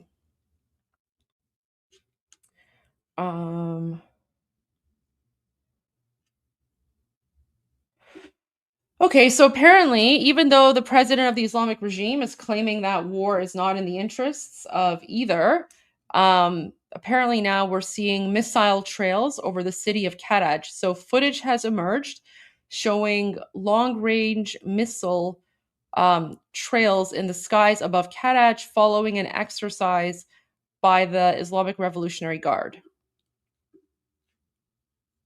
So apparently... There you go. So that's what the Islamic regime is doing.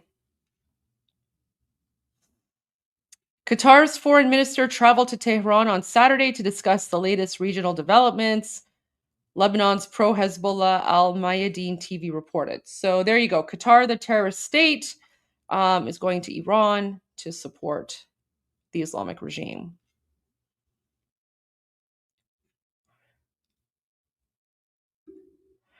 Okay, so here's the thing, even though the Islamic regime, they're claiming that war isn't in the interests, so now they're trying to, again, threaten the Americans, and they're saying, so this is, again, the president of the Islamic regime. We hope the other side has also come to understand that Iran, Islamic regime, cannot be forced into negotiations through threats or the use of force. The president, Pezeshkian, told his Egyptian counterpart in a phone call on Saturday, any aggression or attack on the territory of the Islamic Republic of Iran will be met with firm and decisive response. I don't know what that response is going to be. Is that going to be with the, I don't know, the Mexican plane, the Mexican drones? No idea. This is insane. So that he's saying Iran has never sought war, does not seek it in any way. We firmly believe that war would benefit neither Iran nor the United States nor the region. So this is 100% false. The Islamic regime has been chanting death to America for the last 47 years. The Islamic regime is the biggest state sponsor of terrorism. The Islamic regime has engaged in terrorist activity for the last 47 years. The Islamic regime, guys, the Islamic regime declared war on America back in 1979, right? They declared war on America back in 1979 when they took over the country, right? When they took over the country. with the American hostage crisis. So this is insane. This is like insane historical revisionism. This is 100% like Takia right here, you know? So,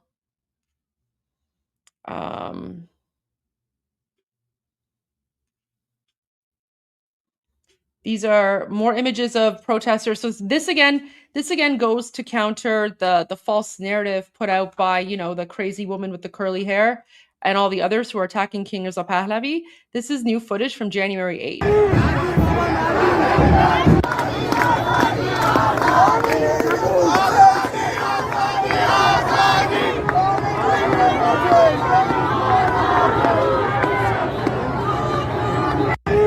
So there's that.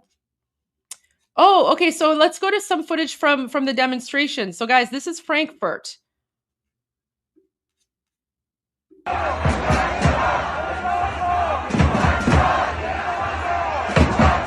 So here, guys, here they're chanting Reza Shah Ruhat Shad. Reza Shah is the grandfather of the current Shah of Iran. He's, you know, beloved. We love him. He's the founder and father of modern day Iran. So Iranians in Frankfurt today, of course, you know, part of the international demonstrations and rallies that are happening all over the world. And you guys, the link to the rallies, it's in the video description of my live stream. The link is also in the banner there scrolling. So you can check out all of the demonstrations there. This is from today. So here they're saying Reza Shah Ruhat Shad. You can also see that they have the American flag as well. Oh, do you guys see this one? So for my channel members, do you see this flag here? That's the standard of Cyrus the Great, right? That banner. Do you guys see that? For those of you who are channel members, you have that emoji. That's the standard. You have that. That's the banner of Cyrus the Great, right there. Yep. No, not yeah. Derafsh Shahbaz. There you go. There you go, guys. Yep. Yep. That's the one, Craig. Yeah, Texas Troop. Yep, that's the one. So that is the standard. That's the banner of Cyrus the Great. So you can see that as well.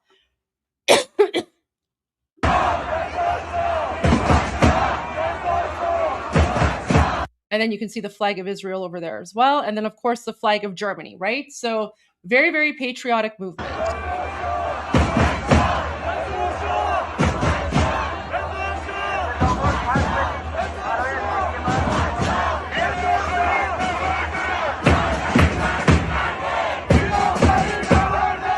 So they're saying in akharin nabarde Pahlavi barmigarde, right? That's this one here.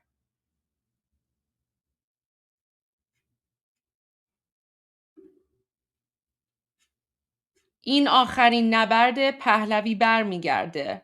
And then the other slogan is Irani dad bezan shah to faryad bezan. So you guys already know what in akharin nabarde Pahlavi barmigarde means. So this means this is a final battle. Pahlavi will return. And then the second part is Irani dad bezan. That means Iranian yell. And then shah to faryad bezan, which means call for your king. So why don't I play this song to give you a little bit of context, and then we'll go back to the videos. Because this is a song by Hamid Fad, and he actually uses these two phrases in the song.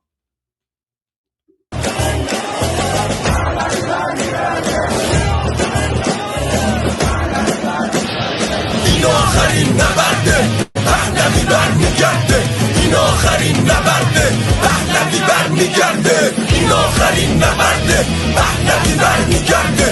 آخرین نبرده پهلوی برمیگرده خیابونا واسه ماست مزدورا همه شدن آسپاس این روزا جهنم حاکماست کار تو تموم اینجا خاک ماست سر ما رو میبریم بشین بار بمونین جلومون میکشیم اگه مردم رو بزنی با تیرت بدون با خونت تو زیر پا بیشوریمه ایرانی غیرت و احساس داره جلوش واسیق احساس داره تو دل سه پهلوی و شاه داره واسه بسیجی همین فشار داره همه جا بو اتحاده مردم یکیان یکی اعتقاده اونا شاهشونو میخوان نمیذاریم میبیسیده بکنی سو استفاده این آخرین نبرده پهلوی برمیگرده این آخرین نبرده پهلوی برمیگرده این آخرین نبرده پهلوی برمیگرده این آخرین نبرده پهلوی برمیگرده ما رو اکی میترسونیم جنازتو میگردونیم تو شهر و روستا میچرخونیم دونه دونتون رو میفهمونیم آزادی به ما نزدیکه نگاه چپ کنی ما رو یه تحریکه صورتت واسه ما میشه معنی که یا با ما یکی میشی یا که تدیگه همه پشت شاهی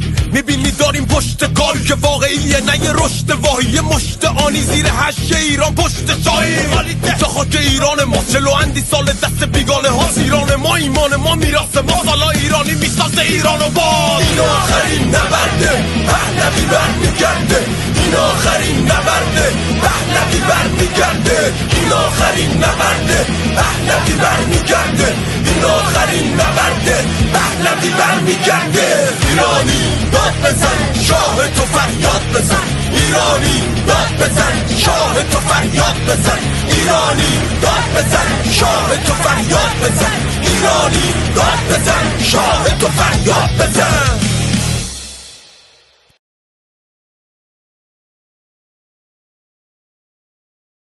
I was muted. So we have the Major who's now joined us. Welcome, Major. How are you? How's it going? I am reasonably intact. It's just still chilly out here. Okay. Yeah, well, it's pretty cold where I am as well. So I'm definitely staying indoors. Well, welcome, Major. Always good to hear from you. Looking forward to your military analysis, I guess, because I'm not an expert.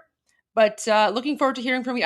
What I'll do is I'm just going to play this video in the background with no audio, just to give like some visuals here. But definitely look forward to hearing your analysis on this. And thank you so much for joining us. By the way, everyone, put an M in the chat for Major, or salute, because you are a veteran. So thank you for your service. Thank you. This video from AI Telly hurts my brain. It hurts my brain to the point where I actually went to their channel and unsubscribed because, oh my God. Wow. Everything in this video is absolutely true and would absolutely work against Pakistan. Okay. Every point in this video, like this initial piece here with the anti-ship missiles on board a commercial container ship, that's not going to work against any first world military, because if you have a carrier battle group or any kind of battle group heading into any high threat environment and they see container ships on the horizon or on the radar, they're going to find out what frequency they're transmitting on, and they're going to politely invite them to change course and move away from them. And even if they don't, and the container ship fires a few missiles, all of those missiles are going to get intercepted. Because everybody's alerted, everybody knows what's going on. They're going to be waiting for that to happen. And then the container ship dies because it's going to eat several anti-ship missiles just because everybody wants to get in their licks. What they're showing right now with the speedboat attack, it is a threat. It's one of the only two threats that are real in here. It is a threat to something like a destroyer. If there's two conditions. If that swarm of boats with the rockets can get within the firing range of the rockets, that's a danger for that destroyer. But if they pick them up coming in, they're probably going to destroy every one of the speedboats before they get into rocket range, which is, maybe 5 kilometers, 6 kilometers for what they're using. The sea mines that they're talking about here, the sea mines are a threat if you get into the area. If you get into where you can seed mines like the Strait of Hormuz, then yeah, those are a threat. If you don't detect them, yeah, they will put a hole in your ship that might sink it. But the U.S. isn't going to go anywhere where these guys are going to drop mines. And mines are passive. Even if they're like active homing mines, they just sit there on the bottom and lurk. They're not like torpedoes. And yeah, you can run out and mine the Strait of Hormuz, and that doesn't do anything to a U.S. carrier group because they're not going through the Strait of Hormuz for Iran. The reason why we put carrier battle groups into the Persian Gulf during Desert Storm and during the initial operations against Iraq in 2003 is because Iran knew full well that they weren't about to side with Iraq. And they did not need the headache of, adding themselves to the hit parade for the U.S. Navy. So they weren't going to do it. But then, you have this situation where it's time to put paid to the regime permanently. The whole reason for the Navy being there is so that they can launch from the Arabian Sea and the Gulf of Oman. That's not the Persian Gulf. That's the other side of the Persian Gulf. That's outside the Strait of Hormuz. That's why you have all the Air Force squadrons coming into places like Qatar and Bahrain and Saudi Arabia, because they're going to pick up that side of the Persian Gulf.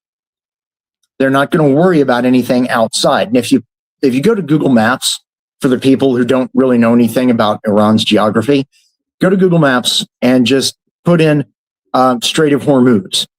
And you'll see there's this huge line of towns and ports outside the Persian Gulf. That's what the Navy's mostly going to be hitting, and go in about 200 miles. And that's going to be their target range. Okay. This thing with the submarines, I actively laughed with the mini subs because I guarantee you, cartel drug subs running out of like Colombia and Venezuela, those are quieter than anything Iran has. I can tell you that as a hard confirm. Those submarines are loud. And if somebody's asleep at the wheel and they do get within torpedo range of a battle group, the instant they fire a torpedo, everybody for 100 miles away is going to hear that with a sonar, is going to hear that. They're going to hear the torpedo going off.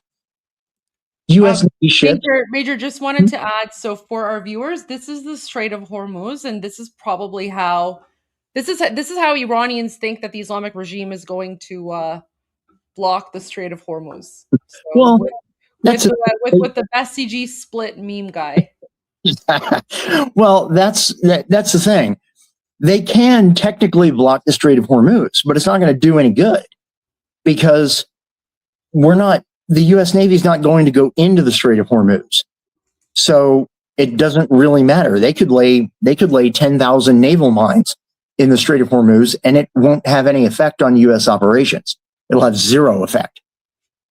And then the regime really will be a pariah because everybody's oil tankers are going to be stuck inside Persian Gulf ports because they're not going to leave.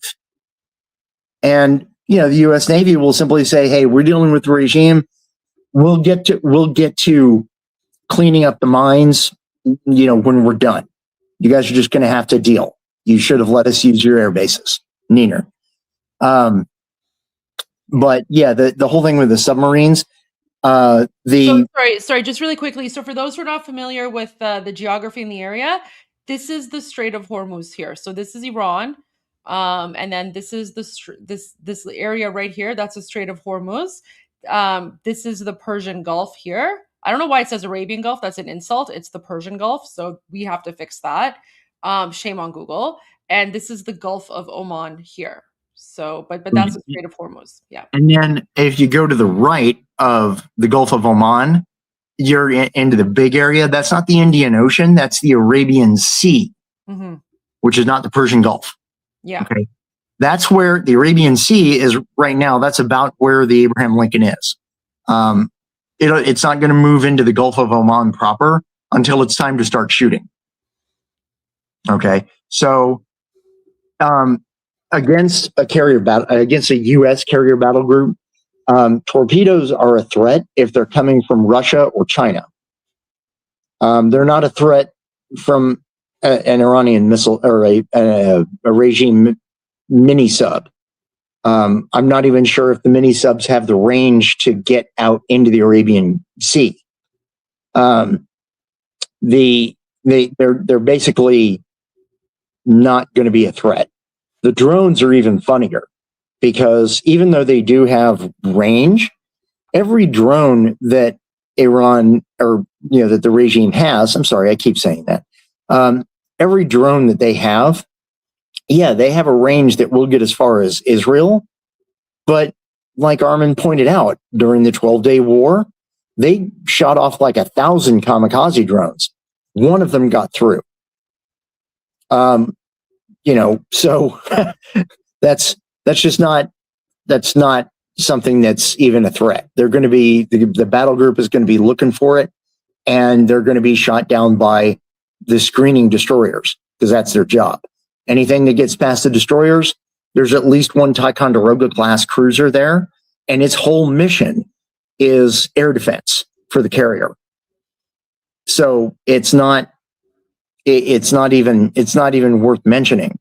And then, I know the video is going to go on and talk about, ballistic missiles and swarm attacks of drones and maybe even commandos against Gulf bases. That's shooting themselves in the foot if they did that. Because if the U.S. is moving its planes and most of its troops out of the way, all they're going to do is tell those Gulf states, hey, you should have let us keep all of our troops there because we could have defended you. But you didn't. And we moved all of our forces to places where we can operate. So that's dumb on their part. The whole thing about the ballistic missiles, I again, I actively laughed, beating my head into the desk, when they mentioned proximity fuses on these ballistic missiles.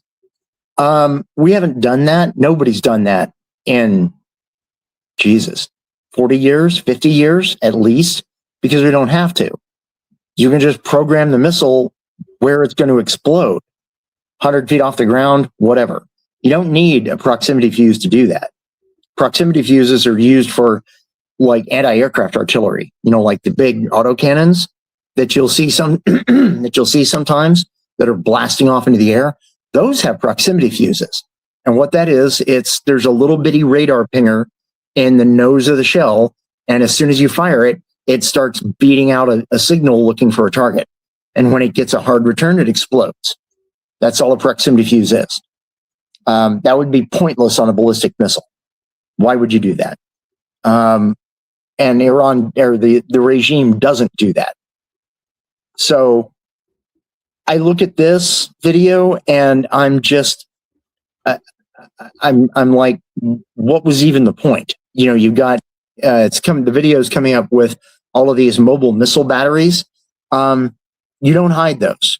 A couple of days ago, somebody in the chat asked me, because there was video playing, I think it was an Armin video. He was playing this scene from a tunnel complex, and there were all of these big trucks that apparently had missile units in their beds, and not technicals, like semi-trailer sized. And they were saying, why would you put the trucks in a tunnel? Well, it keeps them out of the weather, and it theoretically hides them from satellites and reconnaissance aircraft. The problem with that is if you can't really hide it because they'll see the traffic going in and out of that tunnel. And then all they got to do is drop a bomb that blows that entry apart, and you can't get your missiles out. So it's dumb.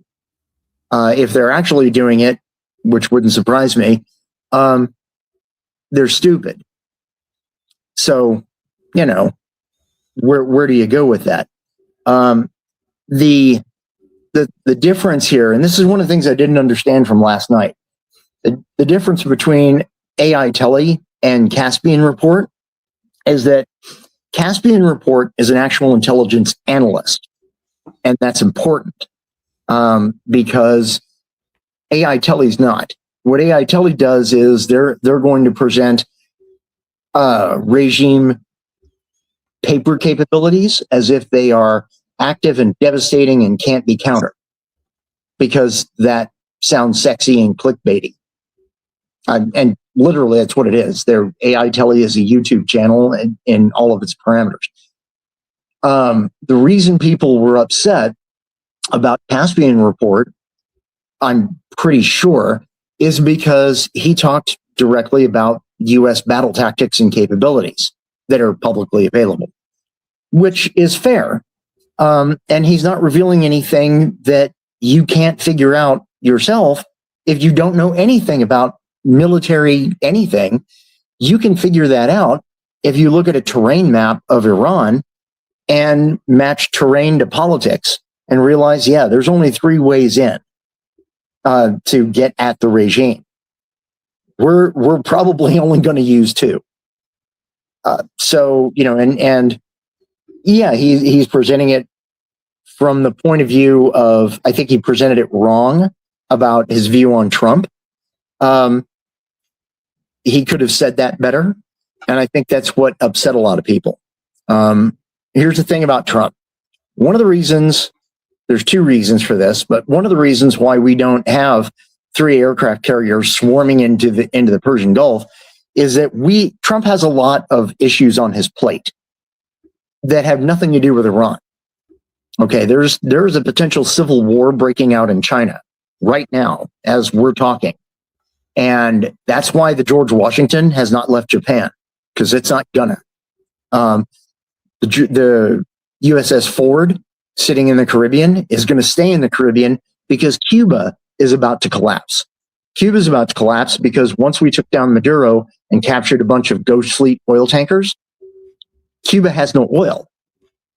And they're about to go under too. And Cuba is 90 miles off the coast of Florida. That's far more important to Trump. And China is far more important to Trump than Iran is. That sucks to have to say that, but that's the way it is. And you people have to understand Iran is not an island, and Trump is doing everything he can to help. But it's going to take time, and we've got other fish to fry. And that's our major problem. But the AI Tele video, yeah, I had subscribed to them maybe a year ago because they put out some interesting stuff on how Hamas was manufacturing rockets inside of Gaza, and I thought that was pretty slick. I watched this though, and it's like, what the hell is this? What am I even watching? This is wow. Nobody does this. Okay. Yeah, I mean, it kind of just looks like clickbait, right? I mean, and that's the thing, like because Iran is so hot right now, like everyone wants to monetize off of right. Iran. So they'll just I don't know, maybe make videos about anything and everything. Right. And that, again, that's the difference between AI Tele and Caspian Report. Caspian Reports, except for a badly phrased take on Trump, he's very straightforward and very, I won't say precise, but he's very put together in his presentation. AI Tele is just like, hey, we've got some really cool stuff from Command and Conquer, and here's what it would do to the U.S. Navy. Woo! No, that's not how this works. That's not how any of this works. Yeah. And another thing about this, about the U.S. Navy situation with Iran, if you want to, if you want to have a target to focus your anger at for why the U.S. Navy only has 1 spare aircraft carrier, That's Obama and Biden. Because between the two of them, they screwed up the Navy so bad. The Navy is at a point that would have been absolutely unacceptable, 40 years ago when I was in. Number of aircraft carriers didn't matter. It's that there are so many, like half the entire carrier force is currently in dock, undergoing either maintenance or preparing to be dismantled. And we only have 6 aircraft carriers that we can send out, and really only 5 of them, because we got 2 in workup, and we got 3 deployed, 2 in workup, and the Eisenhower is just beginning its workup. And that's a year-long process, or 6 months if you push it. That's why we've only got 1 aircraft carrier to spare.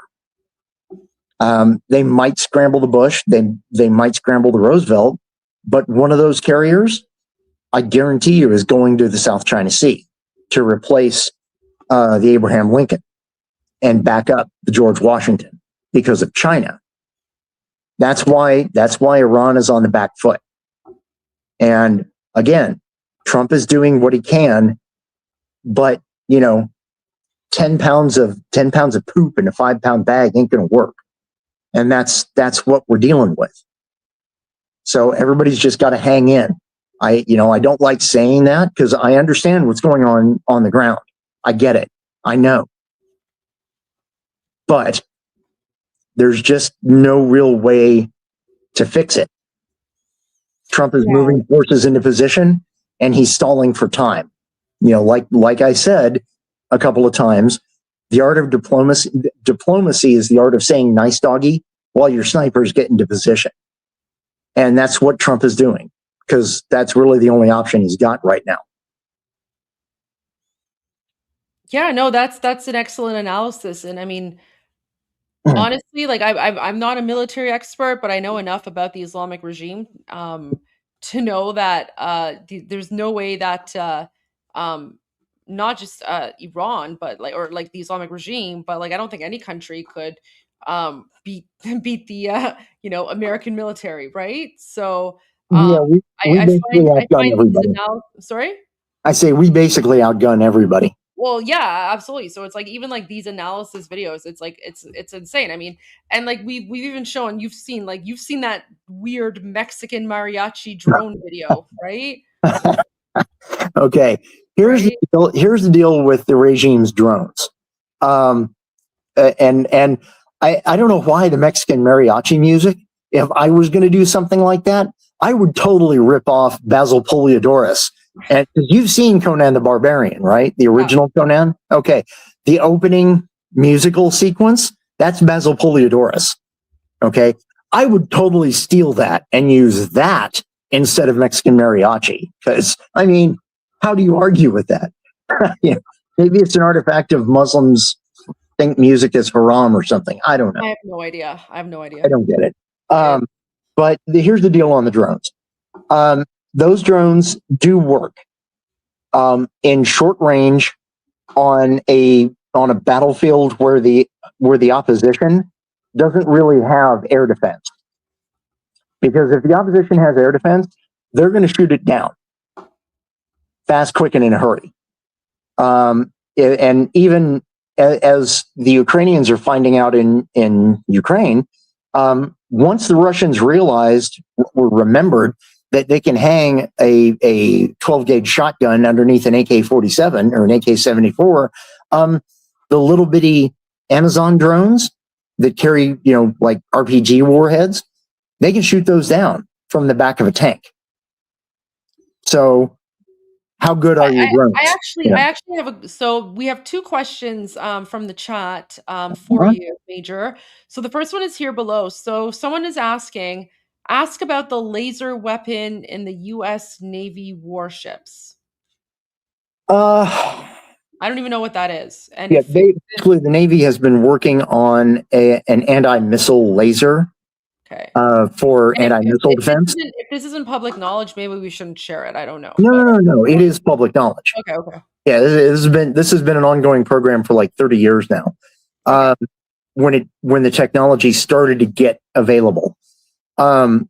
the anti-missile laser, it went through a couple of iterations, but it is deployed on a couple of ships now. It's really expensive. Cycle time, that's how many times it can fire in a minute, is not where the Navy wants it, but they figure they can do upgrades while it's in service and get it to where they want it to be. It does work. There's just not very many of them, and they are crazy expensive. And the Navy is stuck with limited budgets still. That's starting to improve ever since Trump was inaugurated. But we're not there yet. It doesn't have, like I said, this isn't command and conquer. It takes years to deploy this stuff, especially through as big of a fleet as we have. Right now, I think there's 75 Arleigh Burkes in commission, 75 or 80. If you're going to put one of those units on every one of those ships, that's going to take a decade to outfit them all. In the meantime, we've got the Phalanx Sea Whiz. That's that rotary cannon, the Gatling gun that you'll see firing every now and then. I think there's in the AI tele video, they actually have footage of that, which is even funnier. But that's a 30 millimeter Gatling gun that fires 4,500 rounds a minute. And the shells that it fires, the projectiles are as long as your hand, and they're, over an inch in diameter. 30 millimeters. That solves the close range problem. If they can see the missile coming from a longer way out, we have what's called a rolling airframe missile that most ships have two or three rams on board. And those are basically anti-aircraft missiles that they lock on and shoot at, and that gets them out 10, 12 miles out, which is fine. So yeah, that's a lot. Most of this stuff isn't really, it looks cutting edge for, oh my God, an SA-2, the SA-2. Sorry, that's the missile that's on the screen. The SA-2 was built in the 1950s. I don't care what the regime did to upgrade it. No. Hard no. I'm still, that makes me laugh. That's just funny. But yeah, a lot of the new weapons that you hear about, they put it out there because, hey, we got it to work once. So, the future is bright. But 25 years later, we still don't have a rail gun because power requirements. It takes more power to run a rail gun than to run a laser, and you're getting less utility out of it. So, no. Good to know. Good to know. Yeah. So the next question is, so Marcus Muster asks, can't they use the drones just with the purpose to overwhelm the air defense with pure mass so that the missiles can get through? Short answer is no. And that's for both the carrier battle group and for land targets. Because there is a version of the Phalanx gun for ground use. That's sorry, that's called the C-RAM, C-RAM. You can look it up on Google. It's basically the exact same Phalanx Sea Whiz. They just gave it different shells, and it's for use on land. The reason they gave it different shells is because you don't want to intercept missiles and drones and mortars with 30 millimeter cannon shells, and have the shells that miss fly into the native or local village downrange. That would be bad. So on all of the C-RAM ammunition, all of the shells have a self-destruct device. If it hasn't hit anything within about 3 kilometers, it explodes on its own. And all that hits the ground is a shower of metal fragments. The reason the drone swarm won't work, like an aerial drone swarm won't work, is because they're too slow. Even if they have the range to get at the carrier battle group inside the, when it's sitting out in the Arabian Sea, even if they can reach them, they're going to see these things a mile away. I mean, miles and miles and miles away. And And that skeleton in the boat, that should be the regime. Yeah. Wow. But these drones are not stealthy. Okay. They're going to show up with a gigantic radar cross section, and they're going to see this huge cloud coming straight at them. And all of the anti-aircraft gunners are going to have a field day because they're going to have lots of time to shoot all of these things down and make sure that the Sea Whiz is reloaded and, you know, that they've got a fast belt for reload. That's why the drone swarm only works against the navies of, like, you know, Oman or Saudi Arabia. That can work against them because they don't have the kind of technology we do. The technology that we've had now, I mean, the Sea Whiz was a few years old when I was in the service in the 80s. The rolling airframe missile, that's been on tap, I think, for 25 years now, 25 years. So yeah, it's there's a lot of them, but we've got plenty of ammunition to take care of it. And another thing that a lot of people don't think about, and I think AI Telling might have tried to mention this, but failed, is logistics. See, you don't have an infinite ammo switch. There's no infinite ammo cheat for the carrier battle group. Those guys are going to fire and they're going to destroy that whole drone swarm. And, you know, they only have a limited amount of ammo to replenish with on board the destroyer. That's why, and this is the important thing about a carrier battle group, it's not just carrier. There's always a couple of ships with it. This is all public domain info. There's always a couple of ships with it. There are fleet oilers and there are what are called storage ships that carry dry bulk and ammunition. And they're going to go ahead and destroy all of these things. You know, by all means, burn down their missiles, burn down their Sea Whiz cannon shells. And, you know, while the regime is trying to figure out, well, gee, do we have anything else to send? Those store ships have pulled alongside and are doing what's called unrep, which is underway replenishment. And that's where they sling cables over to the ship that they're supplying, and they winch over pallets of ammo and food. And the crew on the actual warship takes all that stuff, breaks it down, runs it over to the guns, and puts them back in the ammo bunkers. So when the regime finally does get its act together and they send drone swarm number 2, they're waiting. All the destroyers have reloaded, and we're in for round 2.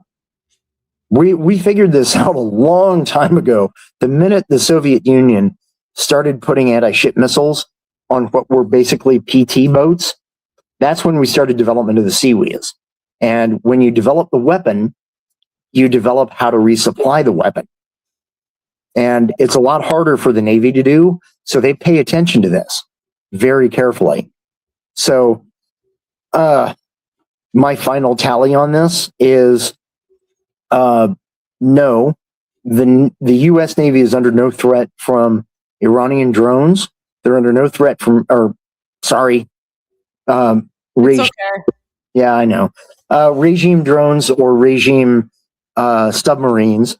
I would say that they were under moderate threat from IRGC speedboats that have, you know, what do you call it? As a matter of fact, you know what? I'm going to do something for the chat here. Give me one sec. IRGC.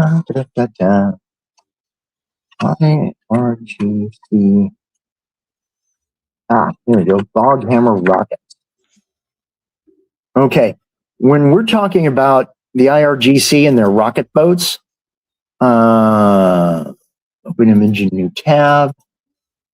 I'm going to post a link in the chat so people, because I can't post a picture. Ugh. Okay, I can't do that. Wait, what do you want to do? Well, I was trying to share an image. You know what? Maybe I can do this. let's go to Instagram, because I am obviously on my phone, Yeah. but I can go into StreamYard from here, and I can drop a link to you. Okay. Yeah. Yeah. Or actually, no. What I'll do instead of a link, I'm just going to drop the image to you in Insta. On Insta? Yeah. If you look on Instagram, I just dropped the picture to you. Okay. Yeah. Yeah. Let me. Okay. You should be able to pull that up. Yeah. Let me pull that up here. Yeah. Now, what that is excuse me. What that is the IRGC's armed speedboat, and that's sorry. That's got the thing on the front, the big black thing on the front. That is a DSHK. That's a few days ago when we were talking about the 12.7 millimeter machine guns. That's what was firing those rounds, is a Dishka. The thing on top is, you see there's a bunch of tubes. What those are 107 millimeter rocket tubes that are based on the Chinese Type 63 rocket launcher. All right. What these things are, it's 107 millimeters in diameter with a rocket about as long as your arm. And it's got a range of 6 miles or so.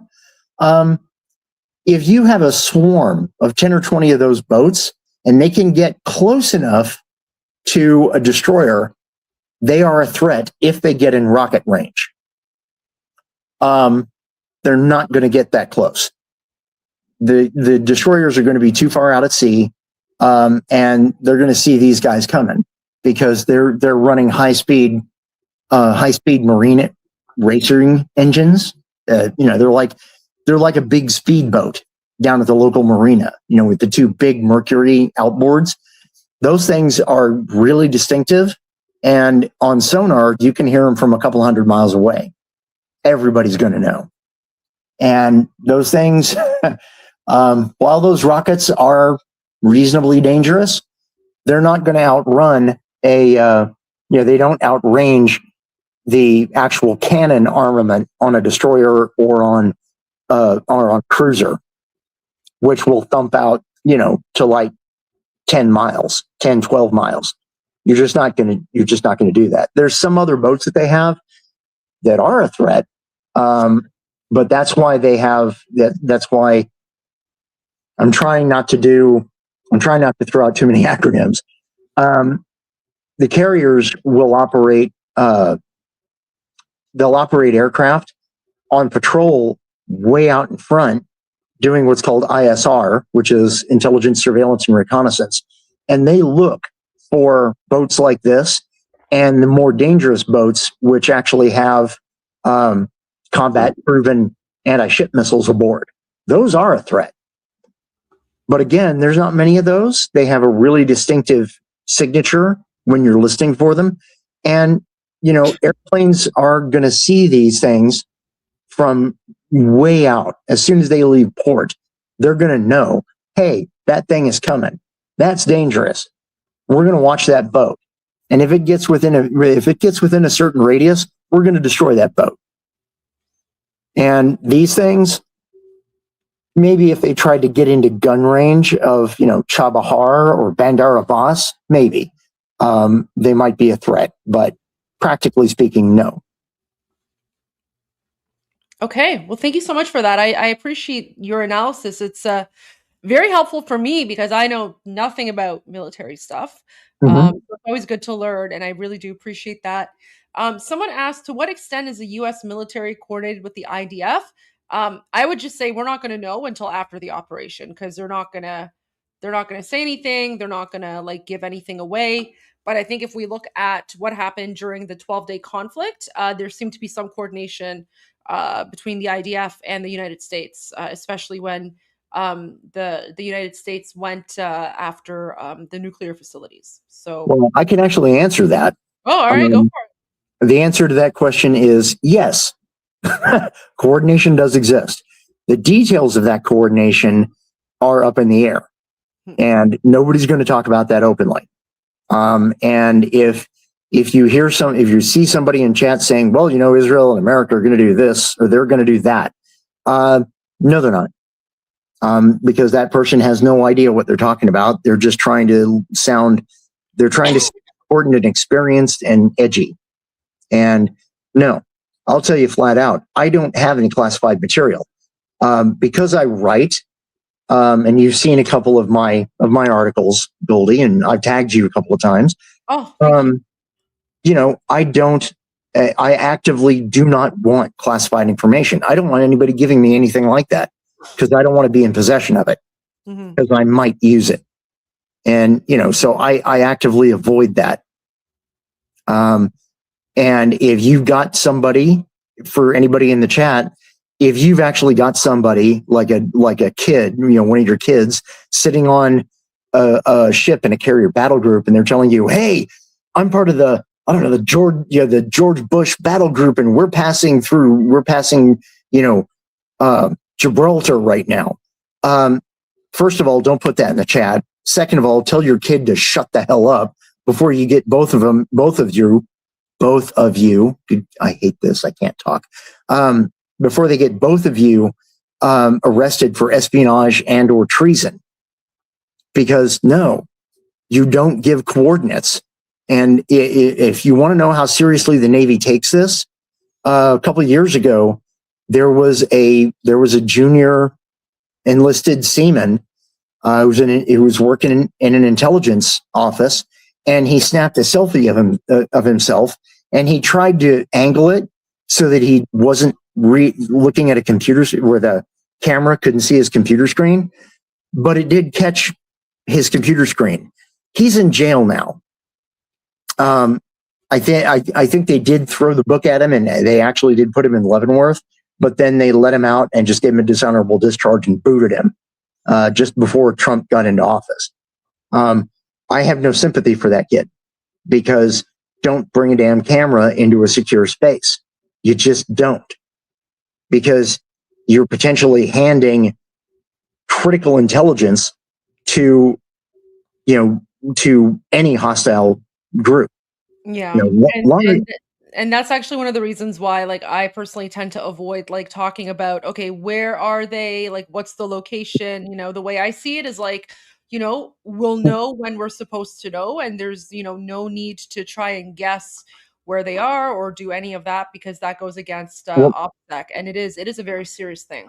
It is. Now here, this is an important thing that I can bring up. This is the other reason why we don't have enough carriers right now.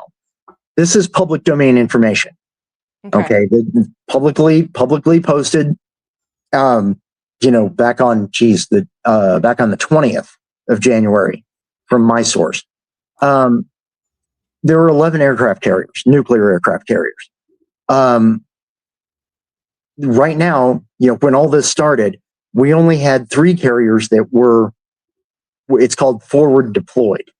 That was the George Washington, which is in Yokosuka, Japan, the Abraham Lincoln, which had gone on patrol into the South China Sea to relieve the Washington, because it had been out at sea for a year. And when the call came, the Lincoln's battle group did an unrep and then started cracking screw to get to the Arabian Sea. Then you've got the Gerald Ford sitting in the Caribbean.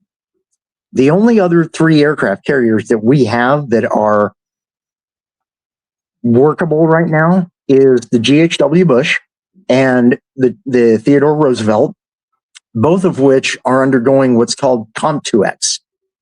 The acronym doesn't really matter. What Comp2X is a series of drills and checklists that every carrier battle group has to go through during what's called workup to make sure that the ships know not to run into each other, and to make sure that the carrier knows what wind over the deck means. So they don't shoot a plane off the deck and have it go plop into the ocean right in front of the bow. That's bad. So you want to do all these exercises first, and then they certify them and they say, okay, great, go out on patrol. Here's your patrol track. That's been standard now for, good Lord, 50 years, 60 years. then but those are the only two carriers where we don't really know where they are. The Dwight Eisenhower was the carrier in the Red Sea that was shooting at the Houthis for like most of 14 months, which is a brutal deployment. And they sent the Eisenhower back to Norfolk in Virginia, and just told everybody, hey, go home for a while they did some maintenance on the ship and let everybody rest. Well, now the Eisenhower is in the first stages of its workup program, which is going to take at least 3 to 6 months before they're safe to get out with a battle group. Of the other 5 aircraft carriers, everybody knows where they are, publicly available. The Nimitz is currently in Bremerton, Washington, being partly dismantled before it does its last mission, its last sail to Norfolk, where it's going to undergo dismantling and decommissioning because the ship is 50 years old and it's been beat to hell. The Stennis is completing its refueling. Thank Biden for that, because it's been refueling for 4 years now. Not kidding. It went into the fueling dock in 2021. That's a process that takes 12 to 18 months. We're in 2026 and it's not done yet. Thank Biden for COVID. And parked in the estuary in Norfolk is the USS Truman, which is waiting to refuel. And the reason they don't turn it around and send it back out to sea is because it had a collision with a merchant vessel in the Mediterranean last year, early last year, or no, that was back in 2024. And it has to undergo hull maintenance to fix the problems before they can put it back out to sea. The Reagan and the Stennis, Reagan and Vinson are both in dry dock they're in the middle of like a life cycle overhaul. They're not refueling, but they're in like a 2-year dry dock, completely out of the water, where they've got to overhaul the ships because they're kind of old and they've gotten a lot of hard use over the last few years. That's our entire carrier fleet. So yeah, we now have 3 ships deployed, 2 more that are probably being deployed. Where are the Bush? Where's the TR? Nobody knows. I don't know. And I don't want to know. None of my business. Mm-hmm. I'm not a battle planner, and we're not going there. The Eisenhower is not really in a position to scramble yet, although they could if it was an extreme emergency, like a Russia or Chinese emergency, which might happen now. I haven't been in the chat moderating a lot because in the last week or so, because I'm double timing looking at China, because China actually scares me. This is the worst I've ever seen China in 40 years. And it's actively scary. Because China is a tier 1 nuclear armed state. They're not Pakistan. Yeah. And if China goes into an actual civil war, which it seems to be on the razor's edge of now, that's really scary. I thought I was not going to have to teach my introduction to radiological operations course again, but I'm probably going to have to, and it's really going to annoy me. Wow. I used to do that. I used to teach. I wrote up a course back in the early days of the GWAT when everybody was in Iraq. I wrote it up for private military companies who were going to send teams into Iraq, and it's called Introduction to Operations in the Radiological, Chemical, and Biological Environment. And it's a 24-hour class, 3 8-hour modules that cover the absolute basics of what you need to know to go downrange if you're going to be in a radiological or a biological or a chemical environment.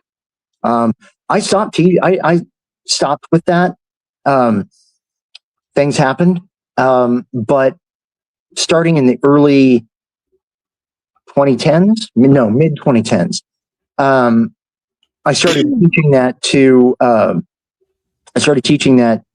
police departments in North Texas. And I had whittled it down to just the radiological portion and the chemical portion because there just wasn't a big biological component. And that's the kind of training that SWAT teams don't really get. Because there's a lot of improvised chemical weapons that people can build. No, I'm not going to talk about it on YouTube. Don't ask. I kind of gleeked out one hint about that, and I really regret doing that. Nope. But now I'm at the point where I might start leveraging my contacts to talk to the Lubbock Police Department and see if they have undergone any kind of training like that. Mm-hmm. That I might have to go do that again. Oh, wow. I mean, I have no problem doing that for the right people, Well, thank you so much, Major. Really, really appreciate that. Really appreciate your input, especially on the American military side, because that's not something that I know too much about. Mm-hmm. I just know, things fly and then they go boom, and that's about the extent of my knowledge there. So no, I do appreciate that. Really helpful. But I mean, the one thing I do know for a fact is that there's literally no army in the world that could, stand against the U.S. military, and that includes the Islamic regime, which Islamic regime is a joke, guys. It's a joke. The only thing they're good at is murdering unarmed Iranians. That's Right. the only thing they're good at. But their military is literally a joke when it comes to that. But Major, thank you so much for being here, for your input. Guys, it's getting to that time of the day where I'm just going to restart the live stream because we're going on about 6 hours now, and that's when things get a little wonky. So stick around. I'm going to restart. I'm not going to do the full 1 hour pre-show because there's so much to go through. I have a whole bunch of videos lined up for you as well from the demonstrations. And by the way, guess what? The pro-Palestine jihadis are attacking Iranians. So we're going to get into all of that. So make sure that you're liking and following. Everyone put a big M in the chat and a salute for Major to show your appreciation. And make sure you're liking, following, subscribing because I'm literally just going to restart the chat. So I will see you guys in 5 minutes. All right. Take it easy. Thank you. Enrichment and our defense capabilities are our legitimate rights. As a full and committed member of NPT, we have every right to do enrichment for peaceful purposes. And you cannot tell another country that you shouldn't exercise your right, otherwise you will be attacked. We are 2 months away from enriching weapons-grade uranium to be used for peaceful purposes.